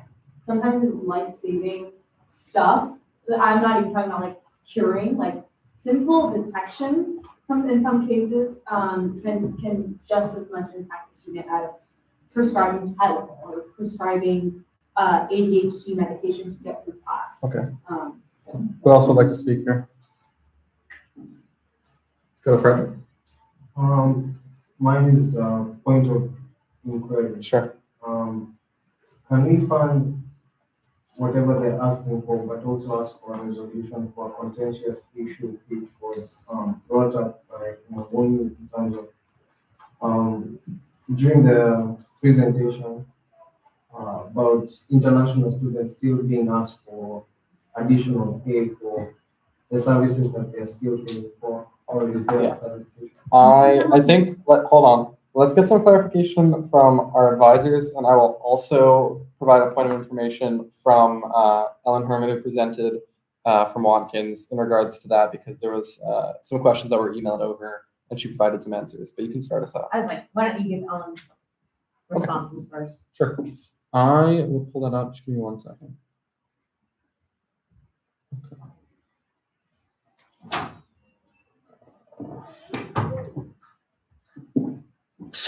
My email's being ridiculous. Okay, I got it. So we reached out. We asked about a copay, and the question was asked that many students have been complaining regarding a copay after receiving services in the health center. Why so? And then a follow-up question to that is, if you've begun charging a copay, if you have to begin charging a copay, will the copay now be on the face-to-face appointments that were initially free, or an increase to existing copay charge on services? So that's the first kind of question about the copay. Second, many students often complain that the health center does not provide services when needed and are instead referred to LMH or KUMC. Why is this the case? The response received for the first question: Watkins does not charge a visit fee or a copay for a visit when a student has paid the wellness fee. This is not in the email, but just as a reminder, we talked about earlier when we were talking about the fee survey about how the registrar kind of determines that, and a lot of that it's not determined by like Watkins whether they paid the wellness fee or not, right? Moving back to the email, when we get billing concerns from a student about a bill, it is usually from a charge for a lab test that they thought was for the visit itself. If students are concerned that they're being charged a copay, I would encourage them to contact our business office and ask questions. Because there's no existing copay, if we had to charge one, it would be on face-to-face visits with the provider. Just remember that we do not like the idea of charging a copayment, as we think it will be a barrier to students utilizing the clinic. So that's the first question in regards to the copay. Second, I suspect the services you're referring to are specialty services like ENT, dermatology. It isn't possible for us to provide all types of specialty services at the health center. We brought physical therapy and sports medicine in-house because those were the two service lines we refer out to the most. When there's a need to refer a student for outside services, we have full-time referral specialists who works to get them set up with a provider who works with their insurance. We know that sending students outside can be more expensive, so our providers only do this when it's something outside of their scope of practice. Does that answer your question, Frederick? Somewhat. Because I know you mentioned international students. Yeah. Do we have anything from our advisors first? Just a decision as to whether or not international students are compelled to buy health insurance. That's not a Watkins decision. It's an immigration. Yeah, and the fact that we have this fee structure is not a Watkins decision. That's bigger. That's a university level decision. So to hold Watkins accountable, I empathize with your feeling that you're being kind of charged twice, but that's not a Watkins decision. And also, just referring back to the point of information I gave in regards to talking about the Bird Union fee and all that.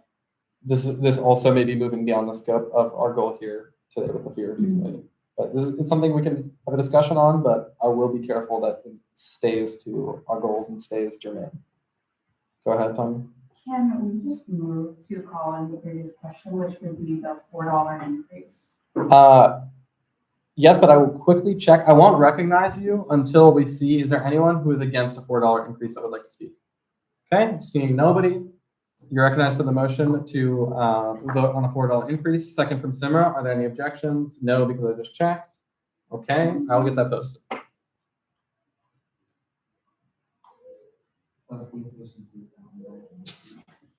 We love healthcare for all.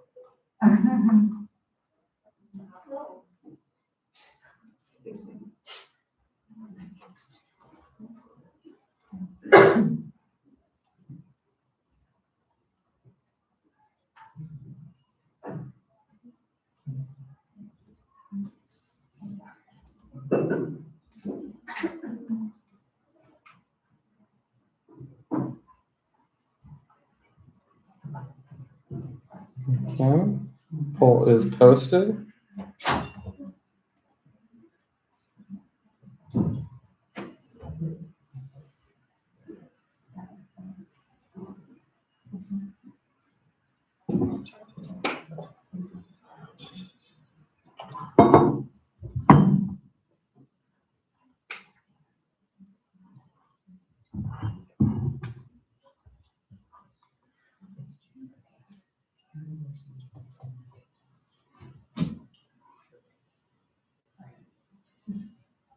So can I know for the, Well, this has to be a point. We're in a vote. This has to be a point of parliamentary inquiry or like. Okay, what is this? we did vote on, 512 and 767 successfully, right? I just didn't see them in the document yet. Like for the approved, documents. Sorry. I will confirm with you. Thank you. Yes, you did. Sorry. No, you're entirely fine. We did the two facilities. Student health maintenance 350 and sub-teeny facility flat. Yeah. We had a vote on that. Yeah. Sorry. All good. Well, We're waiting on one more vote. Sure. Hey, I'm on viewing mode. I'm gonna read online.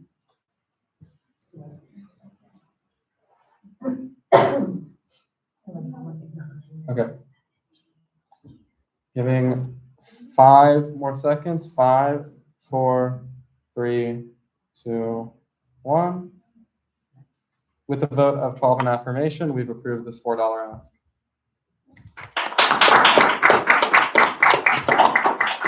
Okay. Before a motion to enter discussion, are there any other motions? Okay. Motion to enter discussion, Kate. Safe ride. Okay. Motion to enter discussion on safe rides, second by Sean Lawson. Are there any objections? Okay, seeing no objections, we'll enter discussion on safe ride. Kate, do you want to, I've been having the person who makes the motion start out, but you can, okay. I think that we should fund the 1250 increase in full. Isn't it 1255? 1255 increase in full, yes. Okay, who else, Sean, you want? I completely agree. I think it's a good idea to bring back Safe Ride, to bring them back to the exact level they were at last year, would not bring them back to the same level of service they were last year. The only way that we can be bringing back Safe Ride in a way that will be good for the students is to bring it back to its full amount that was requested. Okay, I will give a quick point of information. On the sheet here, we have their scenario A, which is a $7.30 increase. Their scenario B is a $12.55 increase. Okay. Go ahead, Esperanza.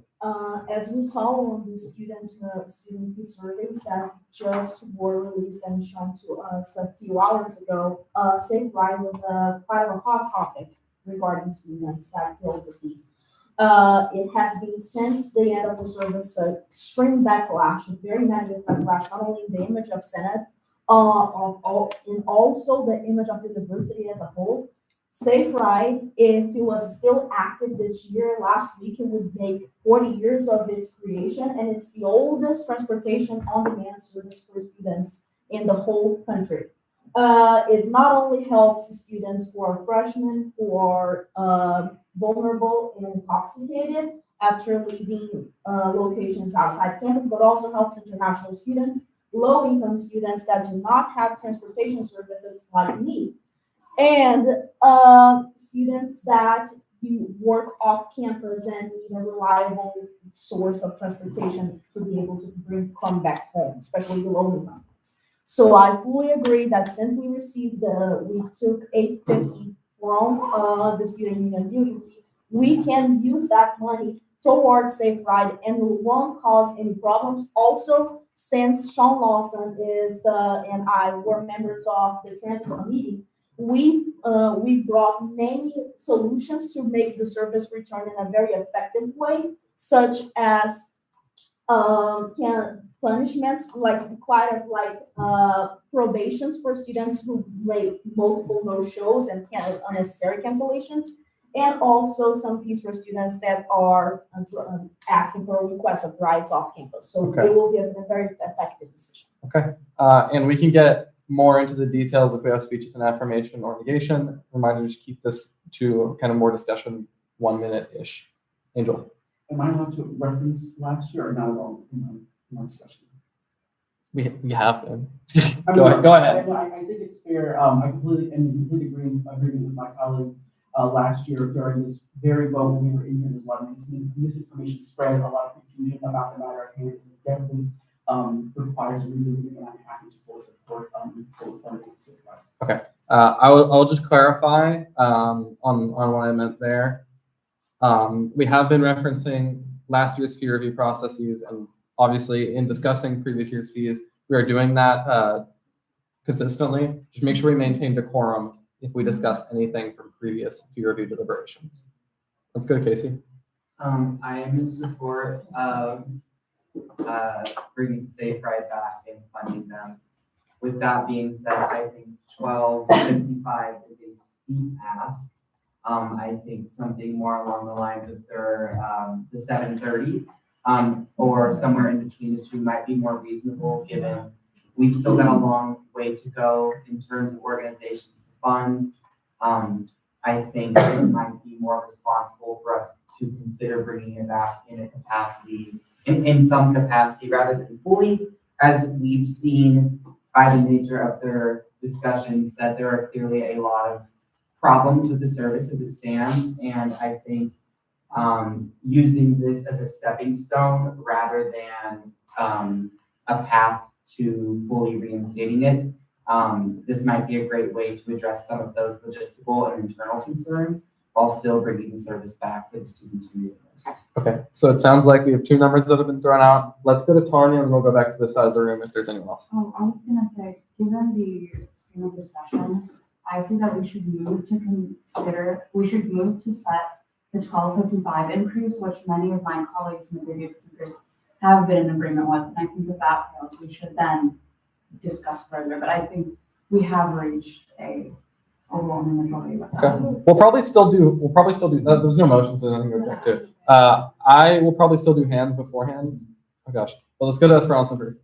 Just a small point of clarification, since Sean and I, we are actively engaging and communicating with Margareta, who is responsible for the Safe Ride service. We brought many ideas that will be substantially productive to bring back the service in the most effective way as possible. So many of the logistical problems that we faced last year will not be a problem this year, according to the new changes we're going to bring back to the service. So it will be much more effective. Go ahead, Sean. Hold on, you can't call on people, so you need to wait a second. I will give a quick point of information, and it's okay. I will,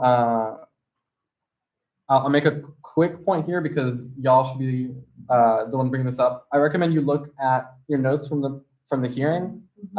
They talked about what their service would look like given scenario A and B, and it seems like that's what we're discussing. I currently have that in scenario A, which is $7.30, they could start the service back up at around 70% of capacity, previous capacity. And then scenario B, which is $12.55, could restore around 100% of the service level. And in regards to the 70 versus 100%, they said that it would be their choice, or probably in consultation with the transit committee, in regards to potentially removing a day of service or less service throughout all days. Someone check me if I'm wrong, but this is what I have from the hearing. We can go to Sean if you. Yeah, so this is mainly just like, in regards to what Esperanza was saying, we don't have any final policy changes that have been made for Safe Ride. We're still in the conceptualization phase. And actually, I'd like to request, as Chair of Transit, to all of you, if you have any ideas for how to improve Safe Ride going forwards, we can definitely put that as part of a resolution, and I can assure Transit Commission will look through all of the parts of the resolution and consider them heavily. Okay. We'll hear from Simra, and then let's just do hands for a second. So, I think that's- And I say this in good faith, but I think we should shy away from like, we're here as our representatives of rights and finance respectively. I don't think we should be here speaking as like, because I am the LSS chair, but like, I'm not necessarily advocating on behalf of what LSS will do with that money and having that impact the set dollar that we do today. That being said, I am in favor of increase of $10.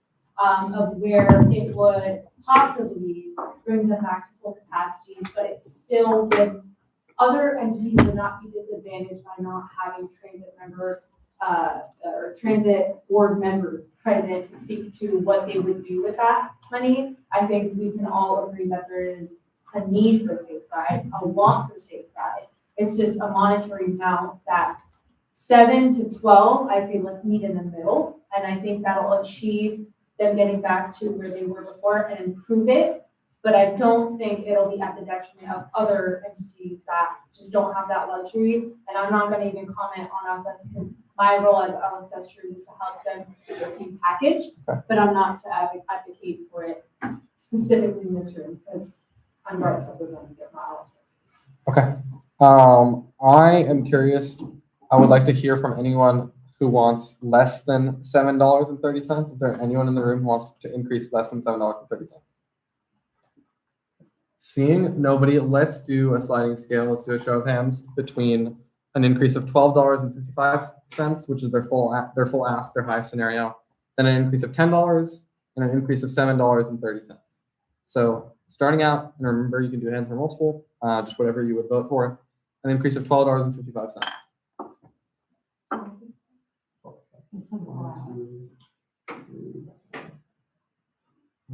I'm seeing 8 hands. An increase of $10. I'm seeing 6 hands. And an increase of $7.30.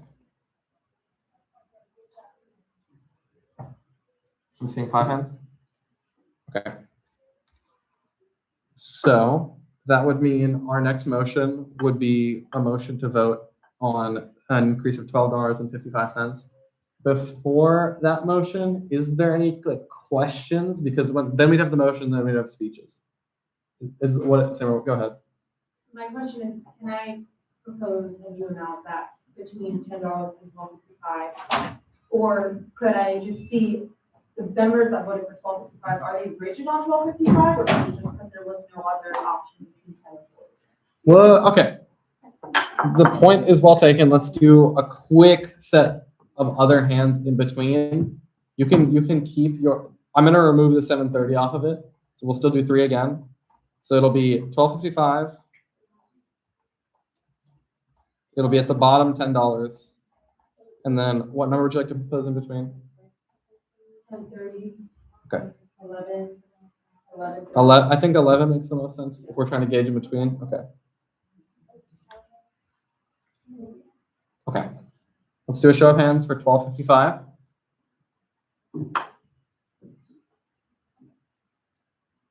I'm seeing 8. Now let's look at 11.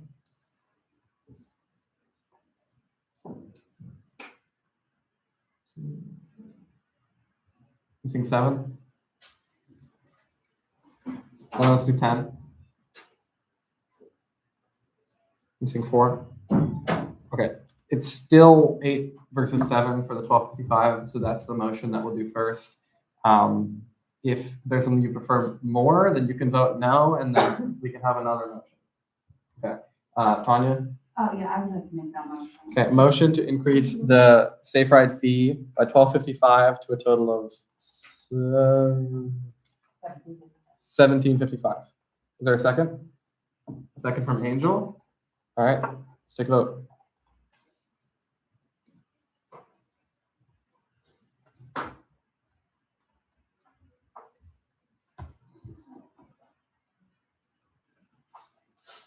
Sorry about the delay. I'm taking notes in like 2 different places. So I've got a few more than that. Subtle breath. No, it isn't. From today. Oh, okay. My little one page are pretty efficient like that. Increased by 1255 to a total of 1755. Sorry, guys. Fine. We're going to six. Good time to recess. Yes. Okay. I will get that poll posted soon, so no talking once it's posted.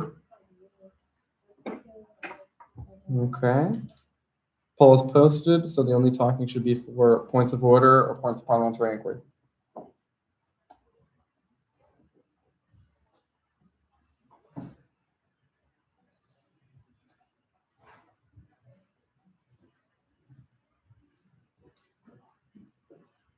And just as a clarification, yes, we'll set this as our fee for now until we approve the full fee package. It requires the majority as the margin as set earlier, and a vote no will just open the floor back to more motions.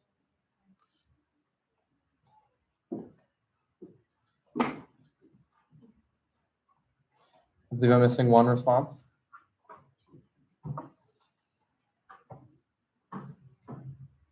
Okay. With all responses in, 8 votes in affirmation, 4 votes in negation, this passes.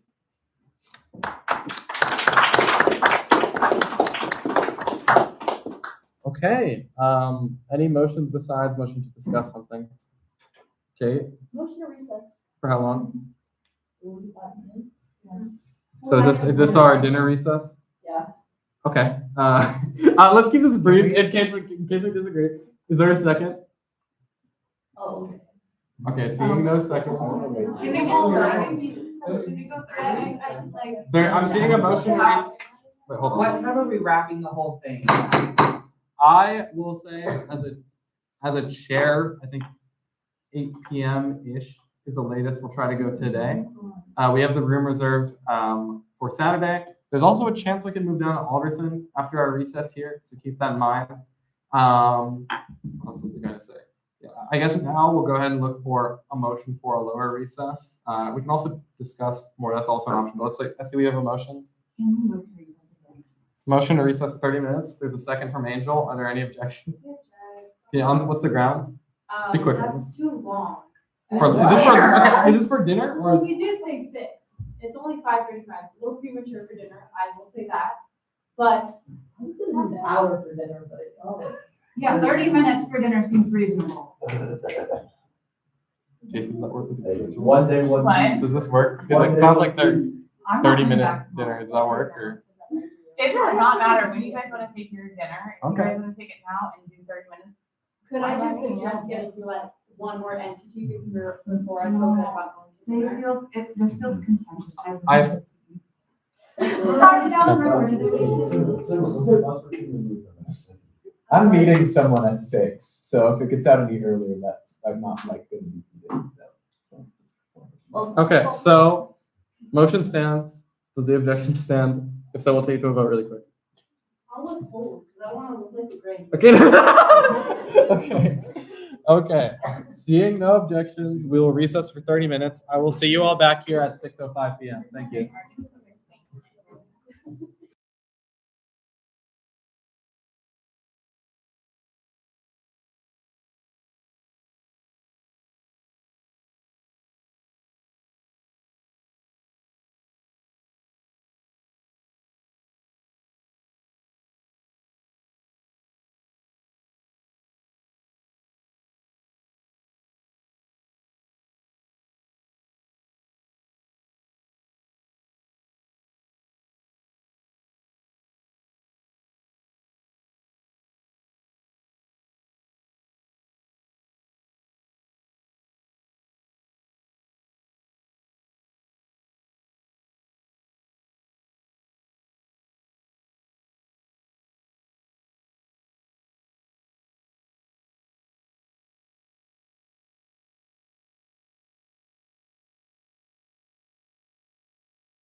I'm going to call us back to order at 6:14 PM. I believe we have a point of parliamentary inquiry to start us off. Yes, my point of parliamentary inquiry is when we, let's say for this next one, I want to look at something. Can I just say like I move to vote on a certain amount, or do I have to open the floor for discussion?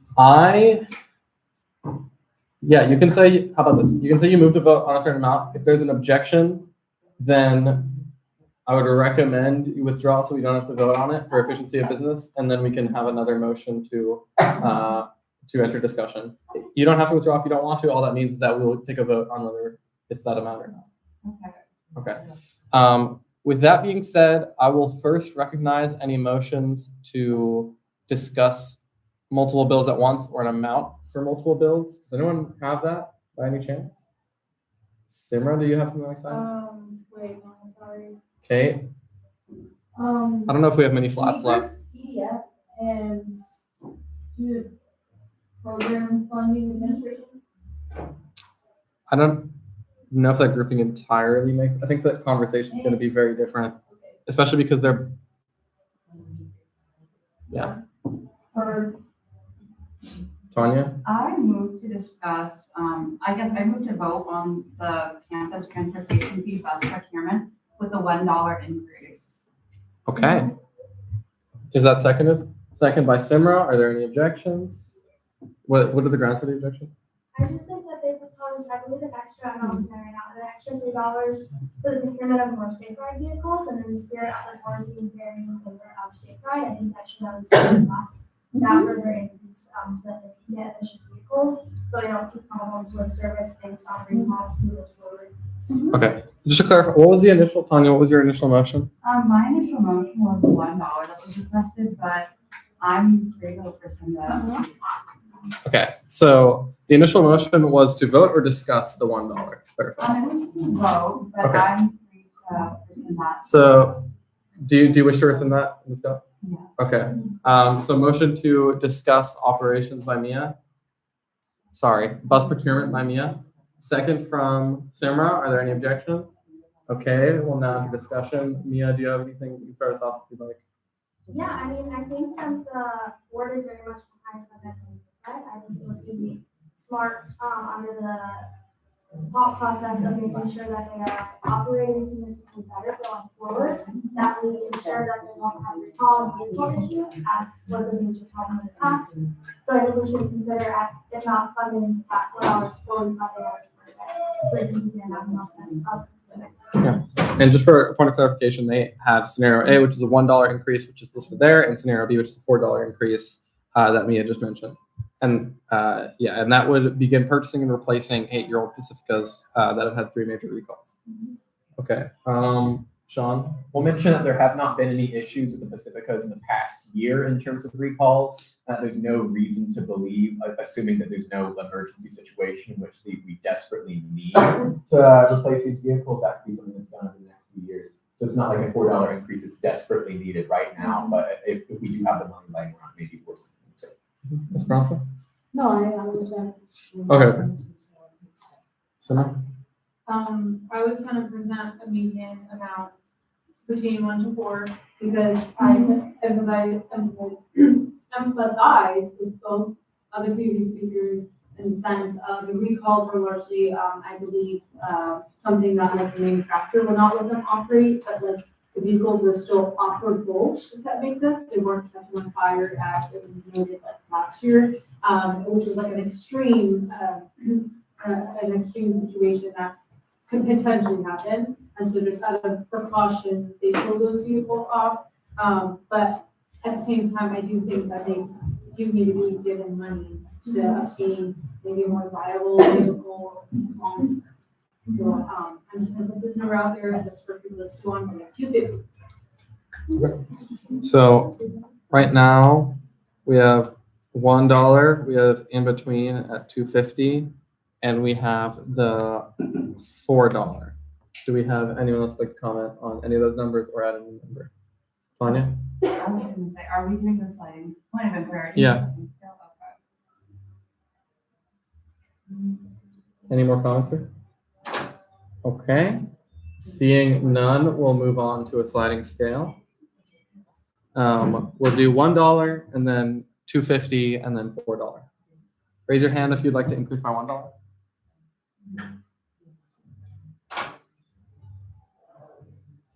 I'm seeing 9. Raise your hand if you'd like to increase by $2.50.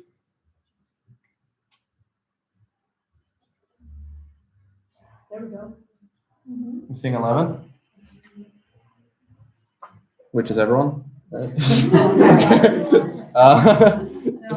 can we move the increase by 250 then?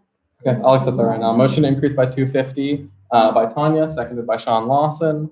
So that would be motion to increase bus procurement by 250 to a total of 3155.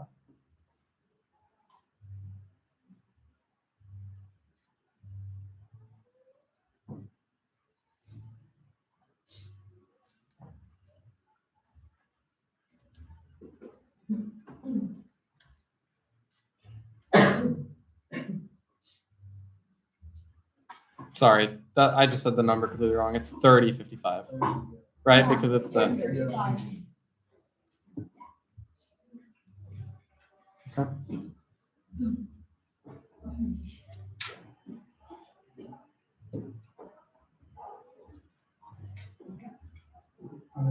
Okay.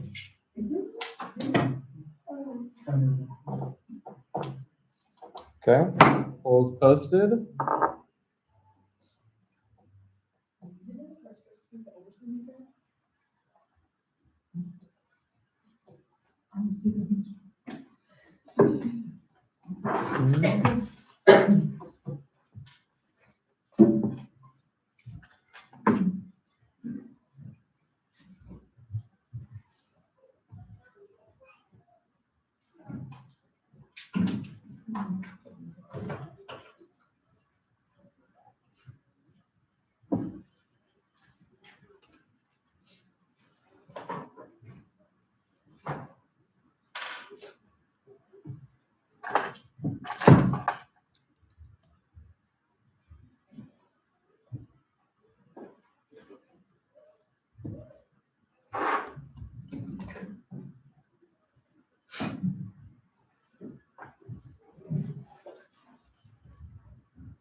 Okay, I apologize for that delay. Let's see how many people we have who filled it out. We only have 9, so I'm not the one delaying. Looking for one more response. Okay, everyone is accounted for. With 11 in affirmation, this passes. Okay, what other motions, Simran? I'm gonna motion to, I guess, vote on increasing caps, cap sheet $4. Okay, let me go up to caps. Okay, so there's a motion to vote on increasing caps to $1 above their ask of $3. Is there a second? I'll second. Okay, there's a second by Kate. Are there any objections, meaning you would like to discuss before this vote?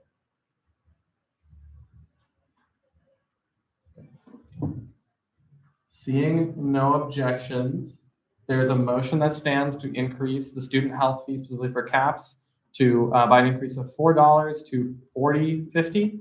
Are there any speeches in would there be any speeches in negation in regards to this? Seeing no speeches in negation, I think we're good to vote here. No objections before we vote? Okay.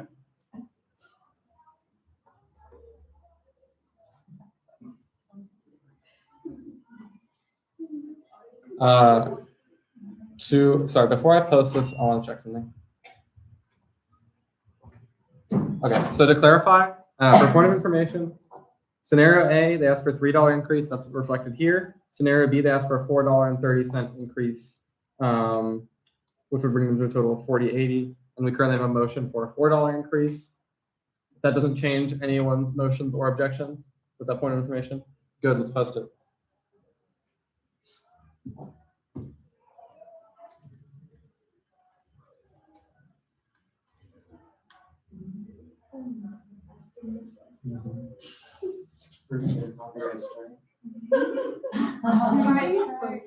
The last time I was part of like 4 years old. This is the best. I song haven't I've been- ever sung. Yes. It's the best.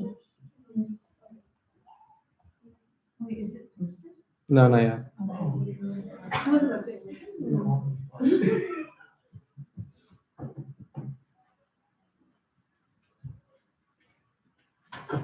Okay, poll is posted.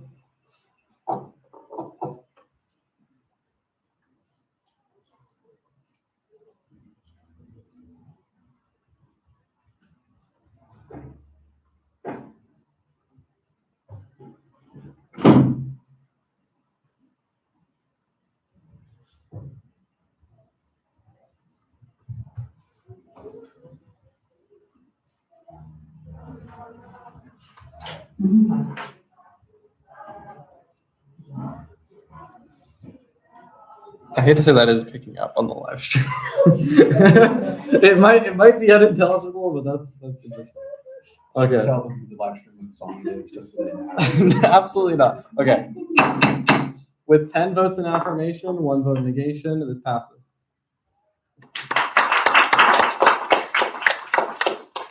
Okay. Let's go to Kate. What about all the students in activity and the community development? Okay, since that was a motion to vote, is there a particular amount, or would you like the motion to enter discussion? On requested decreases of $4.50 and 25 cents respectively. Okay, and that was students on activity fee and what? Community development? Okay, is there a second? There's a second from Robert Eckler. Are there any objections, meaning you would like discussion? Okay, seeing no objections, do we have any speeches in negation? Seeing no speeches in negation, I will get that poll posted.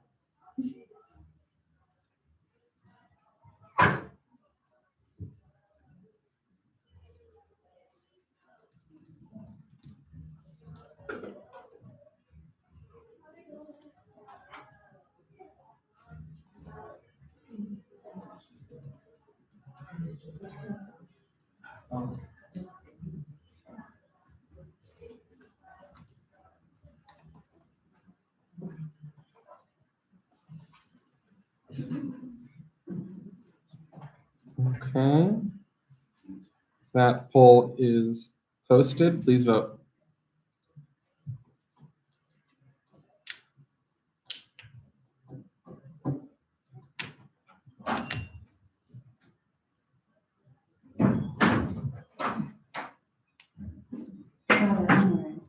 Sorry, guys. Just not quite strong. He'll get there. Yeah.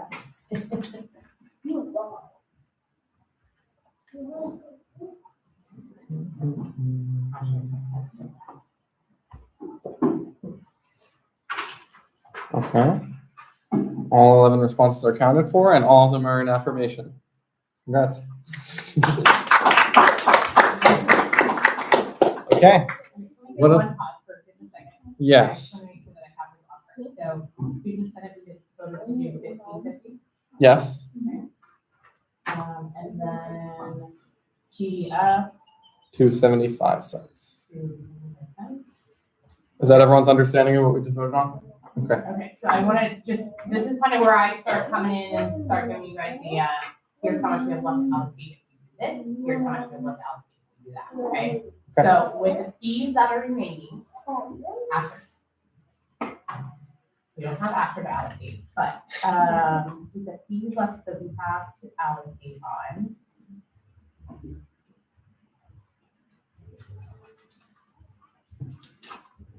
That is a total request of $44.35, okay?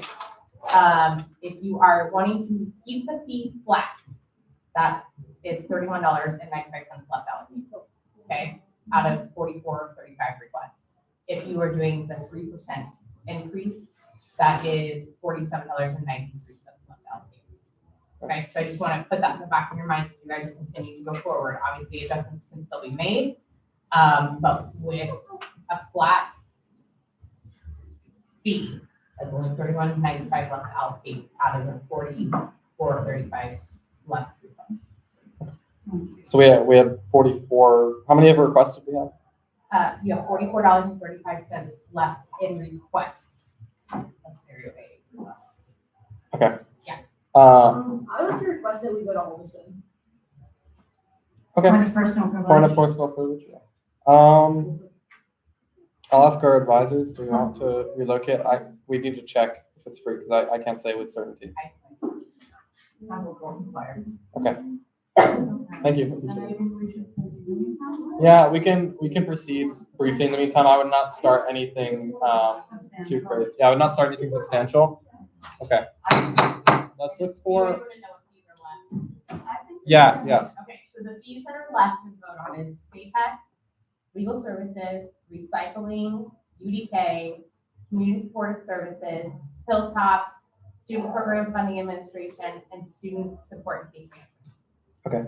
Let's get a motion on one of those, Tanya. I move to vote on SAPEC and grant them their full ask of $380. Okay, let me pull that up. So we have a motion to grant SAPEC their full ask of $380 by Tanya. We have a second by Kate. I am struggling to find them, so please, here it is. 740. Boom. Okay, so it has been pulled up. Okay, I will quickly give a point of information regarding their asks. There was an Yes. additional 75 cents. Versus flat. Okay, Right. gotcha. So yeah, do we have any objections, folks who would like to enter discussion on a different amount? Seeing no objections, are there any speeches in negation? Seeing no speeches in negation, we will take this to a vote.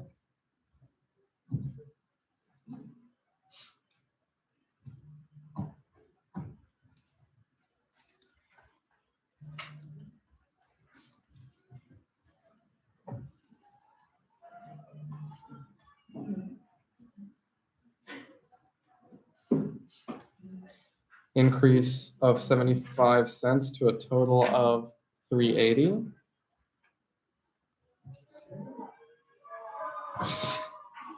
They love it.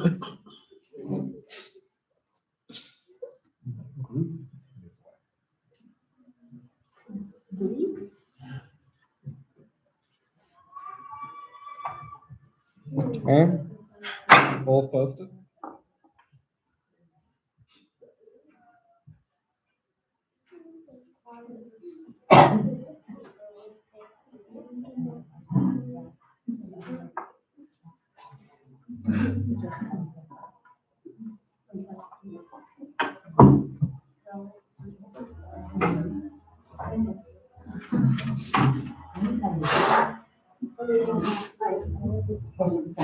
Okay. All 11 votes are accounted for, with 11 in affirmation and none in negation.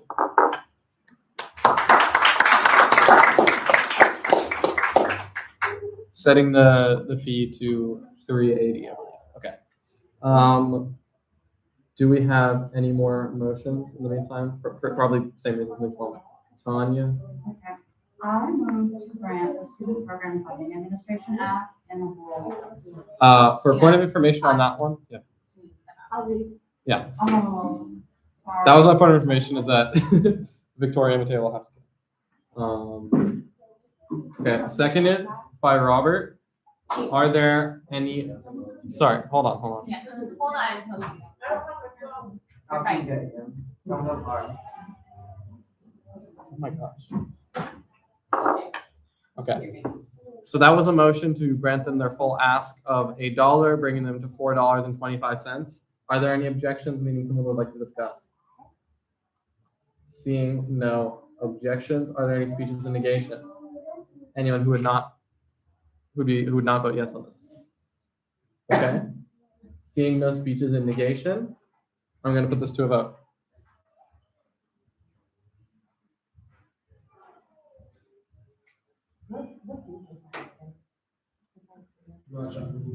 That makes sense.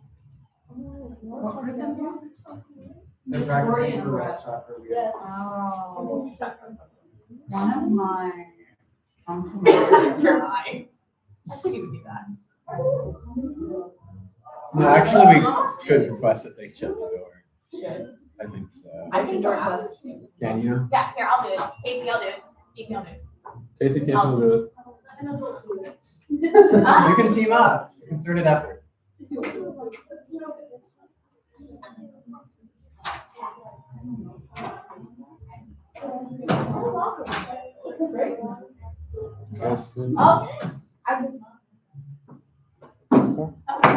Polls posted.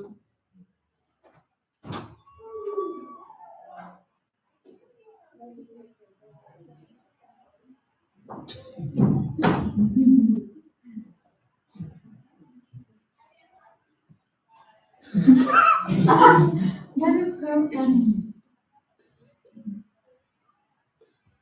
For those of you at home, we filled up our happy next door. Is voting over? No, we're still voting.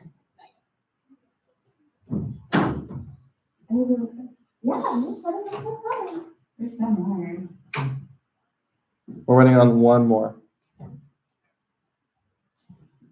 Can I take a one personal photo? She said, like, ever wait on me, let me know. Okay. All right. With 11 votes in affirmation, it is so ordered.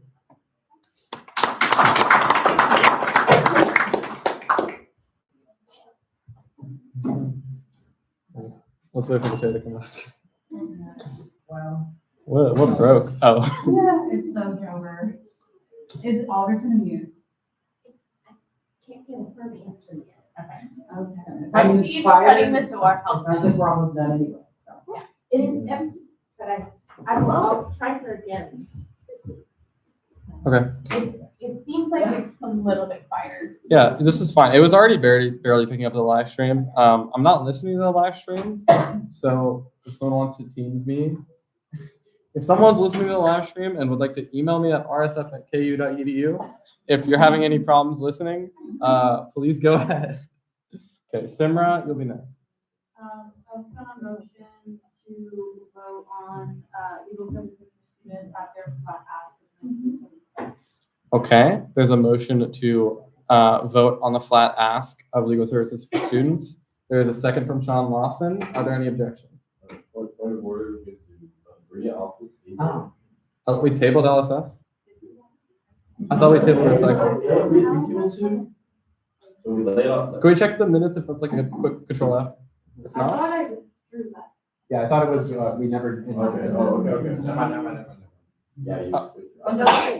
okay, hold on. So I believe the point of order was withdrawn, is that correct? Yeah, it was rescinded. Okay, but Kate, if you get a moment, you can still check. Okay, confirm? Cool.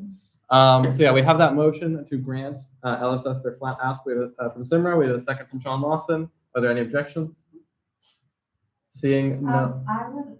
you would like to discuss? I would like to table this discussion until later. So maybe like in the next hour. There's some other things I'd like to discuss before we get to LSS. Okay, so there is a proposed motion to table, but this motion still has the floor. Do you rescind? Can I ask, like, Yeah, Yes, give you a can quick ask me. quick I justification. plan on zeroing out some fees and granting an increase to LSS of $2. I would like to speak on that, or Jennifer can speak on that. We're talking about LSS. Okay. About giving them an increase. Then, I guess my question would be what? To grant them more services for, in terms of, I know they're bringing on like a litigation head, but also they provide a lot of tax services for international students. They need tax insurance for that, just to provide them more support Okay. in their operations. Provide you with a plan for an additional increase? So here's what I'll say. It seems like we're veering into discussion on LSS. So perhaps we could rescind the motion to vote and then have a motion to enter discussion rather than tabling. And it seems like this room will work for the foreseeable future. So okay, the motion's rescinded. Is that correct, Simra? Okay. So I don't want to. If it's not, it's not. It's your choice. Okay. Do we have a motion to enter discussion on LSS, Tanya? I move to enter discussion on LSS with the intent of. That's it. Second. Is there a second in here? Second from Simra. Any objections to entering discussion? We can vote if we want to enter discussion if there's an objection. Okay. Tanya, I'll let you have the floor. Okay, I am of the opinion that LSS, was like, not deserving, but like LSS needs a $2 increase. We've seen, especially now, that the legal environment for international students is a really scary place. A lot of our undergraduates and really talented graduate students are international students. We've seen that LSS also plans to invest more of its resources into, like litigation, has, expanded its tax operations. I had the VITA operations over at KU Law, so we don't do international tax services, we don't do tax services for international students, whereas LSS does. They have areas in a lot of specialties, in areas in a lot of specialty that we at the law school don't have. Also, as a representative of the law school, knowing my constituency, they also provide a lot of, how do I describe it? They provide a lot of opportunities for law students and whatnot. So I'm of the opinion that they should be granted a $2 increase, purely because I envision they will be taking on more of a caseload within the next year or so, especially with a lot of legal changes going on. But I would defer to the advisors if they have something to say on the matter. Okay. I will give a quick point of information. From the simulation file, I'm seeing that their fiscal year, let's look at fiscal year 27. With a flat ask, their fiscal year 27 balance after 90-day reserve is projected at $578,000. Just as an FYI on the simulation file. Do we have anything from the advisors to add here? No, I would just say the same thing. I mean, they have, after 90-day reserve, they will still have over $500,000 in carry forward. One thing that's not accounted for on here is the salary savings for this year of not hiring one of the attorneys, so that's even more money into it. I'm not saying that they're not deserving of the increase, but I'm gonna let Jennifer kind of talk a little bit more. Just from a process perspective,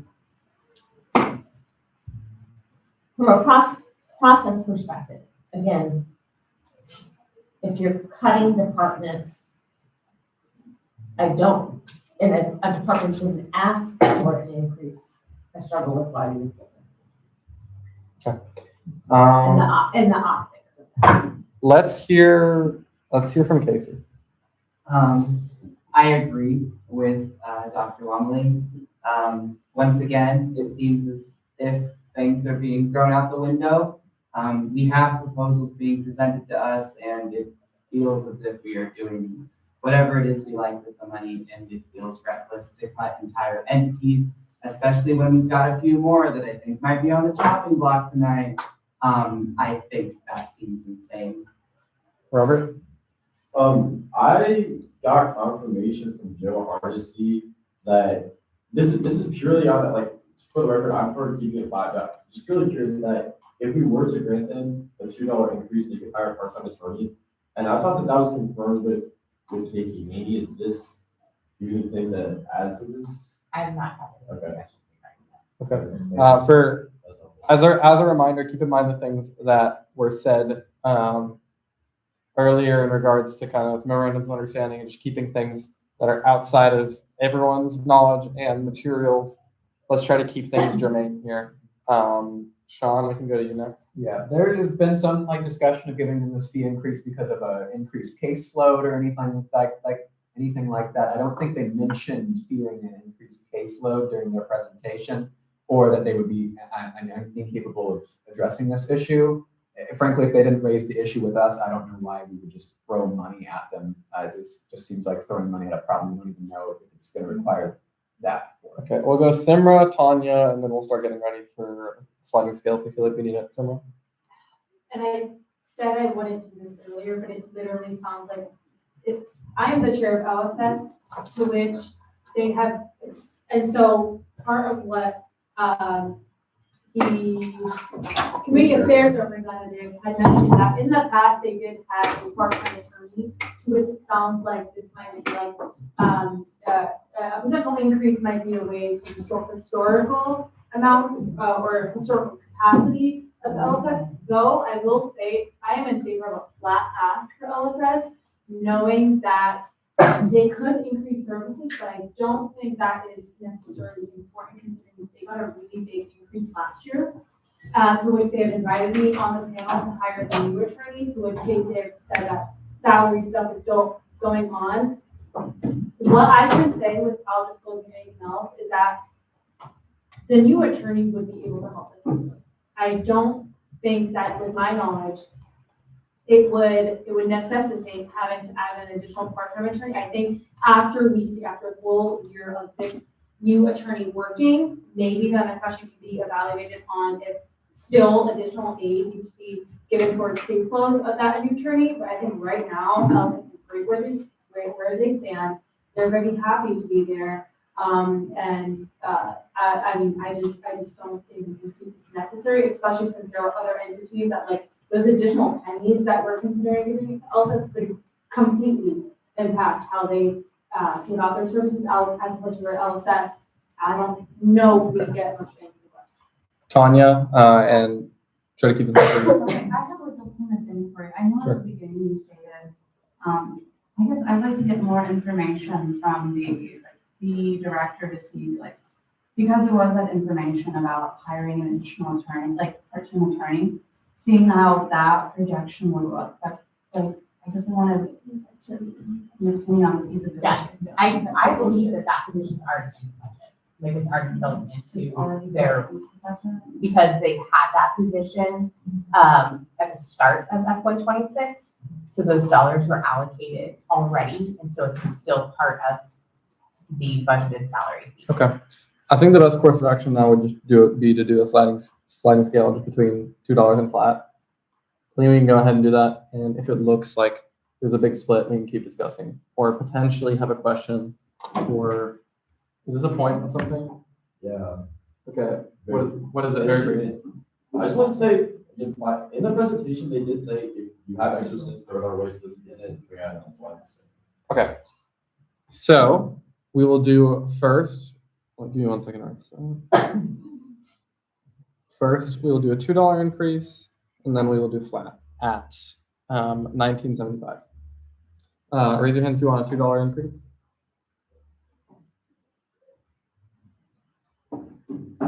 I'm seeing 3. Raise your hand if you want flat.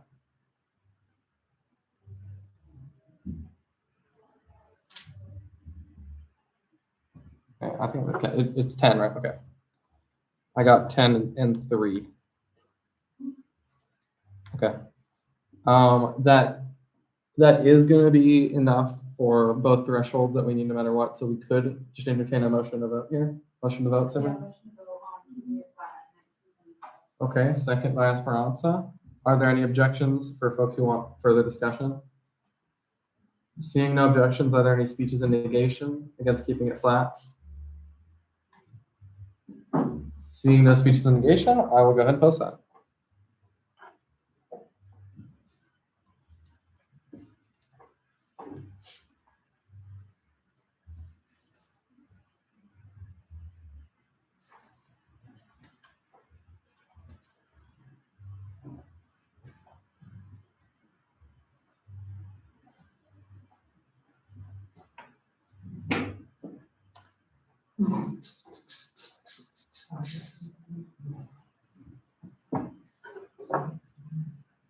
Poll is posted.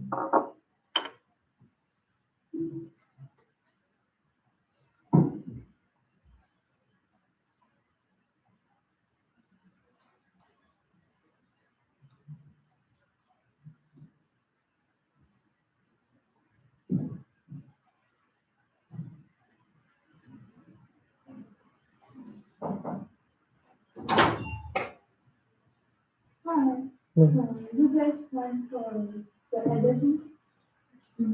We can move downstairs. Yeah. Okay. Thank you. Okay. Let's wrap up here and then we will decide. Okay, perfect timing. With 10 votes in affirmation, 1 vote in negation, this passes. How many entities do we have left? We have 1, 2, 3, 4, and 5.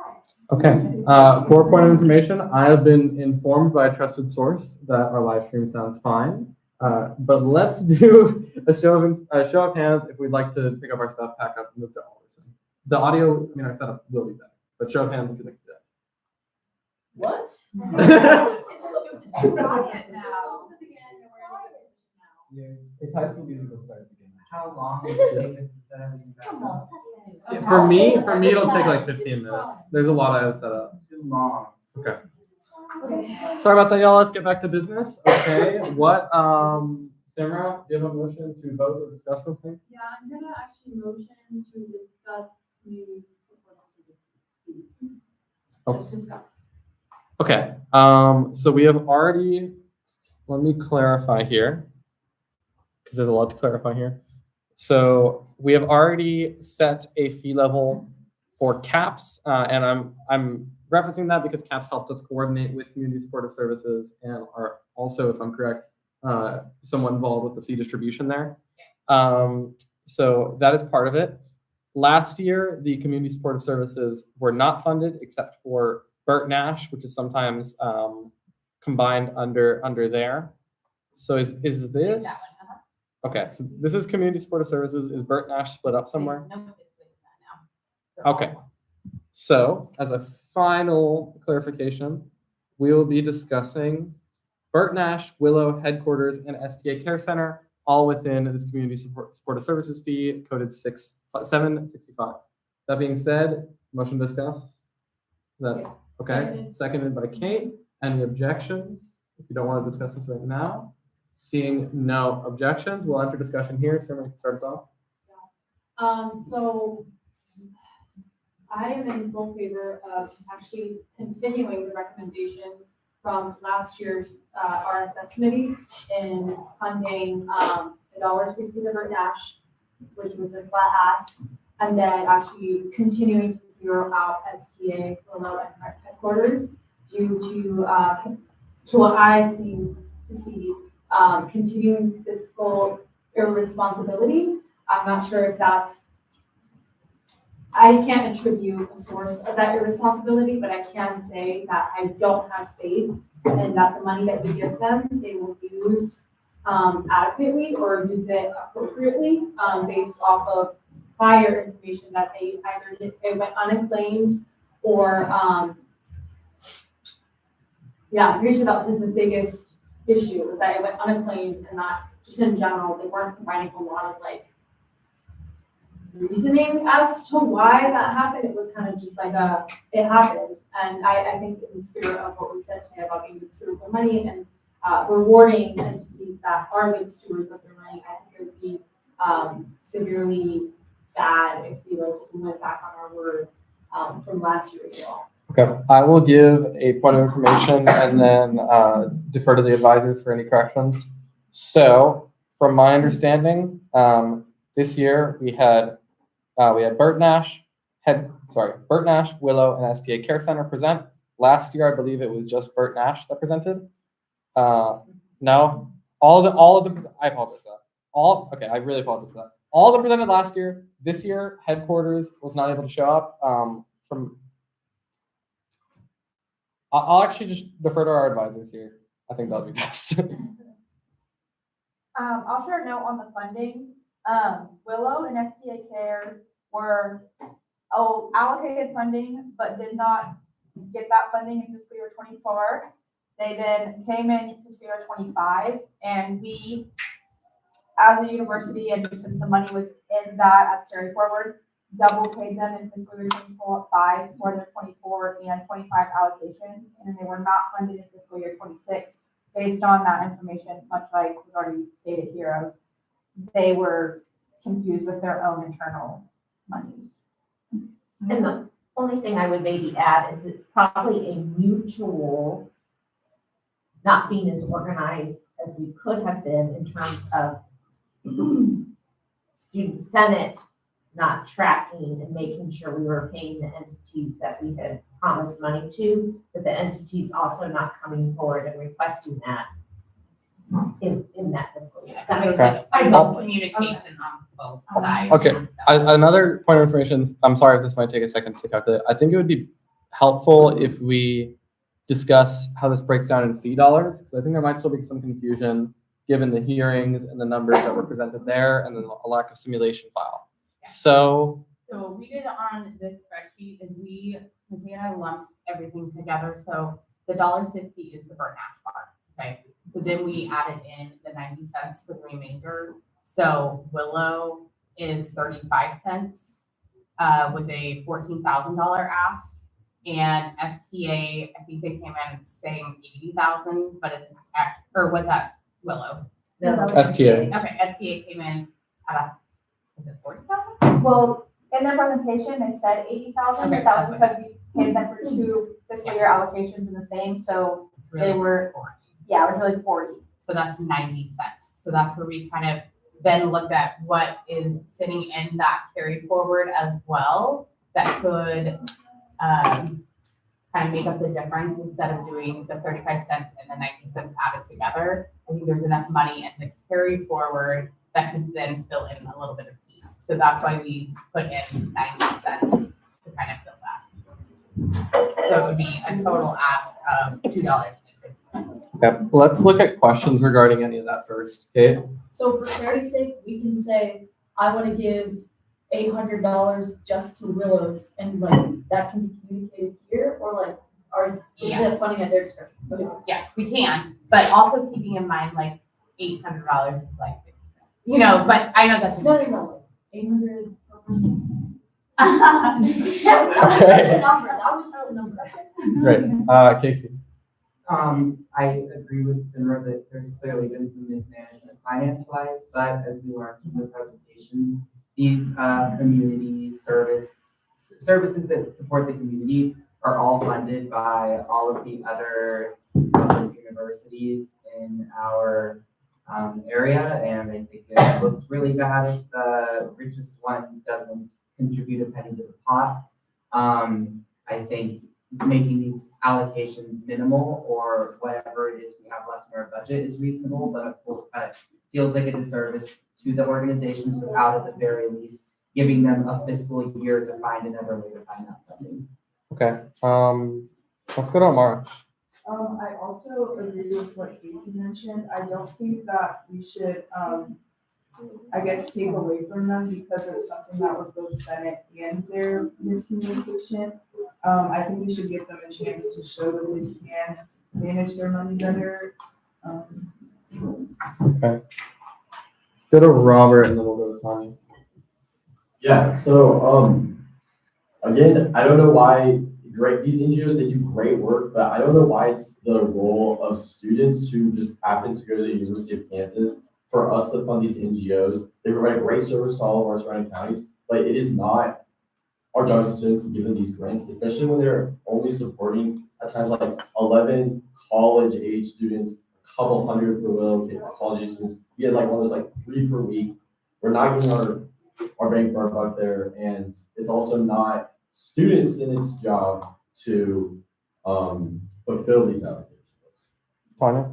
In addition to agreeing with the previous speaker, I do think it's a disservice to students to fund organizations that have time and time again proven to lack fiscal transparency with respect to their numbers. So students, first of all, might not know where their money is going, but also organizations that clearly have issues articulating or presenting concrete amounts for funding. I think zeroing out Willow, and I think they do great work, Willow and STA, but I don't think they have been transparent with student senate or provide commensurate community support to justify continuing to fund them. I think maybe having funding this year would send enough of a message for future transparency and continued our working between KU and these NGOs in the future, but ultimately don't see a justification for it in its time being made. Okay.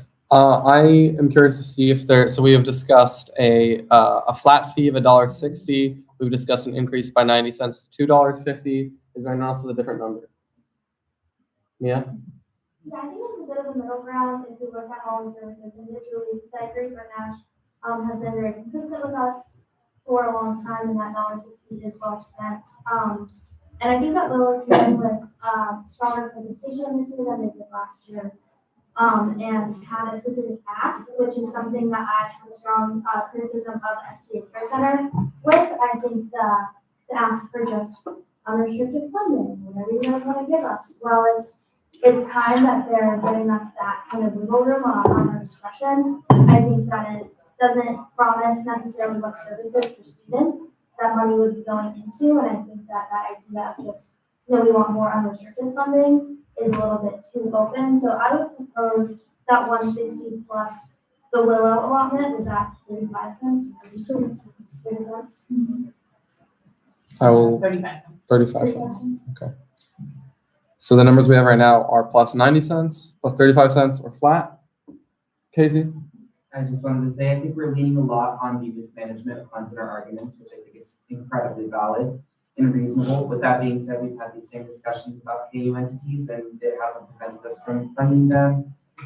They also made it abundantly clear in their presentations that they've basically gone through an entire overhead change of staff. So I think it's a bit unrealistic to expect them to have access to all of that information. The mismanagement occurred prior to them working at the facility. Okay. Okay, go ahead and we'll do show hands. Simran's the last speaker. So with like specifically one of the entities like STA getting the numbers mixed up, like how we, and like I asked her like, do you know why? And she said no. Are we able to provide like reasoning this time as to like hopefully next year, like they're a bit more informed and like, do you get what I mean? Like I don't know if that would come to fruition through the form of like conveying through the resolution, but like internally. I think there was a couple like different things.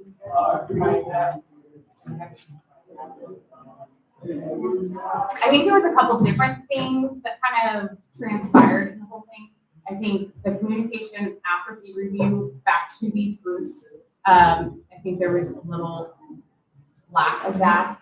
It didn't get communicated properly or to the correct channels. But then on the flip side, it is also still their responsibility to then reach back out to you to find out where they allocated money. And also they are required to send you an invoice to collect that money. So you can't just write them a check without that invoice. And I believe that that request was done multiple times to some of these groups. I'm not sure exactly which one, so I can't speak to that. But I think that it was requested on several occasions for that invoice.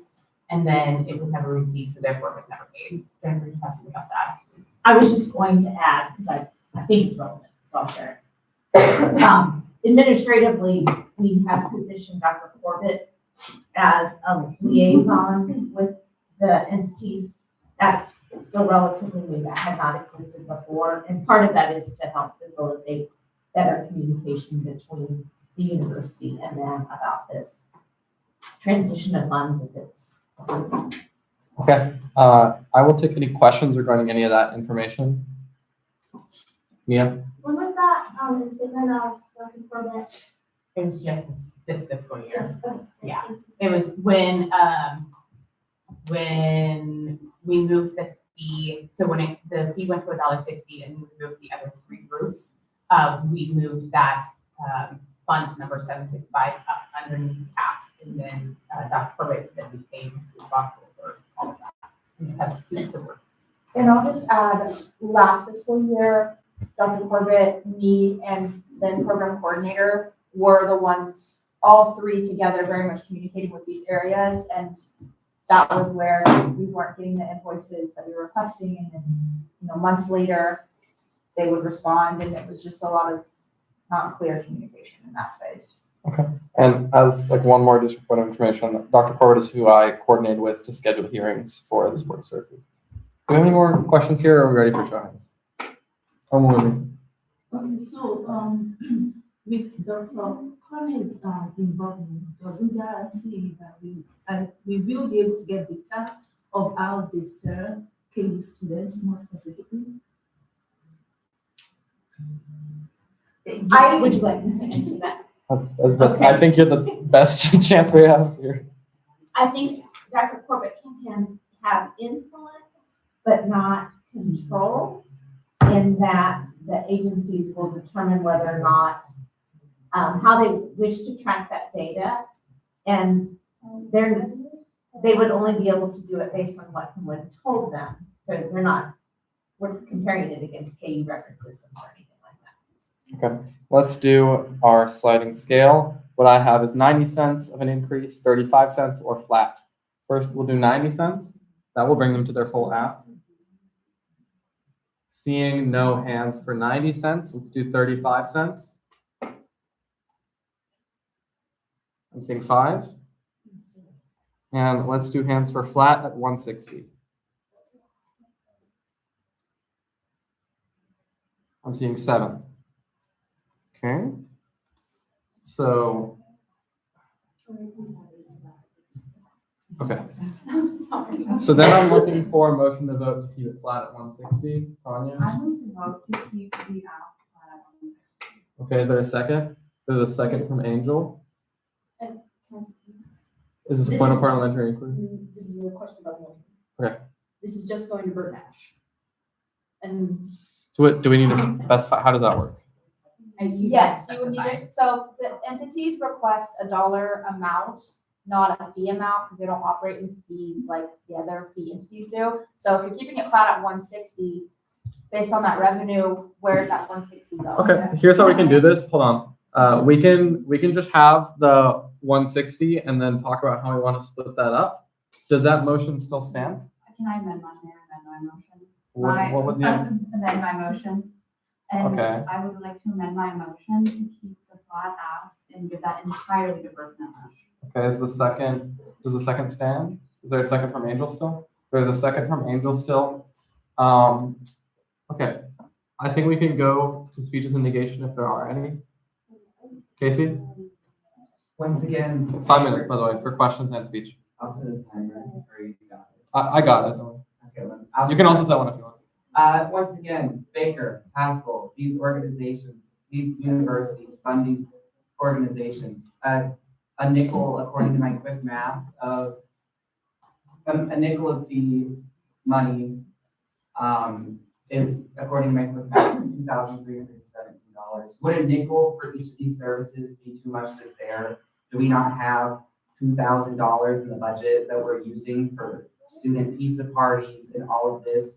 Could we please consider a nickel, a dime for each of these services before you're so quick to move them down to $0? Does that seem reasonable? Could you at least consider giving them a nickel or a dime and saying your finances have been mismanaged in the past? Here is a few $1,000s in support of your next year of operations, and we hope to see what you can come up with for next year. Could we at least consider that? Questions? What questions do we have? Winnie, go ahead. Okay, I don't want to say I totally support, but I would say that for the fact that they haven't directly servicing KU students to that large extent where we could push more of the funding to them, yeah, I would say no. But if you're saying that you want to fight for the feasibility of KU. Is there a question? I'm sorry. This is still Casey's time. Is there a question? Oh, okay, sorry. This is Casey's time. You can have a speech and affirmation if you'd like. Which I just realized I did them backwards. My bad, but we're going. Who has a question? Tamara? No. Any questions for Casey? Seeing no further questions, thank you. I think we also need to hear a speech and affirmation. Tanya? Yes, I would like to just give information. After going through the notes that Lisa generously provided when going through the CSS presentations, but also looking through the fee presentations themselves, I didn't see any indication that I suppose either service was receiving a substantial amount from Baker or Haskell, and furthermore, their STA Cares service has been discontinuous. It was even reported by local news that there were discontinuous gaps in the care that were not easily explained. If we are funding services for our students, these should be services that provide continuous support, especially given the nature of these services, which primarily relate to sexual violence. We funded SAPEC because they've been consistent and transparent with us. Now, this isn't a matter of disregarding the issue of gender-based violence or anything like that. It is the matter of making sure that we are funding organizations that are financially well managed. within the Constitution itself is even stated that grounds for zeroing out an organization is because of financial recklessness and mismanagement. And that in and of itself is seen as a grounds for being able to do so. So I stand by what I stand by the 160 flat ask entirely to Bert Nash, who has been a longitudinally a great community partner to us and financially transparent. Okay, what questions do we have for Tanya? Okay, there's a speech. Are there no questions? Okay. Is a question or a speech? No, it's speech. Okay, the next speech has to be a speech in negation, and I see we have one from Simra. Give me 1 second. Kate, could you check what the wording on the motion was with regards to like Bert Nash? Because I know we amended it to. I have Tanya saying secretary, or motions to keep flat at 160 Bert Nash. Seconded. Like 160 parentheses Bert Nash. 160 all the Bert Nash. All the Bert Nash. Okay. That's the wording for the poll. I just wanted to clarify. Okay. Simra, 5 minutes. Take it away whenever. I am in support of 160 to Bert Nash plus 35 cents to Willow. Because, yes, I agree. And I reflected on what both my counterparts next to me have said. And yes, I am all for full transparency. And I think Bert Nash is a great entity that does that time and time again. But that is to say that I don't want to keep these entities constantly zeroed out. I think that Willow has shown that they're willing to step up to the plate and make changes. In that same breath, I say, in other entities such as ST, I don't think so. Hence why I'm not giving them an allocation of whatever much they ask. But I think that we should be making an active effort to bring these entities back because nobody wants them gone. Because the matter of fact is, nobody knows you will need these services. Students hopefully will never need their services. You never want to anticipate going through domestic violence. Can we, I think that's something agreeable, right? And to say that just because students aren't impacted, well, that's great. We actually really don't want those numbers to be high, right? But we want it to be there available for students in the community to actually utilize that resource and knowing that, hey, while I'm a student at KU actually does care about me in a personal capacity. This is an example of why. And I think Willow, them being, I want them to get back on the track of being good stewards of our money. And this is the only way of, for example, giving them a vote, right? I don't think we can forever justify one transgression to constantly zero them out. And so for that reason, I say give Bert Nash 160 plus 35 cents. Okay. Pausing your time for a quick point of information. In order to consider a new proposal, such as that 35 cents to Willow is what you said, you would need to vote no on this poll that we will have going up after our speeches are over. That will open the floor to any new motions to vote on a different. Okay, I'm going to start time back up for questions. Are there any questions for our speaker? Seeing no questions, thank you. So, yeah, thank you. So we've had 2 speeches in negation, I believe 1 speech in affirmation. So, sorry, we usually do it backwards. I think I got a little confused because we usually ask for speeches in negation after someone presents a bill. We can have another speech in affirmation if you'd like to keep it even. Anyone have a speech in affirmation? Someone with me? Yeah, so I think based on what the previous speaker said, which was what I was trying to iterate initially, that in as much as I do not fully support the fact that we want the whole money going to backlash, but when we think about the visibility of KU and how some of these services could actually be useful in one way or the other way forward, irrespective of the fact that we do not think they are 100% necessary now, then we might go with the 3.5 or 0.35 that is also being proposed by the previous speaker. So that was what I was trying to build up on earlier. So I totally go with what she said. The previous speaker. Point of order, was that not a speech in negation? The point of order, okay, unfortunately, the point of order is well taken. A speech and affirmation must be advocating in favor of the question before us, so that has to be stricken from the record. Is there another point of order? Hold on. This point of order, this is about the 160, Yes. right? But she just. Let me quickly, hold on, let me clarify. Omowumi, would you like people to vote yes or no on 160 towards Bert Nash solely? 160 to Bert Nash, and then 0.3. Okay, the point of order is well taken. Unfortunately, the speech is stricken from the record in terms of, okay, great. Seeing no further speeches in affirmation, let's go ahead and proceed to a vote. Could you please? Yeah, I will clarify what's going on. Okay. So right before I send this, we have a motion before us. The motion is to keep community supportive services fee flat at $1.60 with it all going to Bert Nash. If you vote yes, which will require 50% or a majority, if you vote yes, then that's what we're going to put up here, and that's what we're going to include in our fee package when we all vote on it, unless someone motions to talk about it again. But if you vote no, it'll immediately open the floor back up to either re-enter discussion or for another motion to vote on a separate amount. Are there any questions on that? Okay, seeing no questions, let me send it.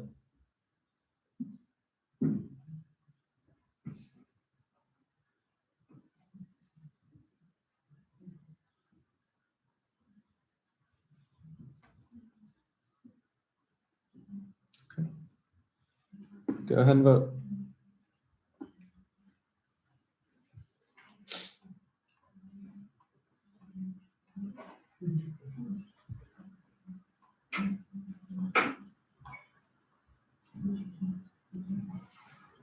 Right.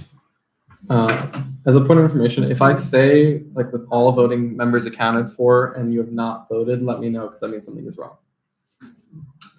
Because we have seen that votes can be double counted somehow. But they're all going to be on the minutes to confirm. Just as a quick point of information. Okay. With all the votes accounted for, oh man. Okay. With 6 votes in affirmation and 5 votes in negation, I believe that this motion passes at 160 flat. I will double check really quick to confirm, but that is as it stands right now.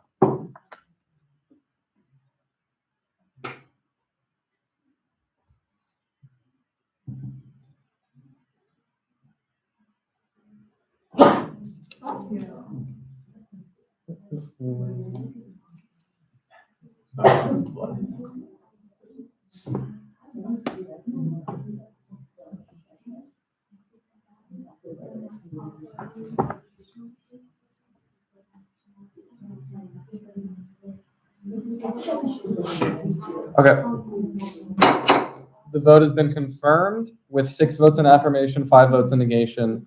We have kept community supportive services fee flat at $1.60, all going to Bert Nash. Is this a point of, what is this? Yeah, I think there's some confusion on exactly how the line is broken up.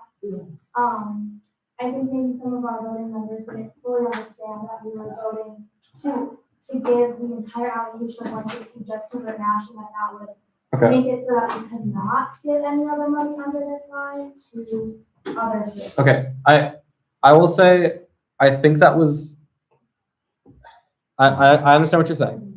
I think that was made clear. We need a motion. Yeah, I need Robert to vote in for on the prevailing side, a motion to reconsider, so I'm good faith that. Okay. Let the minutes. Let the record show. I'll get another form going. So, yes. Just to be clear, there is a motion to reconsider by Robert, by the speaker who voted on the prevailing side. Yes, that is confirmed. And there's a second from Angel. We will now move to a vote to reconsider. I'm going to make it the exact same. Except I'll just add reconsider. Let's start.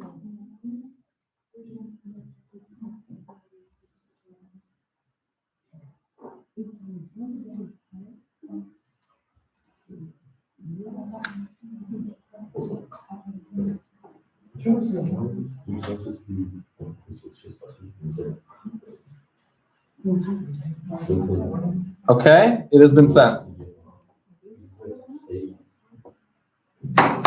Poll is live. This is vote to reconsider, correct? Oh gosh. Oh, Oh, hold on, pause. Is that a separate vote? Yeah. Yeah, I mean, it's probably, yeah, we do have to send the vote. Okay, you vote yes if you would like to reconsider and bring the question again.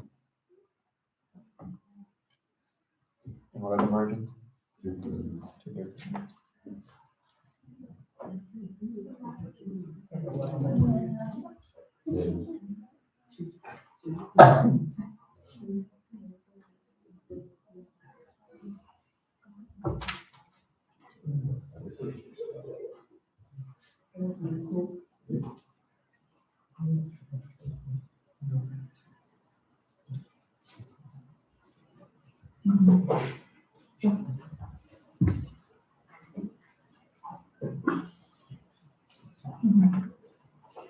Okay.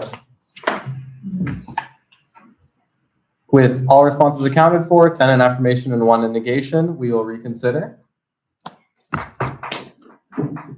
Okay, now to post a third poll with the same title. Hopefully it's not getting confusing. So I'm gonna, hold on. This one will be called Keep Community Supportive Services Fee Flat at $1.60, Aldebert Nash, Part 2. Okay, and as a final clarification here, and ask me questions if this is not clear. A vote yes means we put, as it says right now, we put $1.60 in that column, meaning that's how much we're allocating unless we talk about it again. And a vote no will open the floor back up to other proposals, including potentially $1.95 with $1.60 to Bert Nash and 35 cents to someone else. Is that clear? No questions? Cool. Let me get this ready. Wait, I have a Question? Yeah, go ahead. Go ahead. I said the $1.60 to Bed Nash and then 35 cents. That if you vote no, someone can motion that as a new proposal. Right now, it is just $1.60, all the Bert Nash. That is yes. No is something else. Anything else?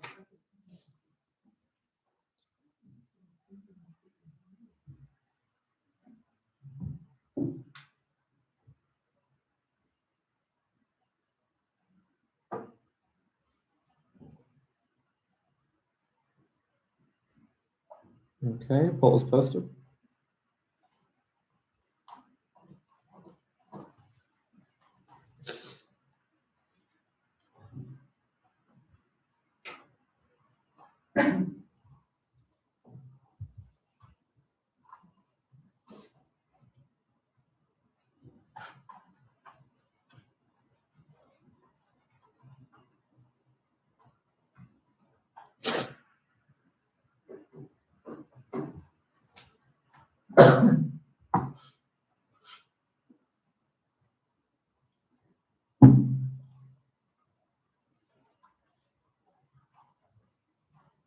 I'm still waiting on 2 responses, I believe.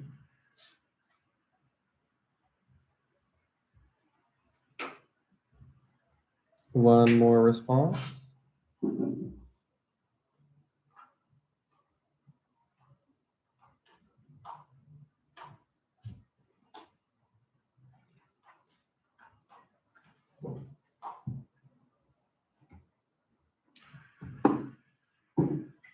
There will be 30 seconds for one more response.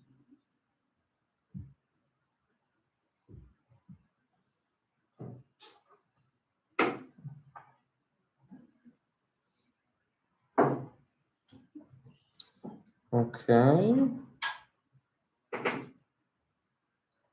With all responses accounted for, 4 in affirmation, 6 in negation, and 1 in abstention, this motion fails, which means the floor is now open to other motions. Simra. I motion to vote on allocating $1.60 to Bert Nash and 35 cents to Willow under community supportive services. For a total of $1.95. Yes. Seconded by Esperanza. I got one more, I'm really sorry. Me? Allocating 160 to Bert Nash and 35 cents to Willow under the community supportive services fee for a grand total of $1.95. And that is the motion to vote.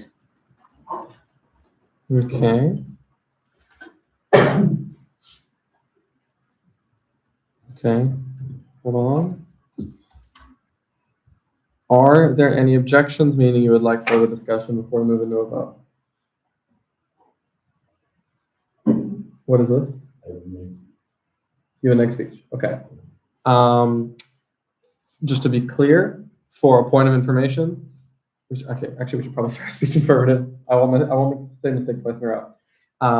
A vote yes, and a speech in affirmative must be requesting a vote yes, trying to convince people to vote yes. A vote yes means you're arguing for $1.95 total allocation, 160 of which will go to Bert Nash and 35 cents of which will go to Willow. A vote no means you'd like to open the floor to further motions, so you can advocate for anything that isn't a $1.95 allocation in that manner previously described. Is that clear? Okay, speech is an affirmation.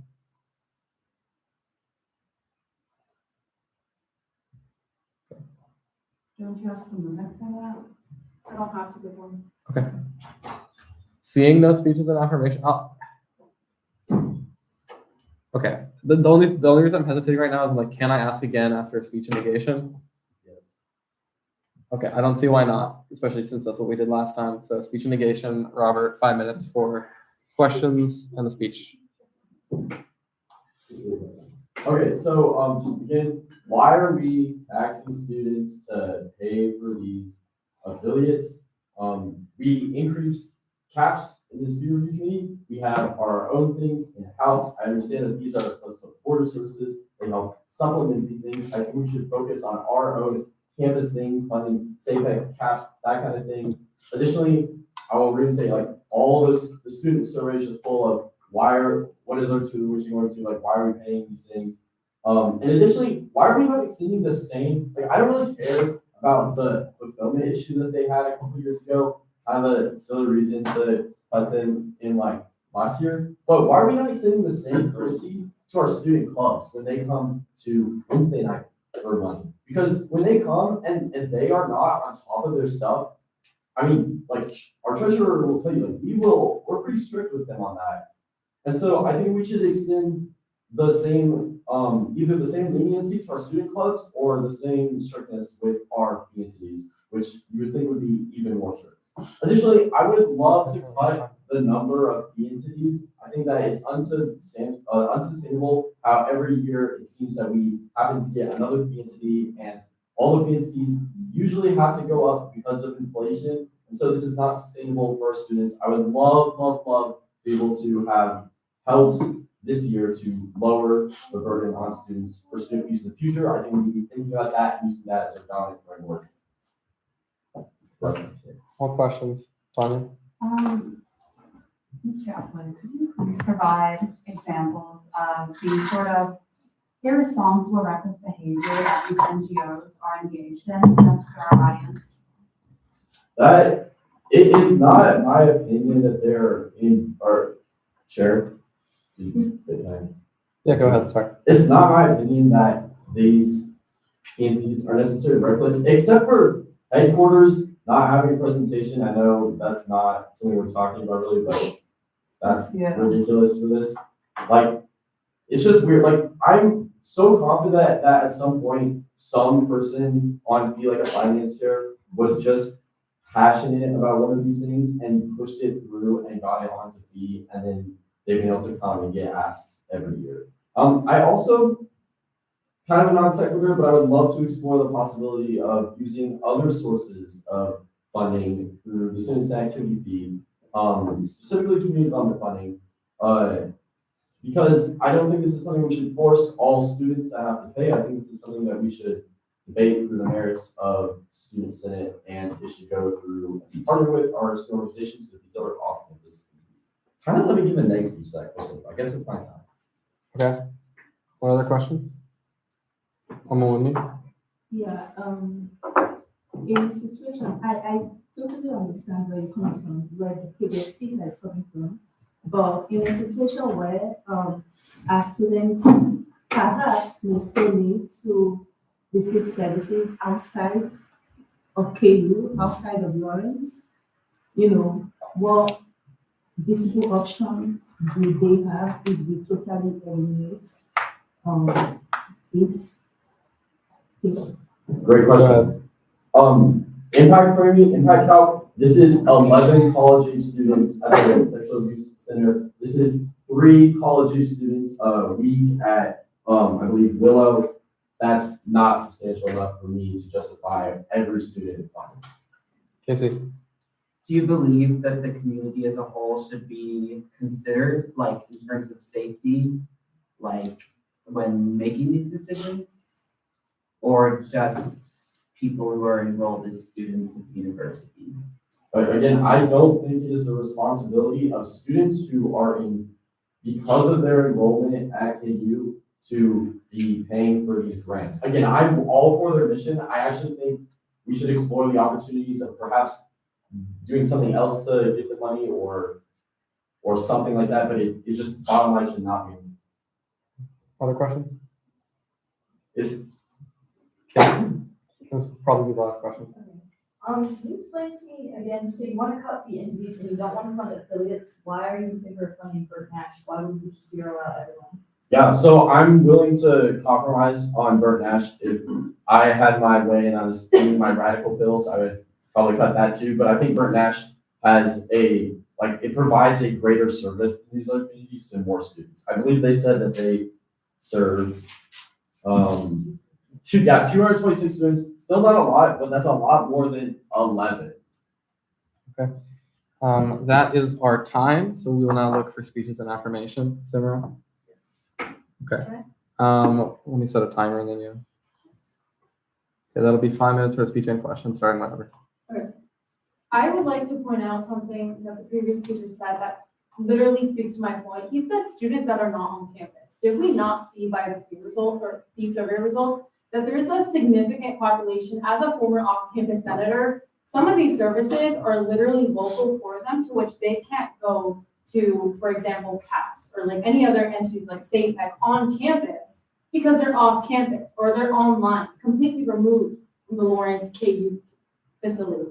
And so that is one thing I'd like to emphasize, because I believe some of these entities have multiple locations throughout different counties, making it more accessible. Another thing I'd like to point out is that these entities also focus on education of KU students, to which they attested to give their presentations by going to fraternities, sororities, and those numbers of saying only 11 students were impacted by their services, in my opinion, that is good. I don't want hundreds of students to need to go to counseling for these issues, because obviously these are issues that they have either gained trauma or abuse or etc. from, right? Those are not things that I wish upon students, and I don't think that numbers in this case are accurately reflective of their value on campus. And I think their education on what they do is a preventative measure to continue to lower those numbers. I don't think you're going to be saying that we only help 11 students. Please, we're not doing, like, that is actually, in my opinion, 11 students that they possibly fail, but they can help. And that can only be done if we give them money to do that. And we say that they're going to get it from other sources. What other sources? What other sources? They already know how arduous of a process this is. They already know that there's other places that are probably more, like one of the entities said, that's not what I'm considering, but they ask for restricted allocations, meaning that they can't even do what they fully want to do because other entities are asking them of something, which could possibly be against their mission. And so I think as people that are looking out for other students, we need to fully fund Burt Nash for their 160, Willow for the 35, for reasons of giving Willow a chance to get back up onto the bar, but still acknowledging that STA and headquarters are not leadership-wise where they need to be to even financially be responsible of any good faith that I am offering Willow in this instance. I'm open for questions. Tanya?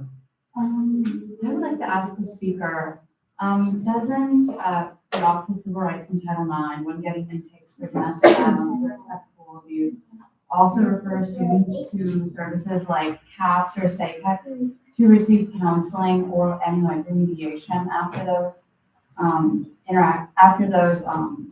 what do I call it, after those incidents?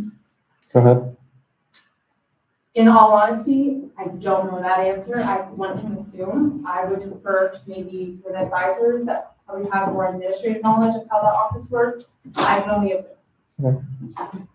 If it's coming to me. Okay, I said, doesn't the Office of Civil Rights in Title IX already refer students who are experiencing domestic violence or sexual violence to SAPEC and CAPS after like reporting an initial incident as a first measure? I do believe they make referrals, but I can't say specifically. No, I think it's been covered as well as we can in this room. Robert? I'd like to ask the speaker, as a member of the last year, if a single person complained to them about cutting these services last year. Quite frankly, no. That was also because I was kind of removed after the fee process. I don't know if there was a good process for them to convey their feelings or issues towards me. But quite frankly, no. Esperanza? Can I provide some observation? This is Simra's time. It's a questioning period. You need to ask her a question. I know this from personal experience. I'm a domestic violence survivor, and I know how these organizations work. They do not only provide temporary housing, they provide counseling. Esperanza, if there's a question, you can ask a question. Otherwise, we can recognize you for a point of information in the future. Okay? Okay. Are there any more questions? We have time for maybe one more question. That's why I'm rushing. Okay. Seeing no more questions, that we have had a speech in negation and then a speech in affirmation in that order. We can do another speech in negation. Hold on. Okay. So we can do another speech in negation. As a reminder, a speech in negation means you do not want to grant a total of $1.95 with $1.60 to Bert Nash and $35 to Willow. And a speech in affirmation will mean you do want to grant $1.95. Are there any speeches in negation? Show of hands. Okay. Are there any speeches in affirmation? You have both? Put your hand up. I'll only give one if there is a negative speech. And I'm fine moving to a vote on this matter. Okay. Are there any points of information or anything that we need to do before a vote? If you'd like to give a point of information, that's one thing. Yeah, it's just, this is my point of information. I, from personal experience, know how these organizations work. They do not provide only temporary counseling, they provide temporary housing to make these individuals, who most of them become homeless after a state of domestic violence like I did, to be able to make their lives back on track. They help them with free counseling, they help them with programs of workshops. It's a broad range of support that CAPS by itself cannot fully provide or say that. It's a whole other process. It's completely different. If I was in my situation when I started studying here, neither CAPS nor SAPEC would be able to help me. I would probably be living on the streets right now. Are there any more points of information, anything, and keep it really, really short because we need to get this to a vote because we've been discussing this for a while. Are there any points of information, something we have not yet discussed that could influence our vote here? I also know from personal experience, after getting an intake for an incident of sexual violence from Office of Rights in Title IX, we have a care coordinator that does provide a lot of academic support and counseling to students after the initial experience, and that sort of support is kind of long-standing, longitudinal, and also very invaluable for the students in terms of their academic functioning and all that. Okay, we have had a speech in negation, a speech in affirmation. With no points of order, we will take this to a vote. What is this? No, I was going to take it to a vote. Okay, the motion has existed for a while, guys. I think we forgot that there's a motion here. There's a, No, I closed the 12 years. okay. The weird thing is like we were not, yeah, okay. Whatever. Gotcha. I- I will send this. As a final reminder, hold on. Okay.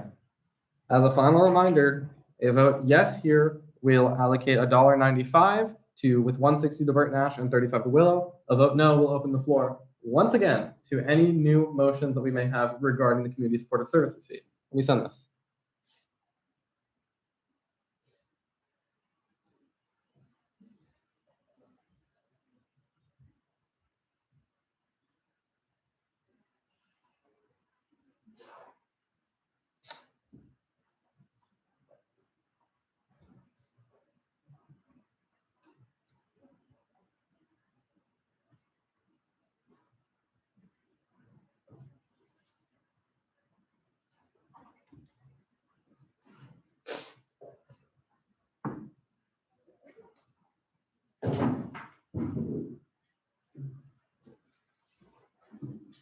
Okay.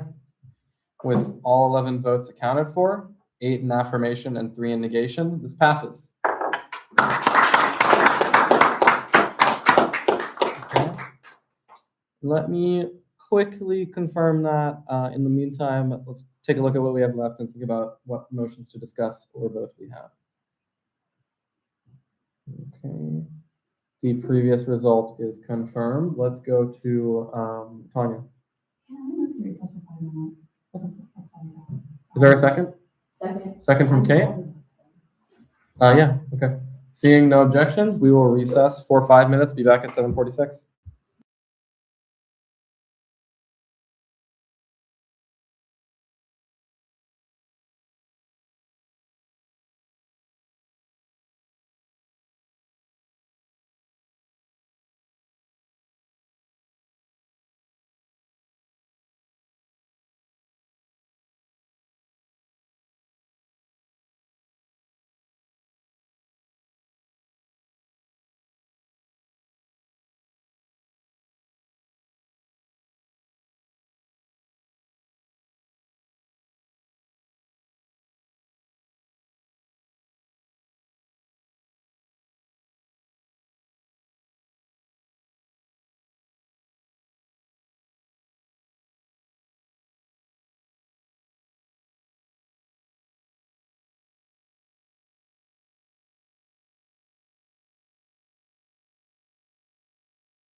Amara had a question.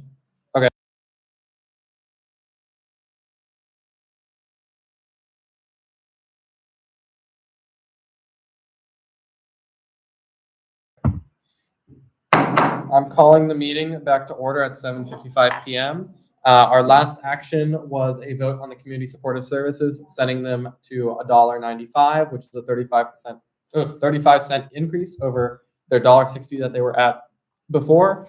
We clarified that $1.60 will be going to Bert Nash as part of our vote, and 35 cents to, it's escaping me and I'm so sorry. Willow. Yes, to Willow. Okay. What are our motions for what's next, Simra? Motion to enter discussion on Hilltop operating. Okay. We have a motion of discussion on Hilltop operating, who's asking for a flat fee of $3.70. Do we have a second? We have a second from Tanya. Do we have any objections? Would you like to discuss something else first? Seeing no objections, we will enter discussion. Simra, you can start us off. Well, I actually wasn't able to attend their presentation, so I'm solely relying on my proxy's notes, to which, and I'd like you guys to like inform me on what I missed. It sounds like there's like a leadership transition and they have removed the problems within the organization. That being said, I am like iffy on this, because I believe that cutting sometimes can be more detrimental in the sense of maybe that they can't hire actual appropriate staff to like fix the problem. I don't know if that was a problem in the first case, but I am also interested in keeping it flat. I'm not interested at giving an increase. Okay. Those are my two options. If you guys enlighten me more on like maybe what was in the presentation that like maybe was so nuanced that it couldn't come out in notes, but like from what I got, it was just leadership change has fixed these issues and we're going through the legal process for them and they've been removed entirely. All the involved parties have been removed entirely and they're doing a little rebrand. Is that mine? For point of information / reminder, speakers recognized, just make sure we are not referencing things that have taken place outside of hearings or are outside of our scope of information or decision-making process here today. Particularly anything that, any knowledge or experience that only you are privy to, let's try to keep that out of this discussion here. Tanya. I would like to enlighten the previous speaker on some of the information that was shared in the presentation, as I was present.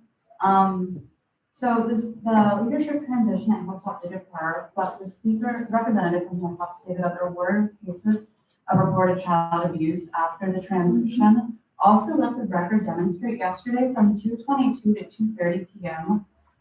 One of the representatives from finance, as well as myself, had asked Hilltop questions regarding specific remedial measures that were taken to ensure child safety. There was no specific timeline that was given to me regarding the implementation of specific trainings or measures with respect to the incidents of reported child abuse. With the other representative from finance, I had asked about the case altogether.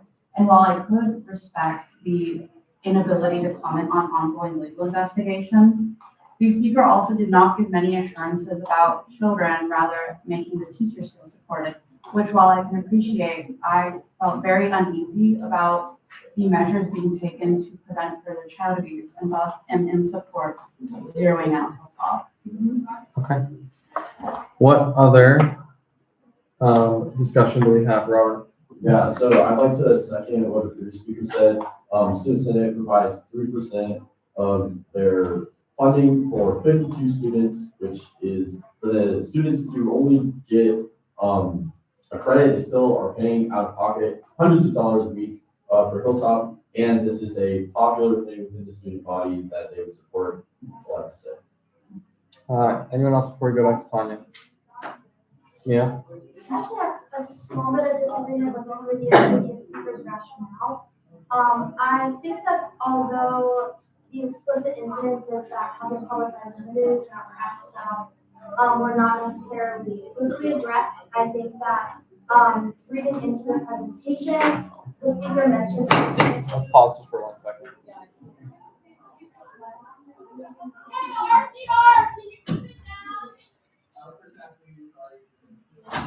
We can. I just said to you and then slay. Okay, back to order, Mio's discussing. Thank you. I just wanted to point out, I think, I remember the speaker specifically mentioning that the trainings were structured around specifically a mention of better allergy practices, better student safety in terms of transportation practices, as well as highlighting better disciplinary practices towards children. And those were three of the main concerns from the incidences. So although I disagree that the concerns were not addressed within the presentation and that the center is not doing enough to kind of change their leadership and change their training in regards, I would not be against decreasing Hilltop, since I agree with the previous speaker that their benefit on campus and to students does not necessarily equate to the amount of money that we give them. And I believe, yes, our fees currently account for approximately 3% of their overall revenue, so decreasing this would not significantly harm their operational budget. Okay, who else? Omawumi, and then we can go back to Tanya. Okay, I think I would like to clarify some aspect of what the previous speaker said. When it comes to the way they've handled, or they're still even handling allegations of child sexual abuse or child abuse. Let's make sure that if we're using that word allegations, I think we're going down the wrong path in terms of where our discussion should be bounded today. Okay, based on the ongoing investigation around what has been said when it comes to child abuse, I feel like I specifically asked during the hearing, what is their mandatory reporting process? And I felt like they gave me a standard process, which to anyone who works with children, as I do professionally, I know that that is just a standard process. I'm expecting something more from them internally, knowing the things that has happened when it comes to their entity.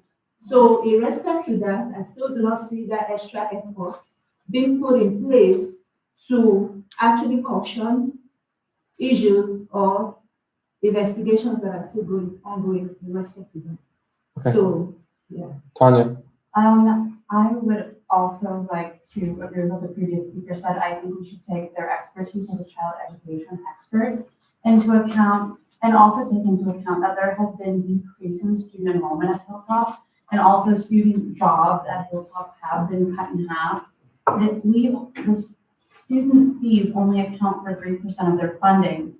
So zeroing out that account seems sensible, given that our Constitution allows for us to zero out an account that has not only not provided commensurate benefit to the student body, but has decreasing importance, as we observed here. And I think that would be the most prudent thing to do. Just for a point of clarification from the speaker, of those 5 points that I read like 6 hours ago, in the Constitution, do you know specifically which you're pointing to as justification?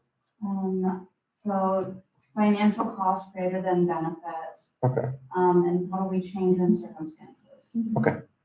Thank you for the clarification. Do we have any more discussion here from anyone who hasn't spoken yet? Frederick.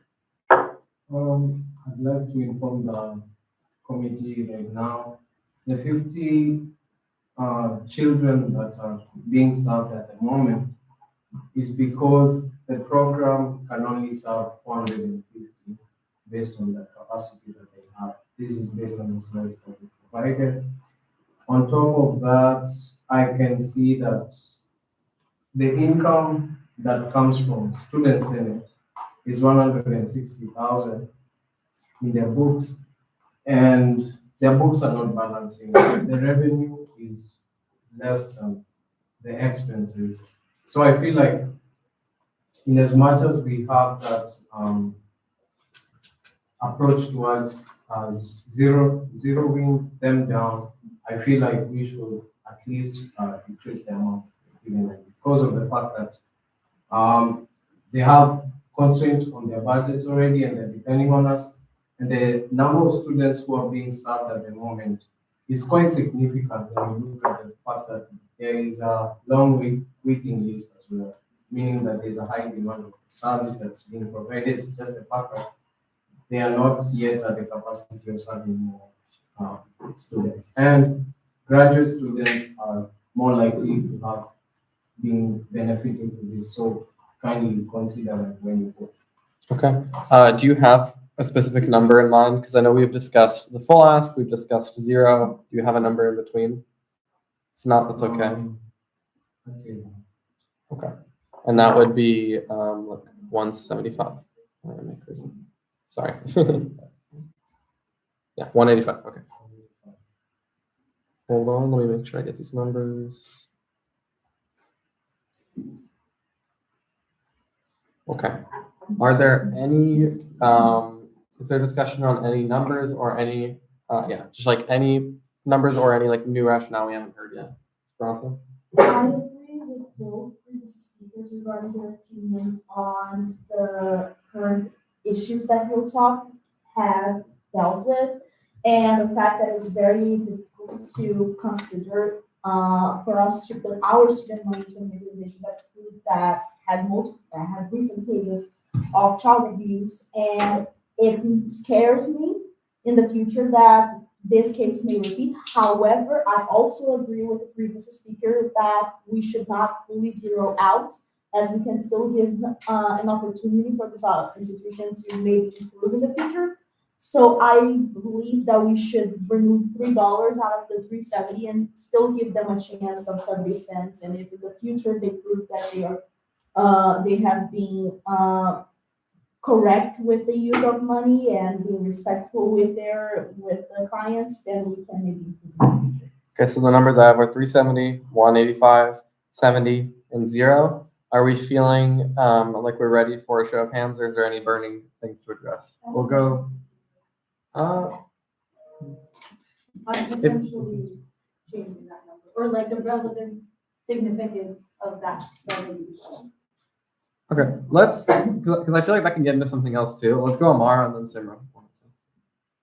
While I agree with decreasing their fee is not going to stop the instances of child abuse. That's not like a direct correlation. So I think that's kind of something we need to take out of the conversation, just because they, based on their finances, I don't see any instances of like mismanaging anything. So that's not something we can put on them either. And then, yeah, I think that's just, I think the whole child abuse topic, yes, it's important, but I don't think that's what we're worried about in terms of like their fee specifically. Simran? So I just question kind of like the dollar significance of that 70 cents, to which, please correct me if I'm wrong, but it might be around like 32,000-ish, right? To which I think at that point, like, just keep it at $1, see how they do, because I think in the spirit of like how other entities, like, I don't think one transgression should define them, and I think this is like a learning opportunity, that I think like it doesn't justify just zeroing them out completely at a flip of the hat, because it seems like they're making active changes and like trying to like heal what's been quite frankly like unhealable to some degree. But I think just, you know, giving them at least $1, so decreasing by 270 for a remaining allocation of $1 would be sufficient to do that purpose. And I don't think it's detrimental, because I think like 3% of their overall revenue, they can always work back up, or it could go back down if there's no change next year. Okay. So I think we're about ready for a sliding scale. Esperanza, would you prefer $1 or 70 cents?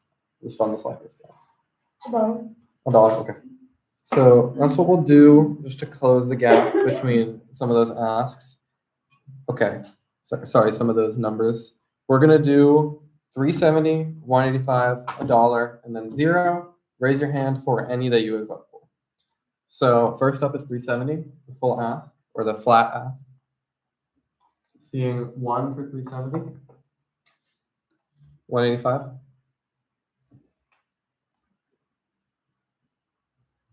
I'm seeing 6.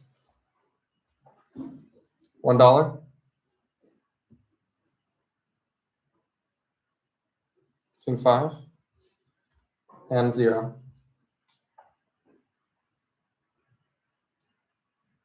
I'm seeing 6. Okay. So we have 6 for 185, 5 for 1, and 6 for 0.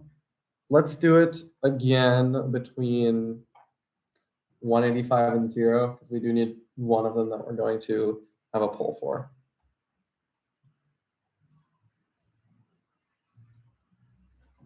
Okay. First, let's do hands for 185. I'm seeing 5 hands for 185. And let's do hands for 0. I'm seeing 6 hands for 0.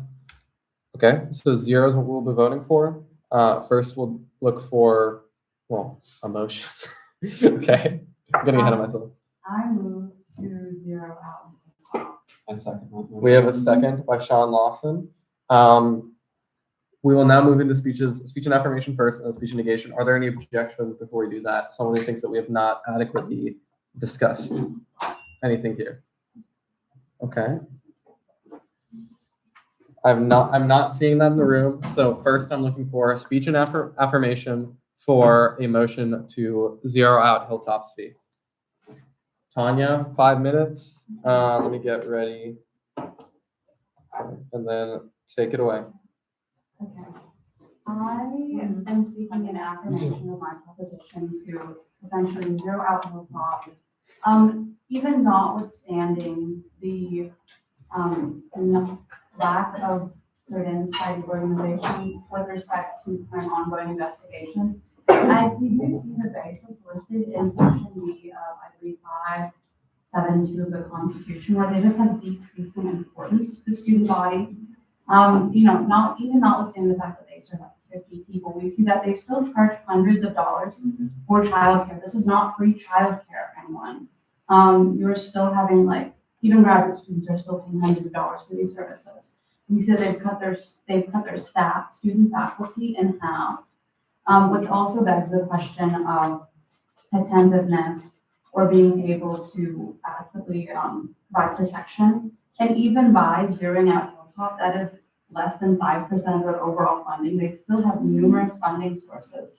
So I think it would be most prudent to cut an organization, if we are cutting, cut all the way, because they have reduced importance in the eyes of the student body. They're still charging students for services, given their decreased enrollment and decreased student faculty, it's been that students are going elsewhere for their childcare needs, and that Hilltop is simply not as adept at filling out that role anymore. And I'm sure Hilltop will be able to do with the funds that it has remaining. Though I am reticent as a member of the Student Senate and representative of my class of the law school to keep funding an organization that seems to have flagrant disregard to addressing questions by representatives regarding remedial measures during legal investigations. And yeah, I'm open for questions now. What questions do we have for the speaker? Simran. Would you agree that a discount is greater than paying for tuition? In terms of childcare, a discount, for some, a discount could be better than paying full tuition, but then that begs the question of quality. And I simply don't think that threshold is met here. When we talk about a discount, it should be for full quality childcare at a source that is trusted in the community. And we simply have seen the trust in Hilltop erode. We saw in the presentation that enrollment has decreased, indicating an erosion of trust as a childcare source in the community. I don't think I would be mistaken in stating that Hilltop needs to earn the trust, needs to be accountable and re-earn the trust of the Canadian community in order for us to consider funding them again as a fee entity, because a discount in price shouldn't mean a discount in childcare services. What other questions? Simran? What if this was the only affordable means of childcare to which a KU student could reasonably look for, right? In the broader community, to which I think in the past it's said that it's exorbitantly high if you go elsewhere. And I understand that sometimes you can't quantitatively say that this tuition money is going to result in this service, not all the time, right? So my question is, what would you say to those students? Actually, I think it's gonna be out. Okay. Okay, I can answer that. Okay. Yeah, go ahead. It's your time. I worked with numerous government programs throughout my career. We have subsidized childcare through this Kansas CCA that's offered through the Department of DCF. I would recommend that information on these childcare assistance programs becomes more, like KU students become more aware of this. It provides childcare assistance for numerous childcare services, even at like reputable services in the community. So it's not that KU students are must grapple with the question, childcare services or nothing at all. It's, do I get childcare from Hilltop, or can I get benefits through childcare assistance through the Kansas government, and also make sure that I'm at a facility where I know my child will be safe and cared after, and I simply think Hilltop has not earned our trust yet.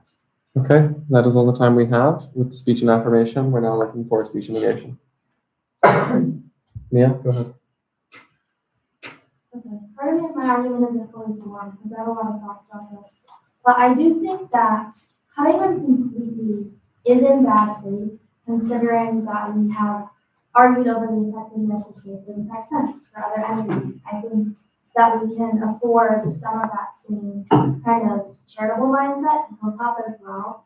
There are a lot of entities that we have taken personal grievances either from our own accord or from a more general accord, and we are reflecting that in how we fund them.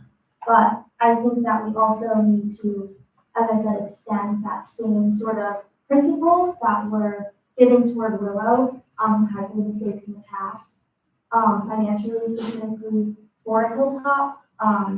As a student myself, who is soon to be a mother in a couple months, I'm lucky enough to have childcare of my own, but provided for my family.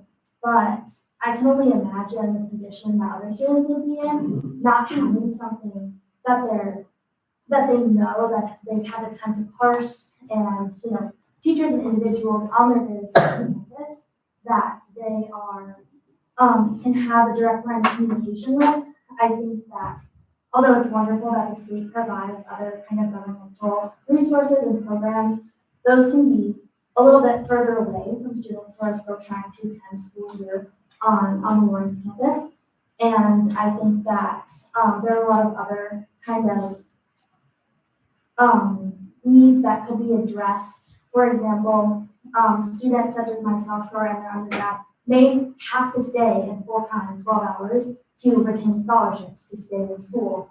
And so often programs outside of Hilltop, far away, where they may have to commute or may have to pay more than what Hilltop has subsidized their current rates to be, may be an exorbitant ask for students who are trying to complete their education and have a safe place for their child. So I agree that Hilltop has made mistakes, and it's promising that all of those are out and they are being litigated currently, investigated into. However, I also put a lot of faith in the director. I think she came to us and she spoke to us extensively about what sort of new programs they're instating to account for some of these safety issues. And I think in the same way that we are trusting other organizations to be good stewards of our money, I think that giving Hilltop something, above $0 is in that same spirit. Okay. We have 2 minutes for questions. Let's go to Tanya. Okay.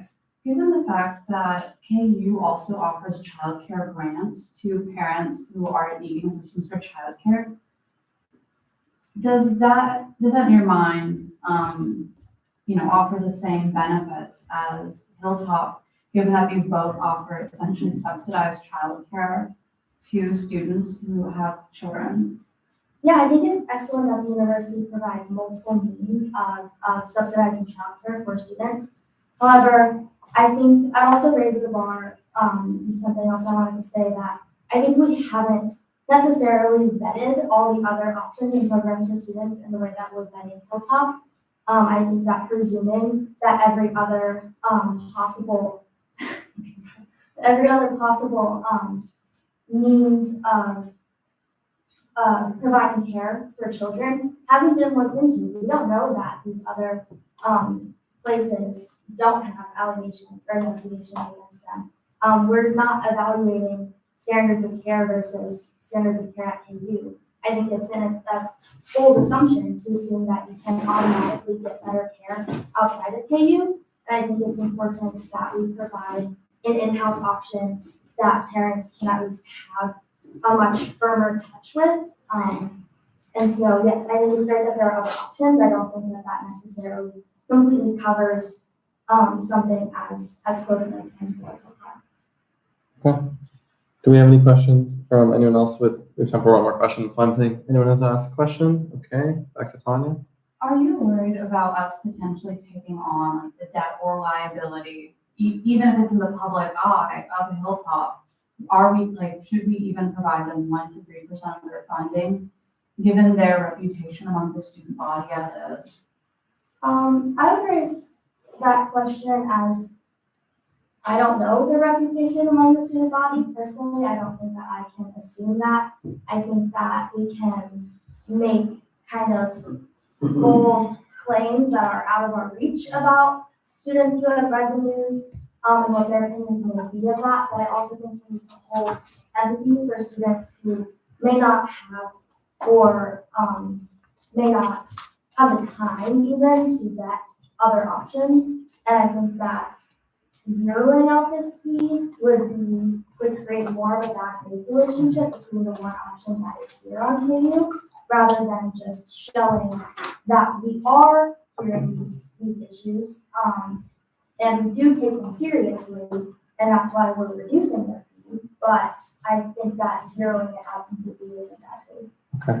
So we have heard a speech in affirmation for decreasing the Hilltop operating fee to 0, as opposed to their ask of $370. And we have heard a speech in negation. We've typically done about one of each so far. I think it's a fair characterization. But do we have any speeches in affirmation? We're out of time for questions for the speaker. I would recognize a point of inquiry, but it would need to be something new that isn't like we're out of time. Is what I'm saying. We need to move on. Okay. Okay.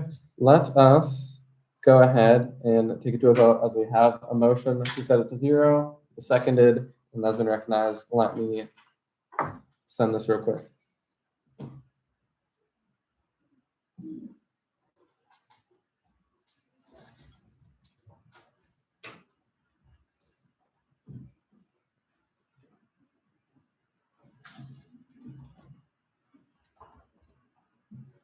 Okay, just to be clear, a vote yes will set the Hilltop operating fee to 0. A vote no will open the floor to any other proposals.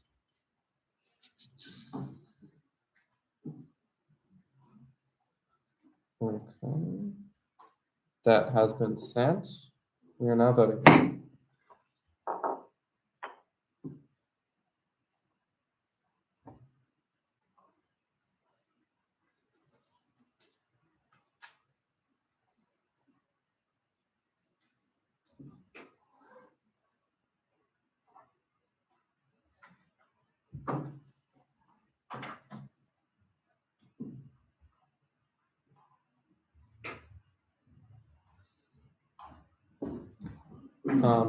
As a point of parliamentary, actually, I'm gonna wait until this vote's over.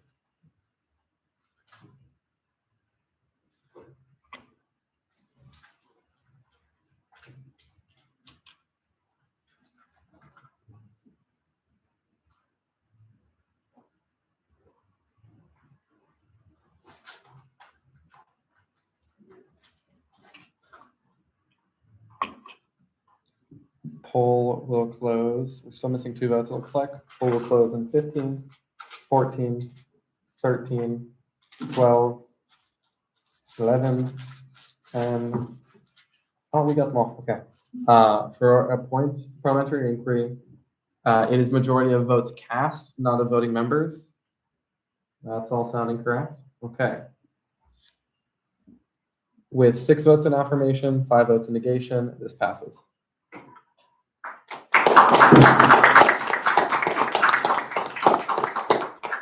Okay.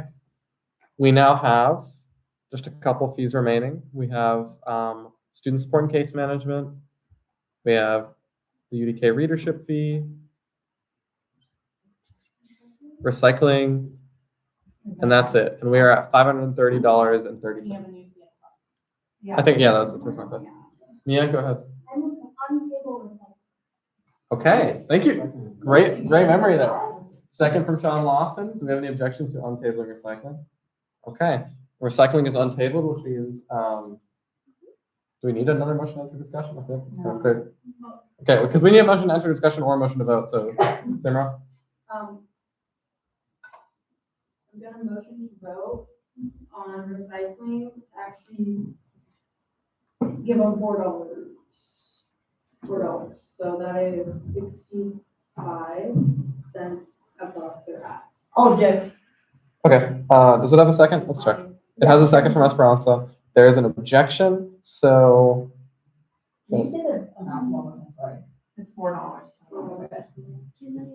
Can I explain why I would object? If you can do it in. Wait, I'm really fast. I don't think. If you can do it in like 10 seconds. Yeah. Yes, the Cameron, the guy who's responsible for recycling, he's going to K-State to observe their improvements in recycling. To them next year, propose a vast fee to make KU a better recycling school. That's the only why. He only wants it flat because he wants to improve by observing the things that K-State does. So he's going the next few weeks. I'm also in the sustainability meeting. That's what he said.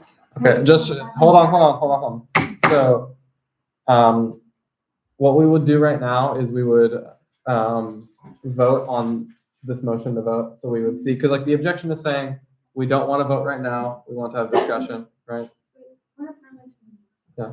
Who seconded my motion? Because I thought she seconded it. Sounds like maybe she No, I said objected. You don't second an objection. Oh, No, yeah. I never got seconded. Yeah, hold on. You're correct. Is there a second to Simmer's motion? There's a second from Amara. Okay, so the motion was still taken. And then there was an objection, it's clearly also from Esperanza. Okay. Is the motion still standing? Okay, so we will quickly vote on. Actually, no, I was wrong.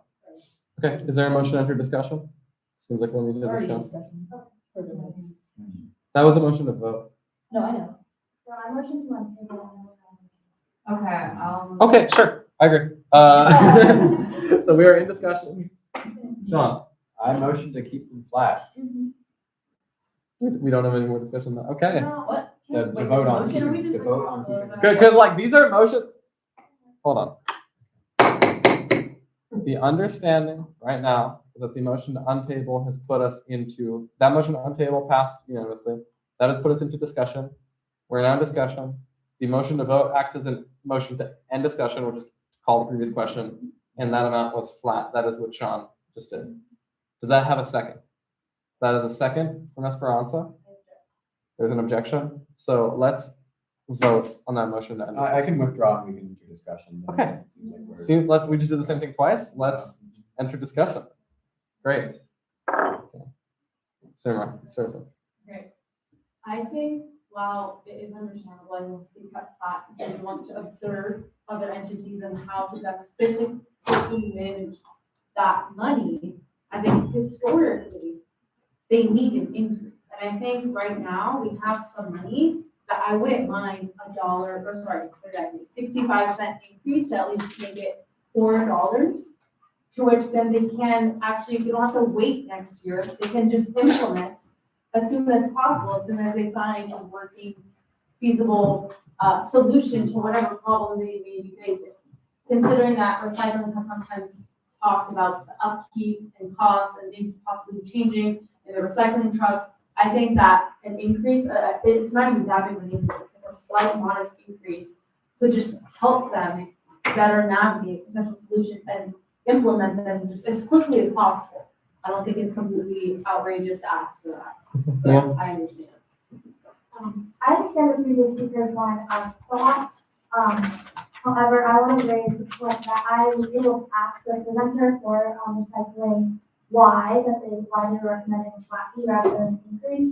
And he cares a lot about fiscal responsibility, and they told me that they would not know where to put that money, and it would likely go, if not to waste, to places of inefficiency. And I think that that's very wise of him. And he also gave us the insight that the next steps for recycling would most likely look like hiring another employee.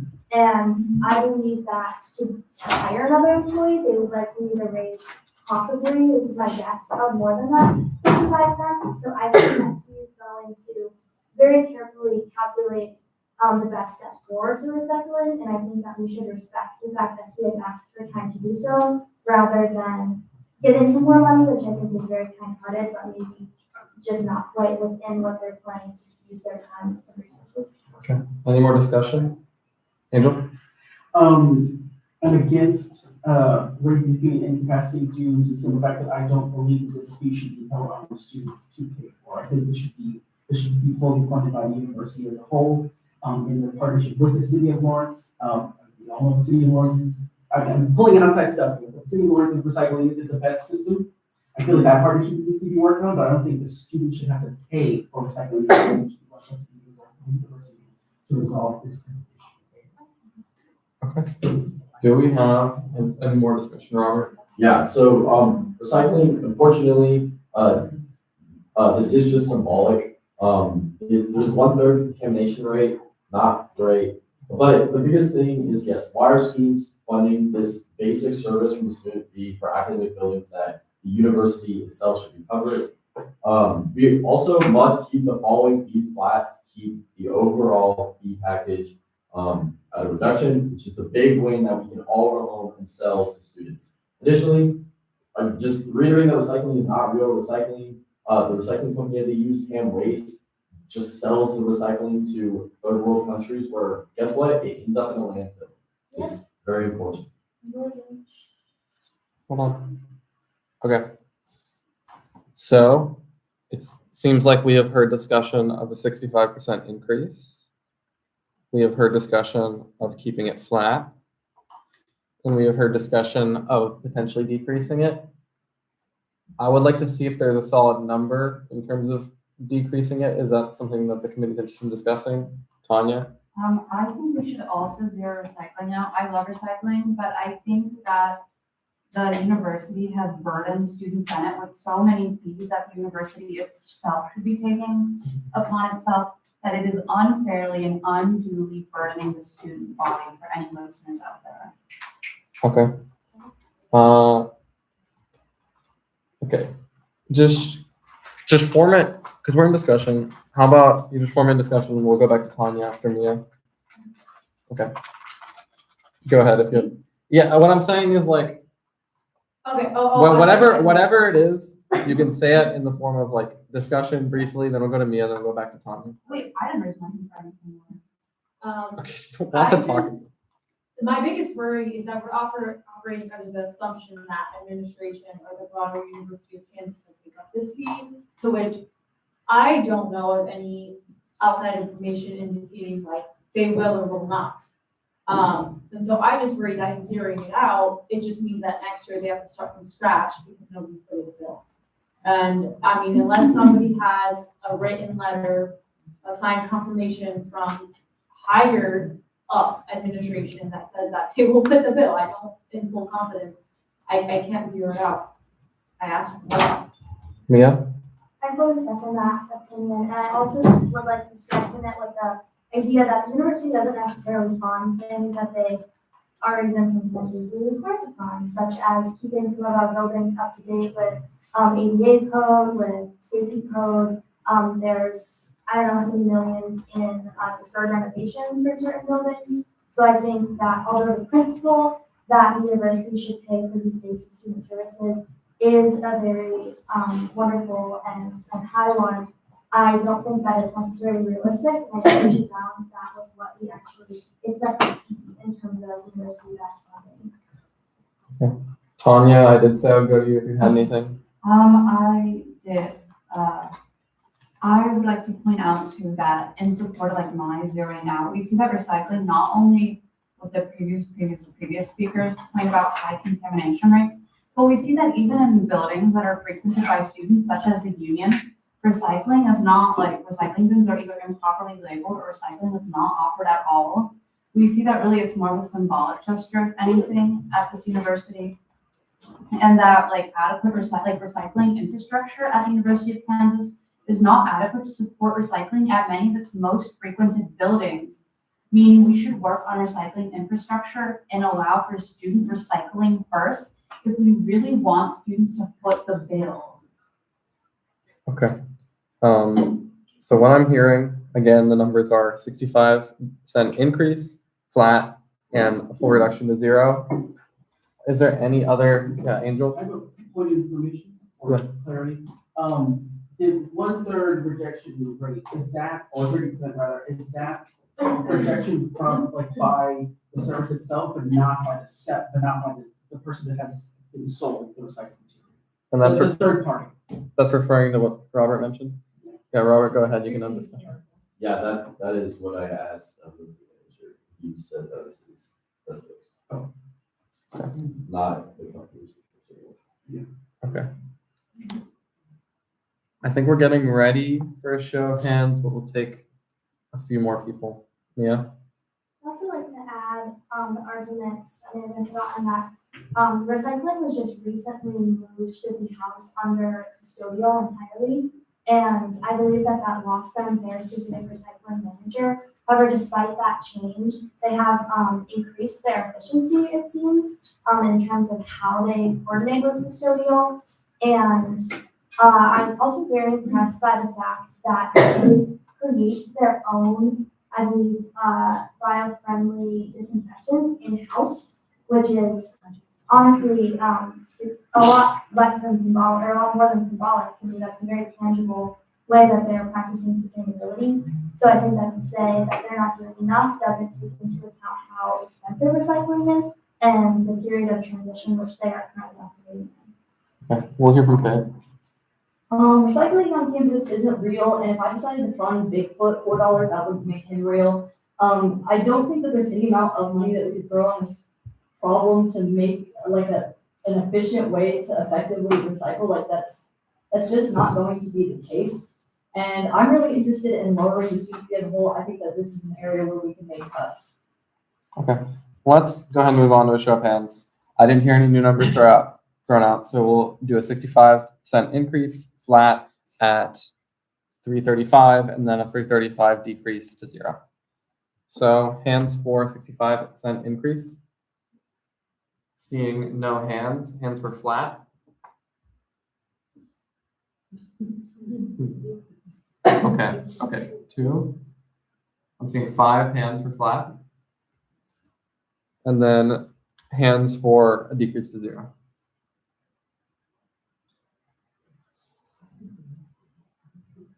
I'm seeing 7 hands for a decrease to 0.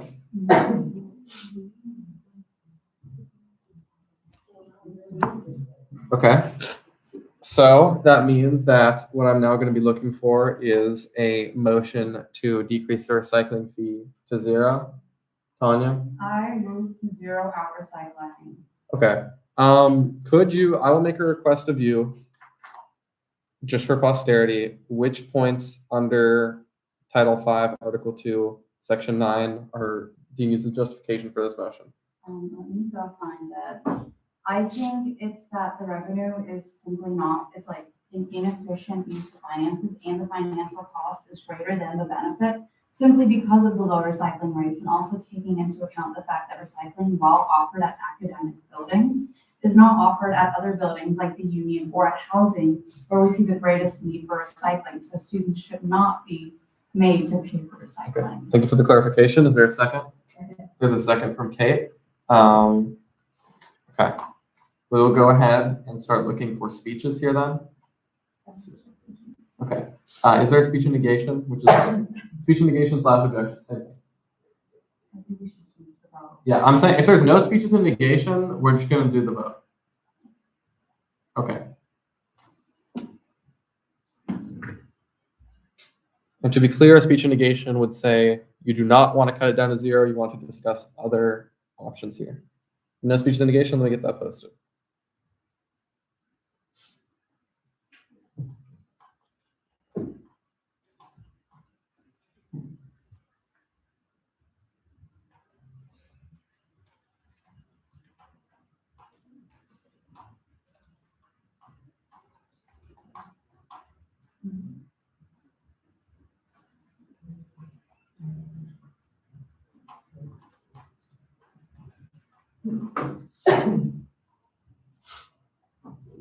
Okay. Polls posted.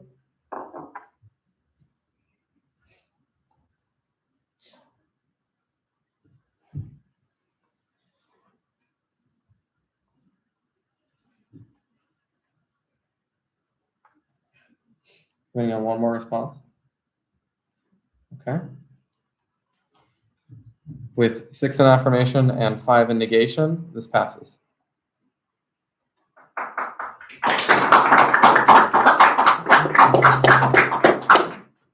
Just confirming. Okay, we are all good. We are now in our waning groups. We have the UDK readership fee, and we have student support and case management. Do we have a motion? I'm assuming these are both going to need discussion. Do we have a motion into discussion for these? What are the inquiries? Can we see where the numbers rest about how much we have left allocated versus how much we have left before we hit the current fee amount? I believe we're still Right here.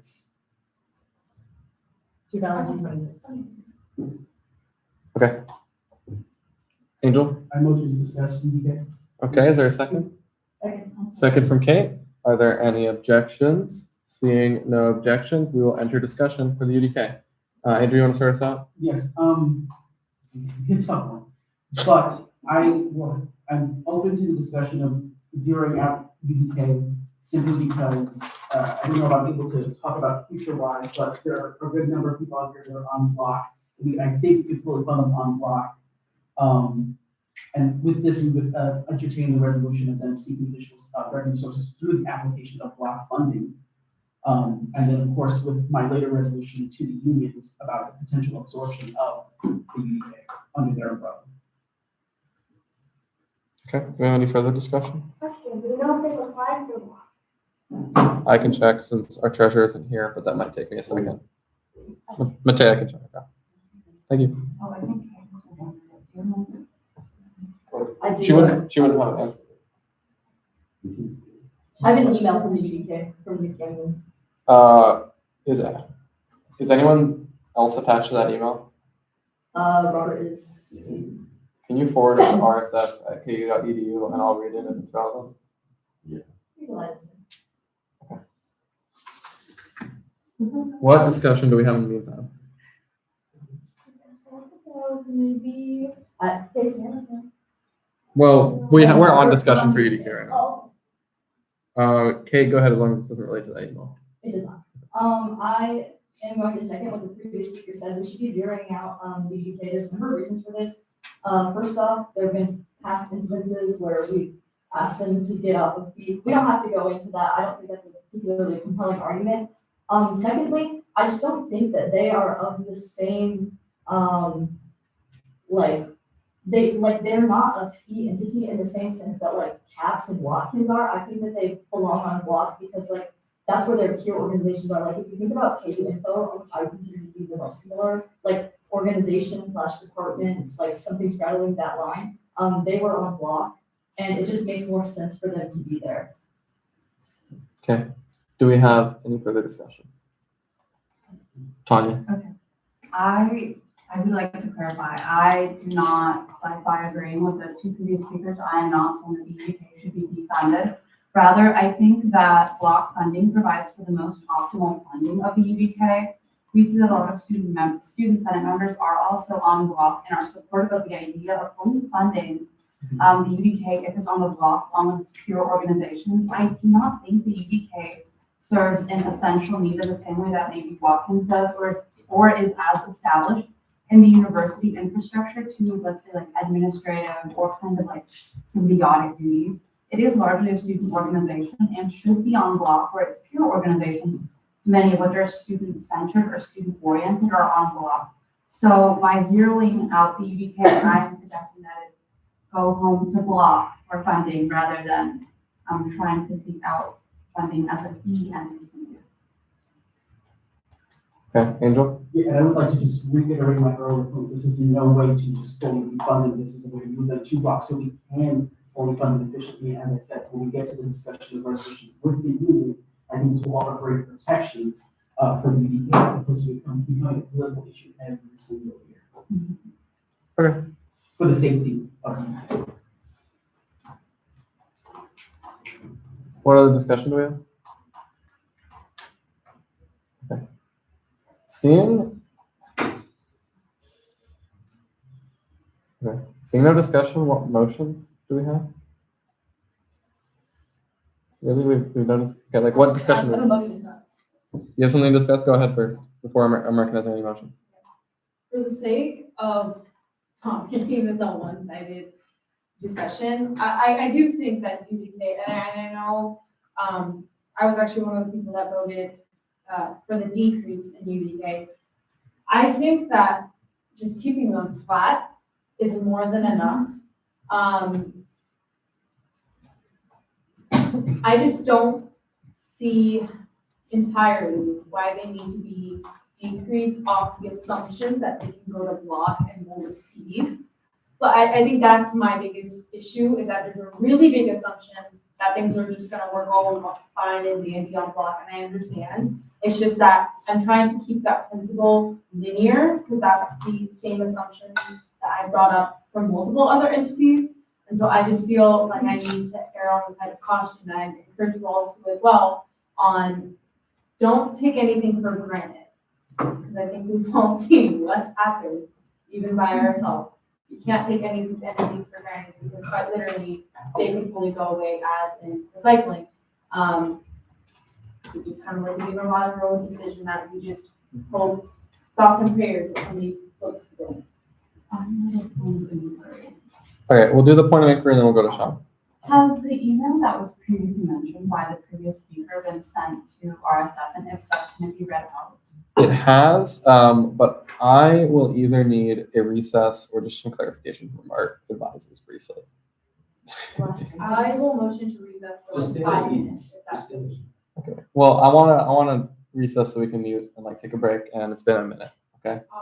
Motion to recess for 5 minutes. Second by Tanya. No objections. We'll recess for 5 minutes.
It's not. I'm calling us back to order at 8:58.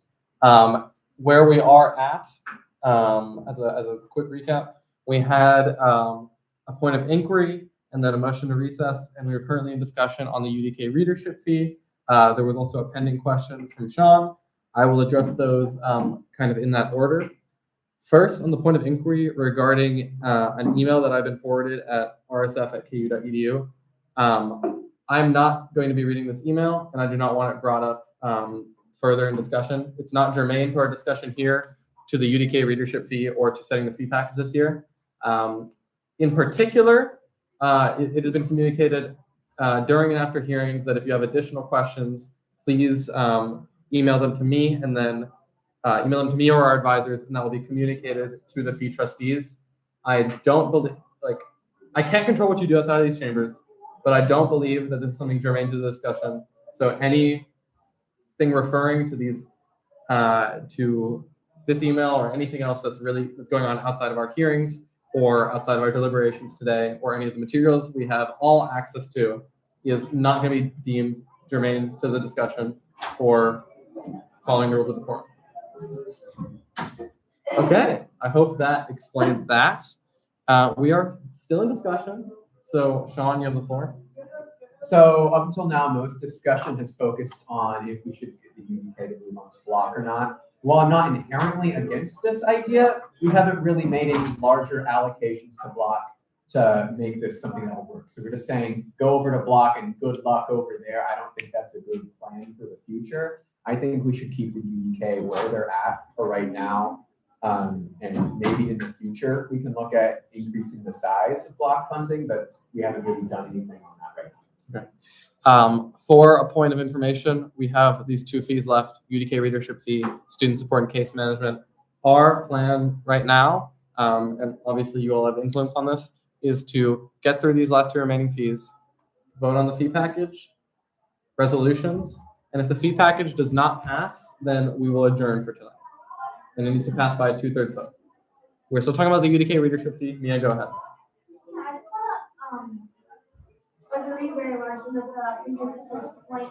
However, I would like to bring up the fact that I feel we made a very, very similar point in deliberations last year, that we didn't feel right zeroing out the UDK, considering that they maybe didn't have time to put in a block application, hadn't yet, or there wasn't funding on block to accommodate them. And I think my issue with what I've seen with this presentation this year was that I believe the recommendations from the previous year's student fee committee were very clear, that we took issue with the pay structure for the 15 editors. And I just noticed in their presentation that discussions that we had between Senate and the UDK were not necessarily accommodated or provided within their services this year. I think it was very interesting to me that they chose to spend their entire reserve budget maintaining the exact same operations when they had clearly received a bit of a message from the board last year. Okay, what else? So what I'm getting from this discussion is we have three things before us. We have, wait, hold on. One sec. I messed this up. We have their ask of 150. We have flat of 150, and then we have a decrease of 150 to 0. Does that accurately reflect all of the discussion we've had so far? Okay. There's no extra numbers we want to do within a show of hands. Seeing no extra numbers. First up will be, so we're doing their ask of plus 150, flat at 150, or decrease of 150 to 0. First up will be their ask of increase by 150 to 3. Seeing no hands for flat at 150. I'm seeing 5. 5, okay. Decrease by 150 to 0.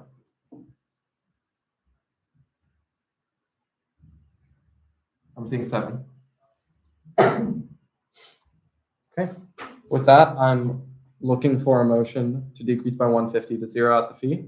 Tanya, I move to zero out the UDK. I'm going to ask you the same question. No worries, let me go find that provision in my notes. I think looking to 5 to 90, I think we should look to see the inefficient use of finances and perhaps, inefficient use of finances, and that we previously asked the UDK to remedy its inequitable pay structure towards student staffing. That was really not observed here. Looking for, good posterity and good faith in these long-standing discussions with student organizations is integral for the functioning and relationship between student senate and fee activities.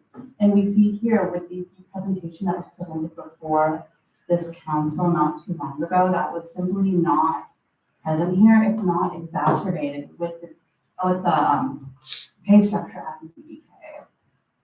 Okay. There's a second from Angel. With that being said, are there any speeches in negation here to check?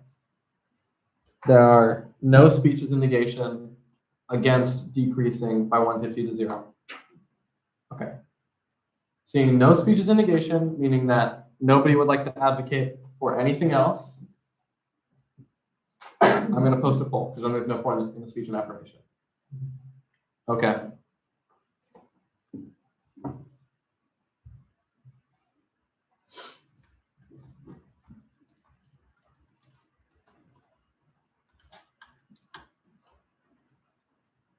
The poll is decrease UDK readership by 150 to zero. Does that accurately reflect what is motioned and what is seconded? One last time, no more speeches. We're all good. I'm going to post it.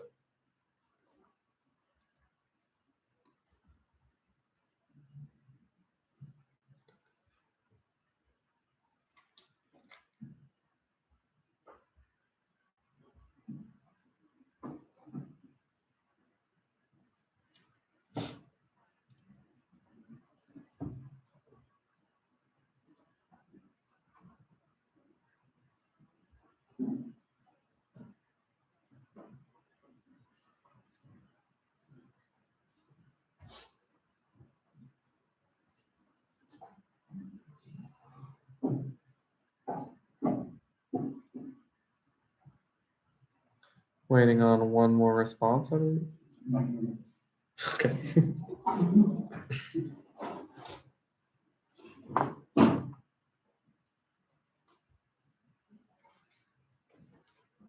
Okay. I have 11 responses. Okay. With 7 votes in affirmation, 4 votes in negation, 0 votes in abstention, this passes, setting it to 0. I will double check to make sure.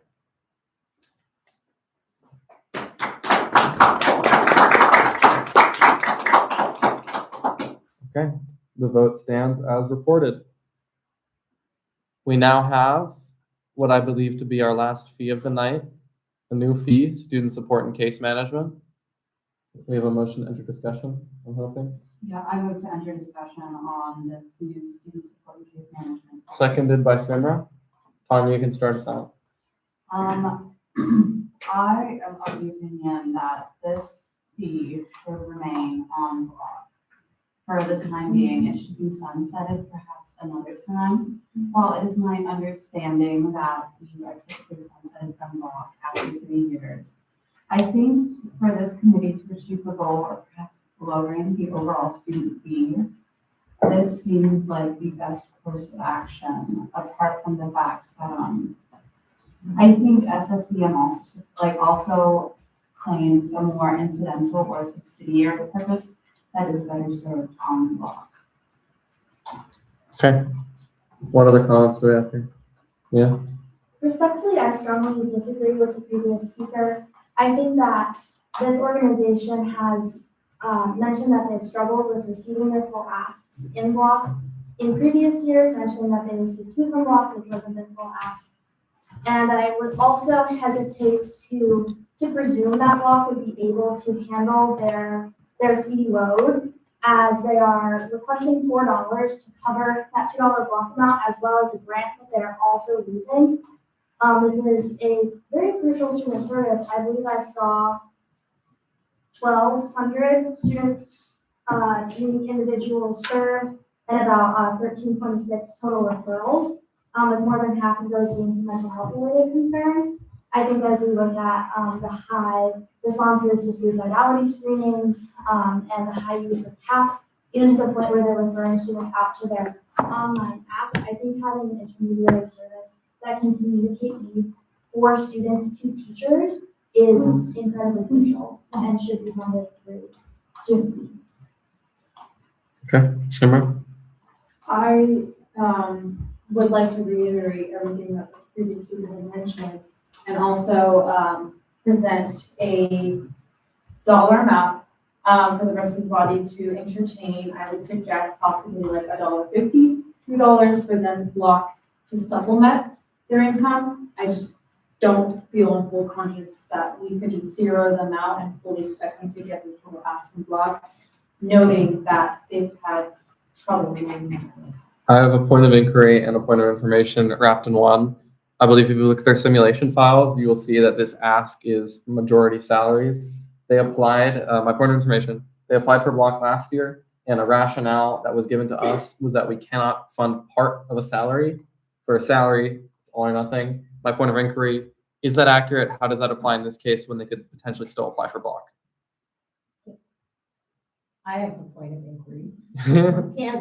Can an entity receive both fee and block? I think the answer could be no, but I have to dig into that. I don't know why not. I would have to go back and look because I feel like I see I'm not Okay, 100% okay. possible wrong. I would need to go back and double check that. Duplication of fees is the only reason I can think of. I need to check if that's Wednesday night.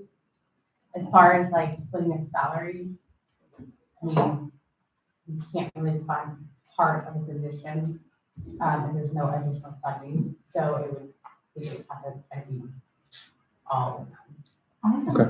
But hold on. My response to that, in the meantime, there's a duplication of services clause in our Constitution under 566.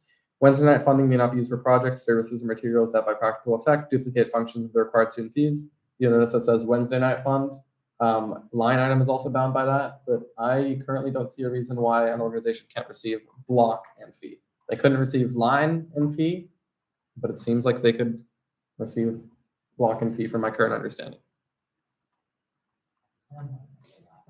Okay. The section pertaining to block does not specifically about double dipping. Okay. Tanya, did you have something? Or is that covered? Yeah, my kind of inquiry is, has this organization already applied for block this year? I'm under the understanding that it did, but I just want to. Let's, okay. For a point of information, we've received one block application from the Office of Graduate Studies. Is that? It's not graduate. Post- Yeah, it's got an updated name, but graduate studies is what it was previously known as. But yes, Okay. it's our only block application. so And can far. I clarify that the reason that they have not applied for block yet is because I told them to hold off because I have to do part of the labor. And I needed to get through fee first before I can stop and then help them with another project. So that came from me to hold off on applying for block at this moment until I can sit down. Because they still have until the 15th to apply for block. And just to confirm, there's only one application for block, and that application is due on the 15th, but there's only one entity that's applied for block funding. That is correct. I will give a quick point of information. So this is not something that we have really discussed, but as we'll be hearing, okay, we'll be hearing the fee package on the 18th in Finance Council, I believe, and then the 25th in Assembly. We currently have it planned out so that we'll delay, because our deliberations for block are on the 27th. We have it planned out so that we'll delay block deliberations by 2 weeks, and same thing with line if the fee package fails. What that means is we'll probably reopen the applications. This is a conversation I need to have with the treasurer, because I believe the application in the Constitution is either in part or in whole their responsibility. But that is what I believe the best course of action would be as chair of the Finance Council. Yeah, just to clarify, that's a bit of a niche case, but we need to think about that. Okay. Yeah. Okay. This is literally the only part of the fee package that I care about. So if you have heard nothing that I have said, hear this. I am beyond frustrated that like our hand is trying to be forced, and I understand, and I'm also frustrated that our advisors, and I say this with respect, and also I'm really tired, have tried to preempt this conversation. But I think that the Constitution explicitly says in 531, the Student Senate authorizes the required student fees listed under this article to be assessed by the university. This is not listed under the article, and I believe that they are in violation of the budget code, and we should not fund them a single cent. They can get all of their money on the block. Also, this is federally like mandated. We should not have to be paying for this, and there's precedent of the fee committee to like not pay for things. For instance, there used to be a fee that funded non-revenue in women's sports because that was a requirement of Title IX, but in 2014, we said we shouldn't have to pay that. That should be the university. It's the same case here. And third, I think this is getting a lot of points. We can go back to you if you have further points for discussion, but we're getting closer to a speech here. Robert. Okay. What other discussion? Mia? I think that we should provide them with $3.50 from the fee package. As I said before, I think it's presumptuous to assume that they could get money from block seniors and struggle to fulfill their full ask in the past.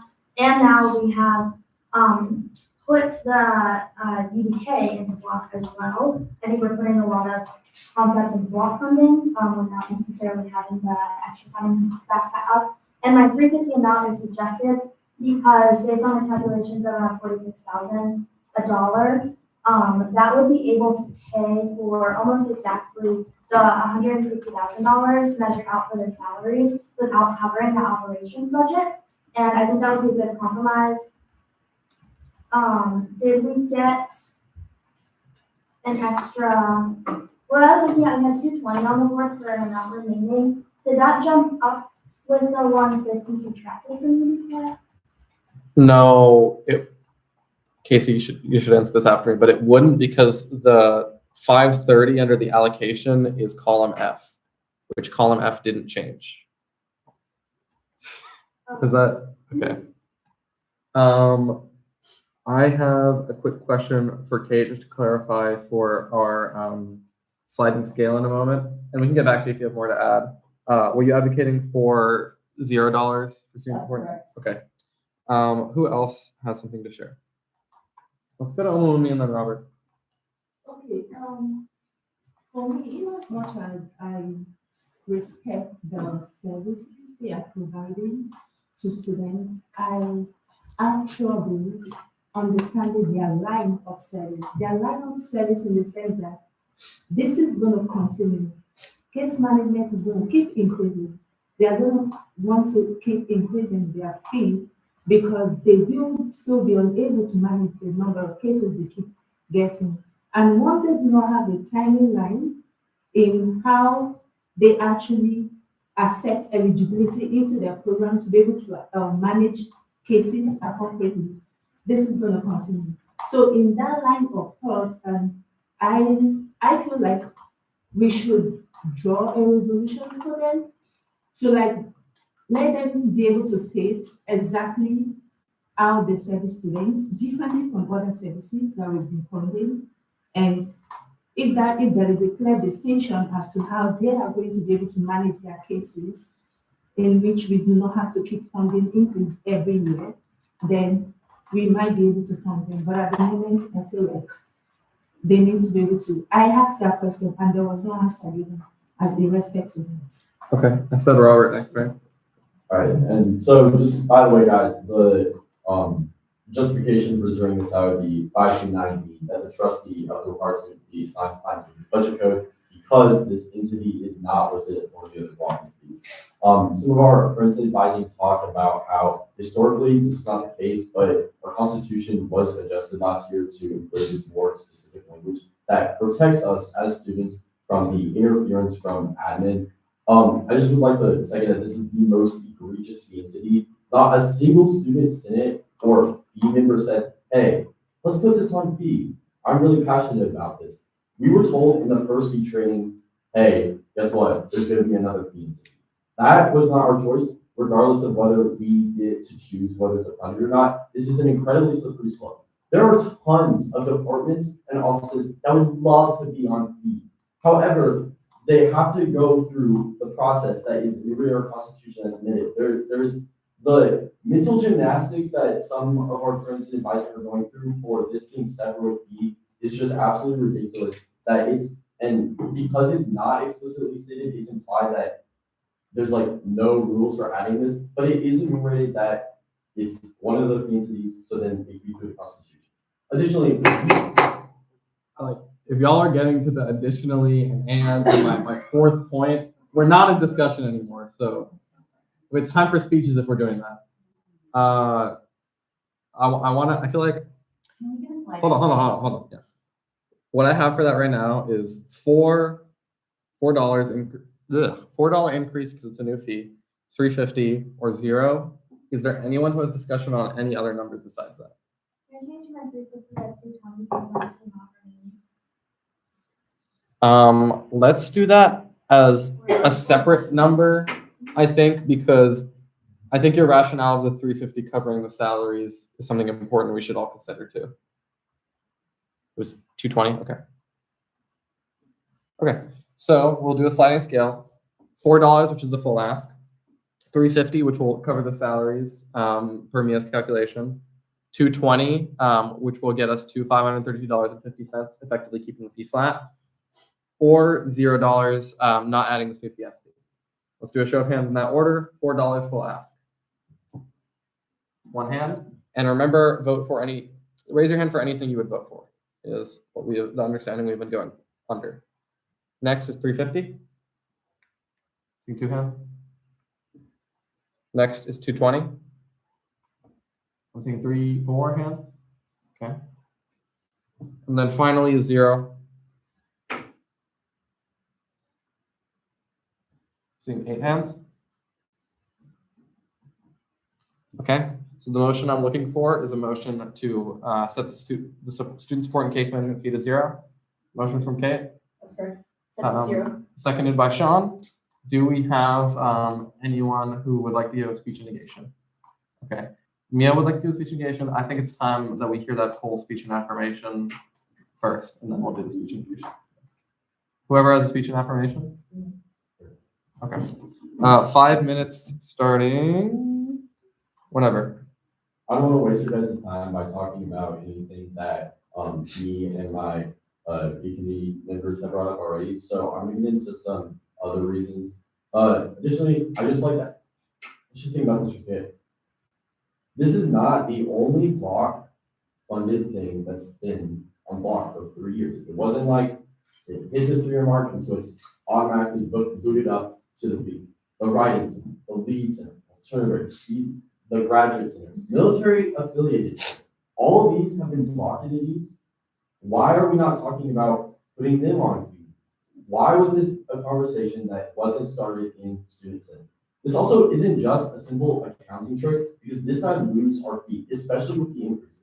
And ultimately, KU kind of uses the fee to scapegoat students into skirting their own responsibilities for these things. This is not our job to fund with a student fee, especially this year. It's a whole different conversation if it goes through the correct channels. This is a terrible precedent to set. We are a joke with the other student governments. We do so many things just because, oh, well, that's how we used to do. That is not a good enough reasoning to keep doing. We are trying our darndest this year.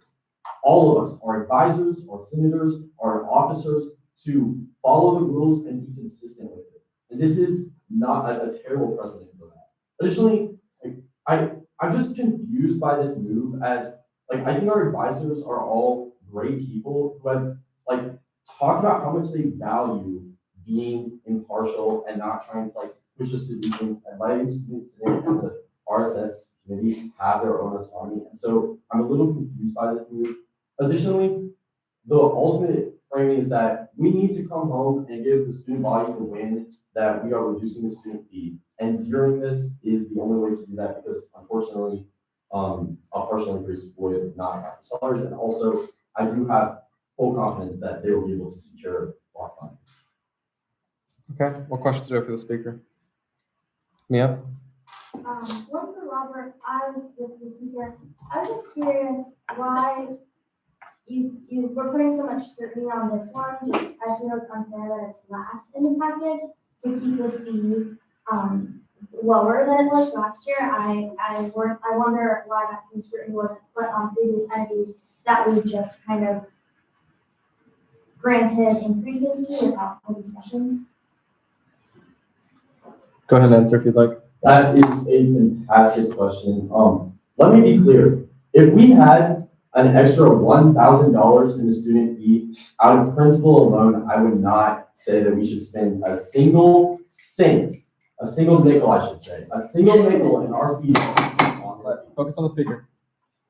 That is why it's not just to get my math right to make it zero. I am very happy to talk about other things to do with that, but this one is by far the most egregious. This is the strongest hill that me and my committee members will die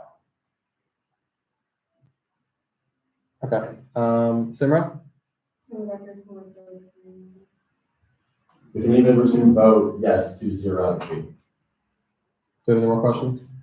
Mia? Just along the same line, was this coalition of committee members assembled outside of or prior to deliberations in this room? You can answer that if you'd like. No, no answer. Okay. Do you have any further questions for our speaker? Make sure it is a new question. Yeah, I have a broader point of inquiry, possibly more for our advisors. Could you let us in a little bit more on the claim and the allegations about why this entity was put onto, or why this proposed entity was put on fee, rather than these other entities suggested that have been on block?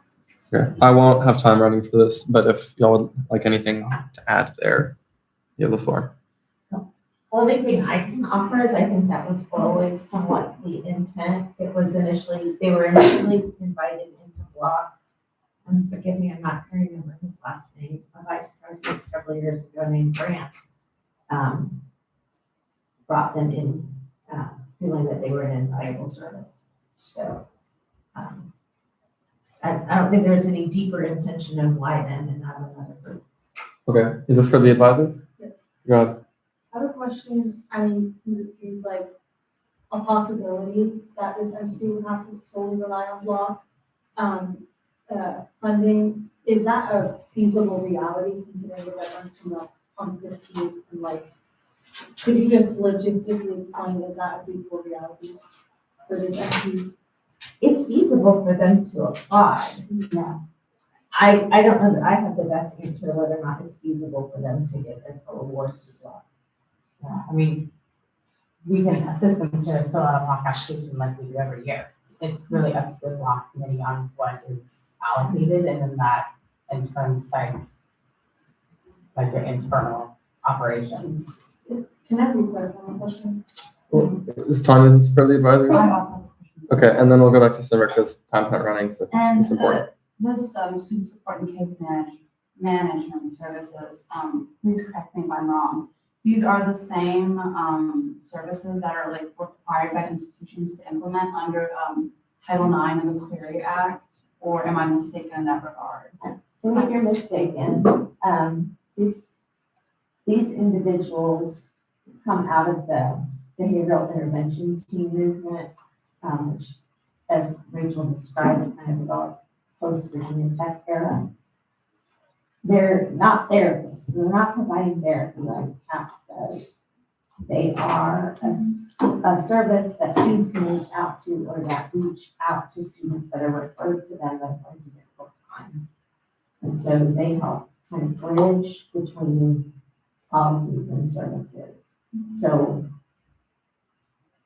if a professor is very worried about a student, a professor can call CAPS, but CAPS can't reach out to that student. That violates their code of ethics about solicitation. But case management can reach out to that student, talk to that student.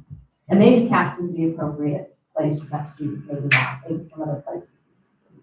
But they help students find what those options are. Okay. Simmer, did you have something to say? I think I answered my own question. Okay, sounds good. Seeing no question, this has to be a question for our advisors because our time is not running. Okay, go ahead. I just want to clarify again or to ask, based on what you just said, it means that they literally serve any student that is actually sent to their office to reach out to. It's not like, oh, there is a severity as regards what the student might be experiencing before they reach out to the student. Because my concern is it's not like I have a problem with the service they provide, but my concern is the fact that they are unable to distinct themselves from the other services available to students in the sense of eligibility. And that is going to continue to make them increase their cases. So I don't know if you have more idea as regards how they can manage this aspect of their office in order to get us safe students. I don't know if you have an idea of being around this. Like, are you concerned about their caseload growing and they need to grow as an office? Yeah. I think that's very possible that could occur. As in general, I think mental health needs among college student populations have been growing over the last many years, and CAPS has expanded, and Watkins has expanded in this area, and I suspect case management also will continue to expand. Y'all can comment on this if you'd like, but I have a question. Is that same motivation you described tied to the move from block to fee? No, okay.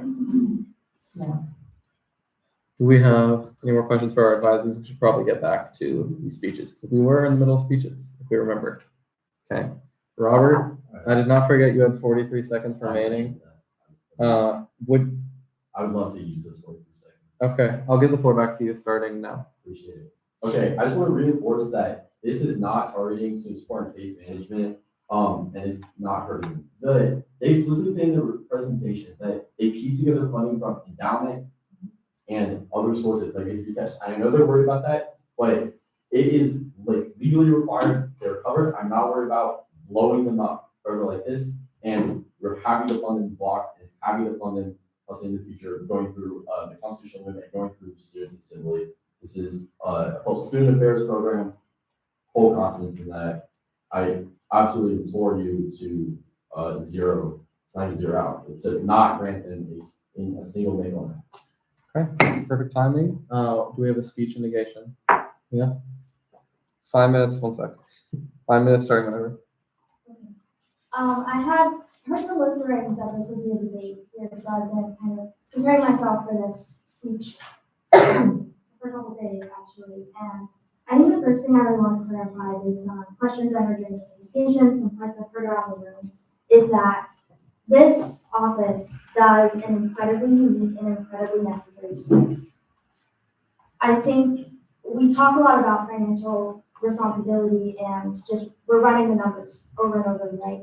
But I think that we need to hold a little bit more empathy for our student population and those who go to this service. I don't know if any of you have used it, but I myself have.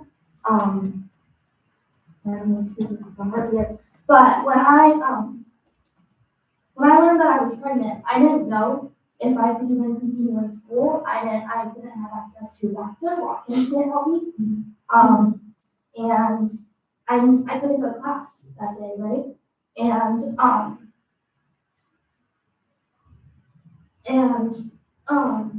was able to contact his student support and case management, and they were able to actually coordinate with my teachers, explain my situation without breaking confidentiality. It's basically, think about, when you're in high school and you're sick and you can't really, emailing your teachers isn't going to do anything because they're not going to believe you, but if your parent calls you into the office and gets you out of class, it does a lot for you. That's kind of how I think about student support and case management, at least how they work to me. They're able to get more leniency from me, from my teachers, at a time when I wasn't able to communicate my situation.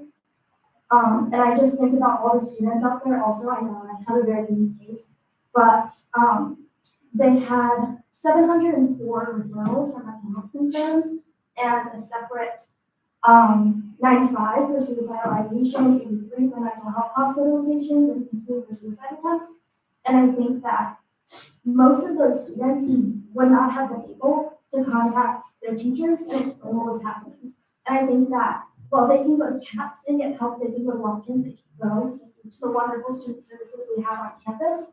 The case management office provides a very unique opportunity to communicate for our students at times when they can't. And I think that just assuming that they can get block funding is very kind of unempathetic to all the students who sometimes are unable to vouch for themselves and who use this service. And I think that we should put a lot more stock into actually the student experience rather than just kind of facilitating this grand scheme of how we want things to go and where we think the university should fund things on principle. I think we should put a lot more stock in kind of reality and how we've seen the university fund things in the past.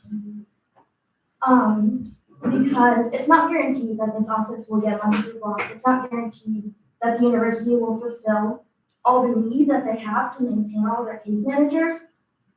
Because as I've said before, they don't necessarily even fulfill their building requirements for like ADA state requirements. And so I think we should take a step back from this kind of principled planning of how things should go and think a little bit more about how they do go for students on a day-to-day basis who use these services.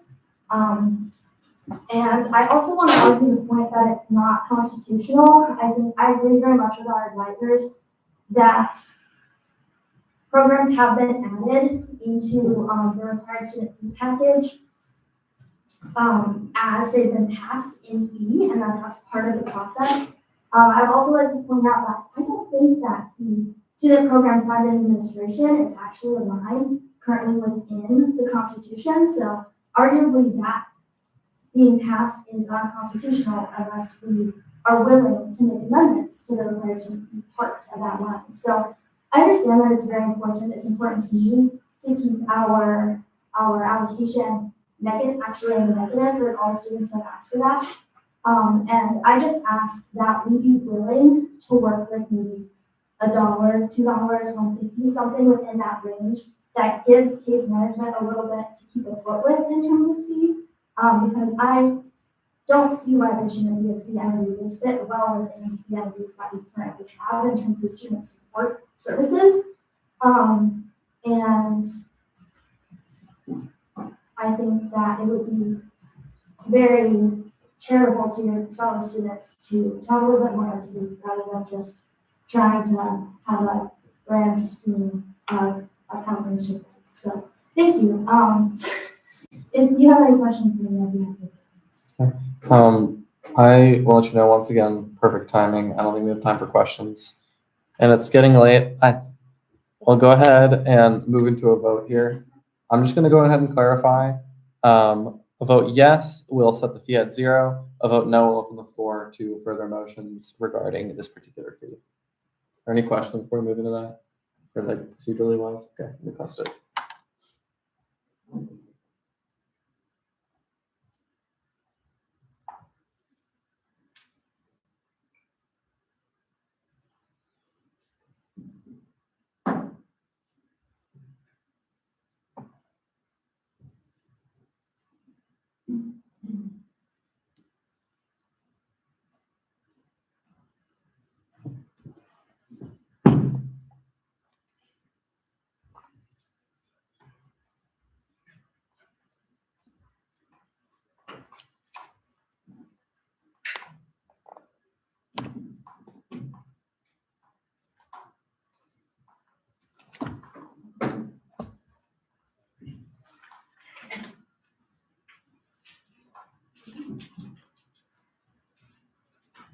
Okay, waiting on 2 people. Waiting on 1 more.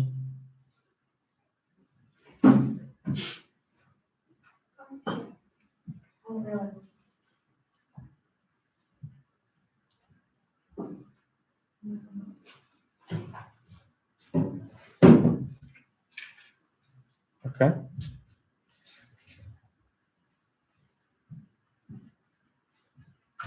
Okay. with 6 votes in affirmation, 5 votes in negation. This passes is what I meant.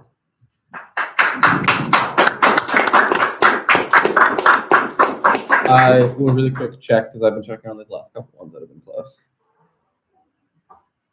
And we are looking good in that regard. So the result stands as said, setting the student support case management fee to 0, which brings us to the end of our fee package here. Let me double check that that's true.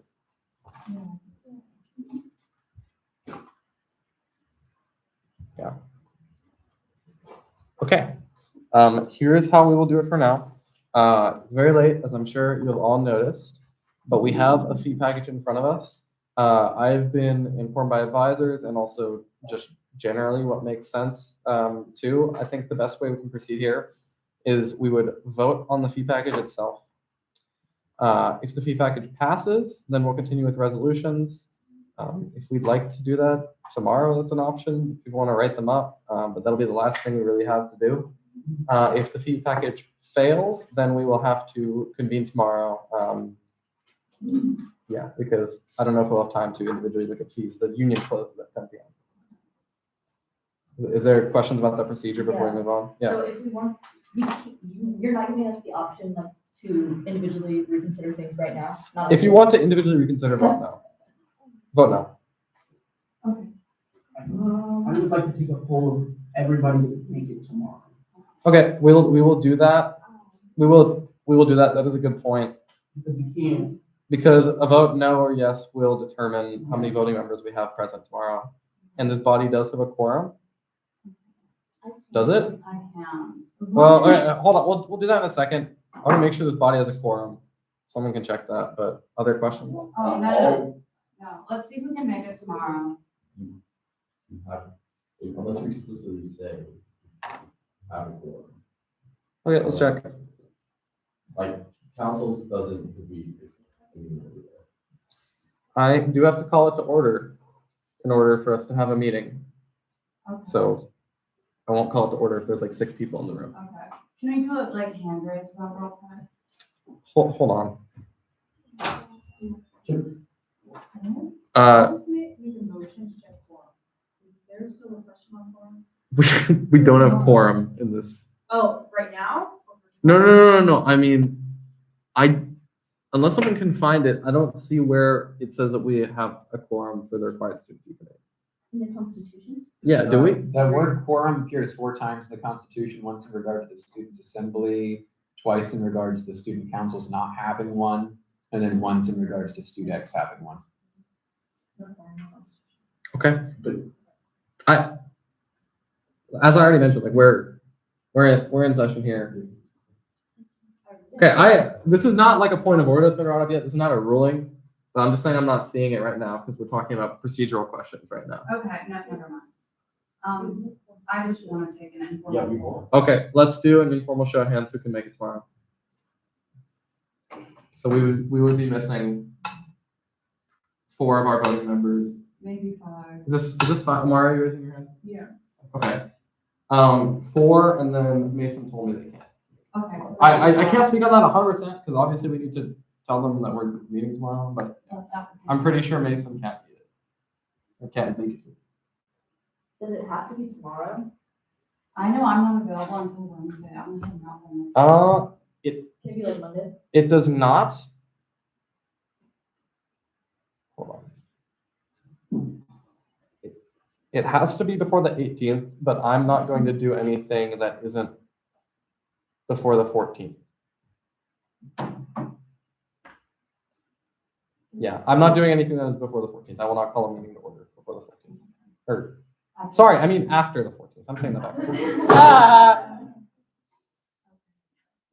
Okay, Samara, is this a procedural question? Yes, in the spirit of having technically 15 minutes, why can't we just use that, like maybe to get something done? Yeah, can we move to vote on Let's do a vote. Motion. We're already tired. I don't Move to vote on the fee package. Motion to vote on the fee package by Tanya. Second by Angel. Okay.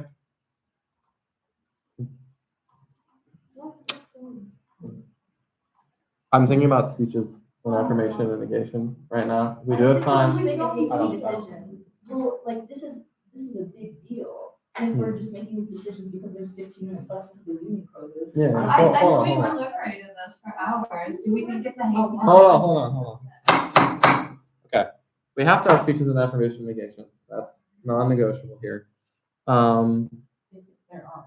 If there are any. Sorry, I feel like I had a thought, something procedurally. Oh, okay. I'll give one last reminder about the next steps from here. If you vote yes, it's our fee package. We'll move into resolutions, or we can do that tomorrow. If you vote no, that means that we will re-examine one or multiple fee entities, and that's going to happen tomorrow because we're on time here. Okay. Last procedural question, and we need to do affirmation negation. You won't get kicked out of the union if we go to the student senate office. Our father, then he's going out. I will not call a meeting to order anywhere that cannot live stream. Okay. Let's hear speeches in affirmation. Who has a speech in affirmation for this fee package as it stands?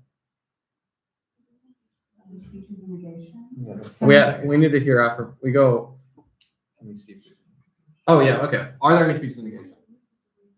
There are no speeches in negation for this fee package as it stands. Last call. There's nobody who would like to speak against this fee package to discuss any fee further here tonight. Okay. And we saw that there were some speeches in affirmation, but seeing as there are no speeches in negation, we'll proceed to a vote.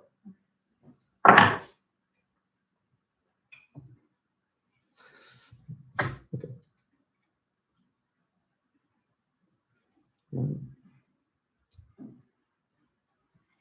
Oh.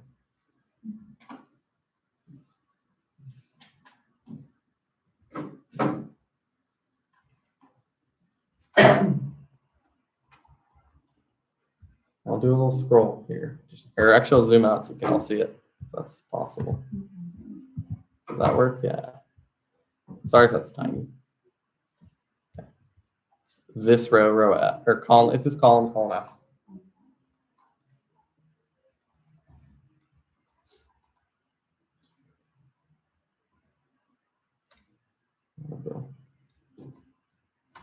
Oh my Lord.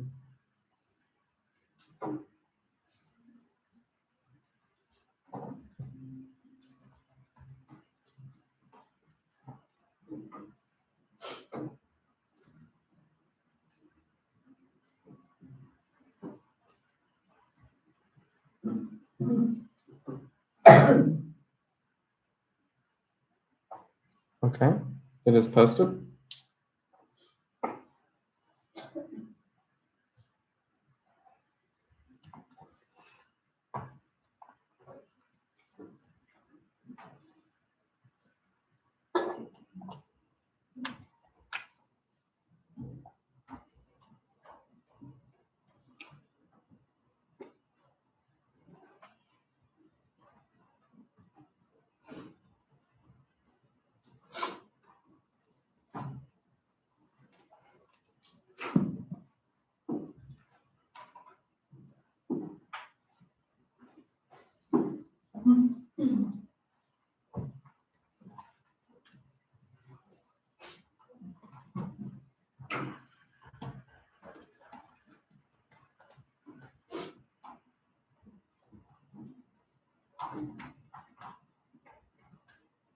Waiting on one more.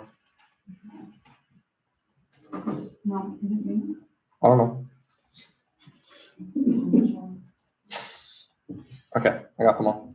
I'm gonna confirm before so I don't do that weird thing.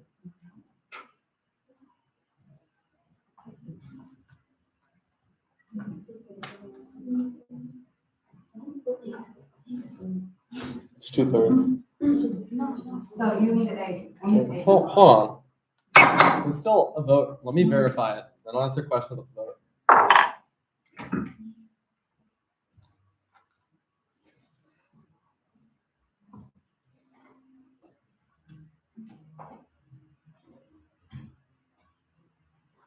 Okay. With 9 votes in the affirmative, 2 in negation, this fee package passes.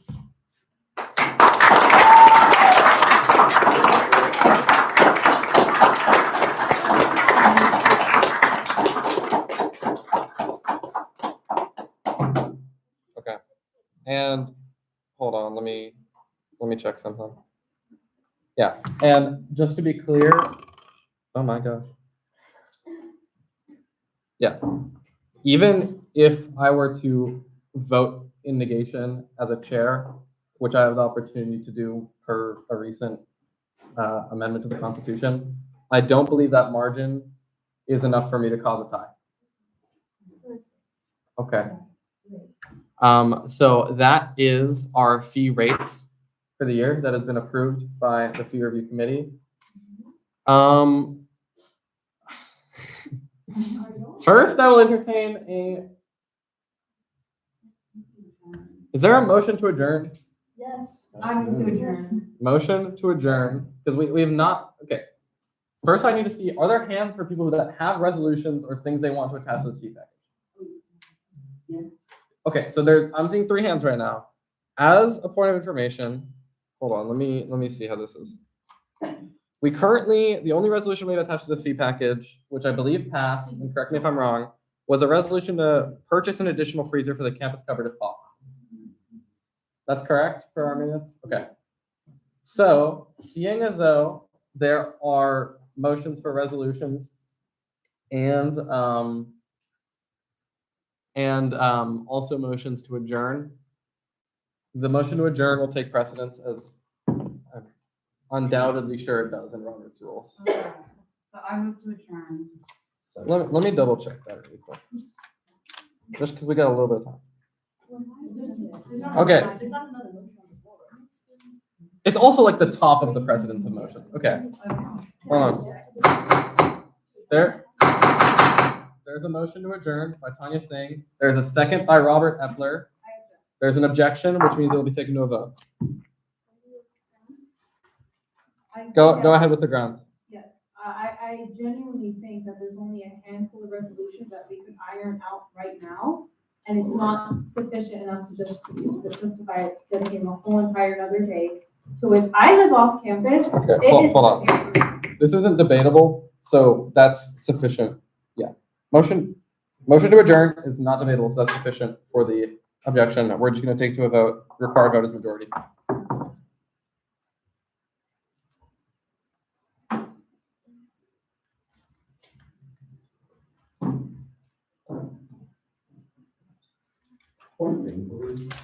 Point of parliamentary inquiry as I'm posting this poll? Yeah. Just vote down, like the idea of doing resolutions to be done with the whole fee package. That's how I thought that's what, like, if we adjourn, then we don't have to call through. That could be the fee package, the resolutions. Let's get some clarification from our advisors. Okay, got nothing. Yeah. You have to have a bill. Yeah. Okay. Hold on. So, potentially on our way out, but I think resolutions are going to be the most beneficial for everyone involved if they're written out clearly. So I will set some form of schedule, right? First, I'm going to see who's even interested. Do we have things that are worth reconvening? Then I will set a final time where as many of us as possible are free. And then we're going to meet to discuss these resolutions if I believe it's worth convening for it. Robert, is this another point of parliamentary inquiry? Yeah. Since that would be a new meeting, there would be no additional business. There would be no redoing the fee package itself, right?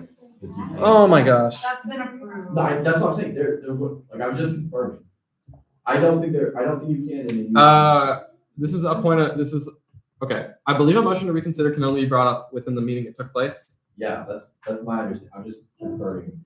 Okay. That there's absolutely no check that if possible. But yeah, a motion to reconsider is the only way I'm personally aware of to bring up business that has been voted on in a proper fashion, right? So if there's no motion to reconsider here tonight, which will probably fail given the margin we had there, right? Then that means I don't see a way it can be brought up whenever we reconvene for resolutions. Are there? We can't attach resolutions? You can attach resolutions, just not reconsider the fee package. Yeah. Okay.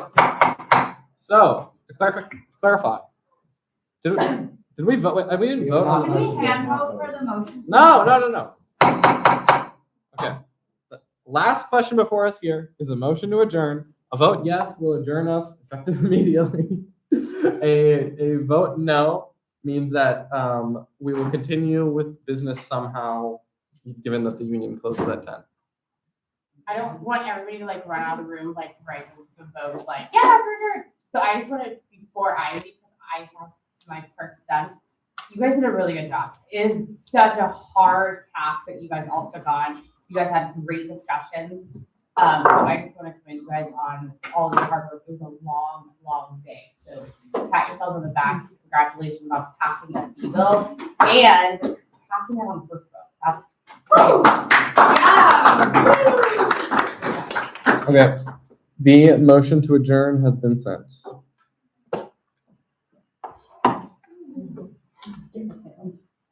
And thank you guys for being understanding of my little ones. It was a highlight. Thank you. Oh, I love Adjourn that. instead of abstain. Oh, I put adjourn. Oops. The last option is abstain. I need to fix that. It's not adjourn. You don't vote adjourn on a motion to adjourn. You vote yes. Okay, I fixed it. It's fine, it'll stay alive.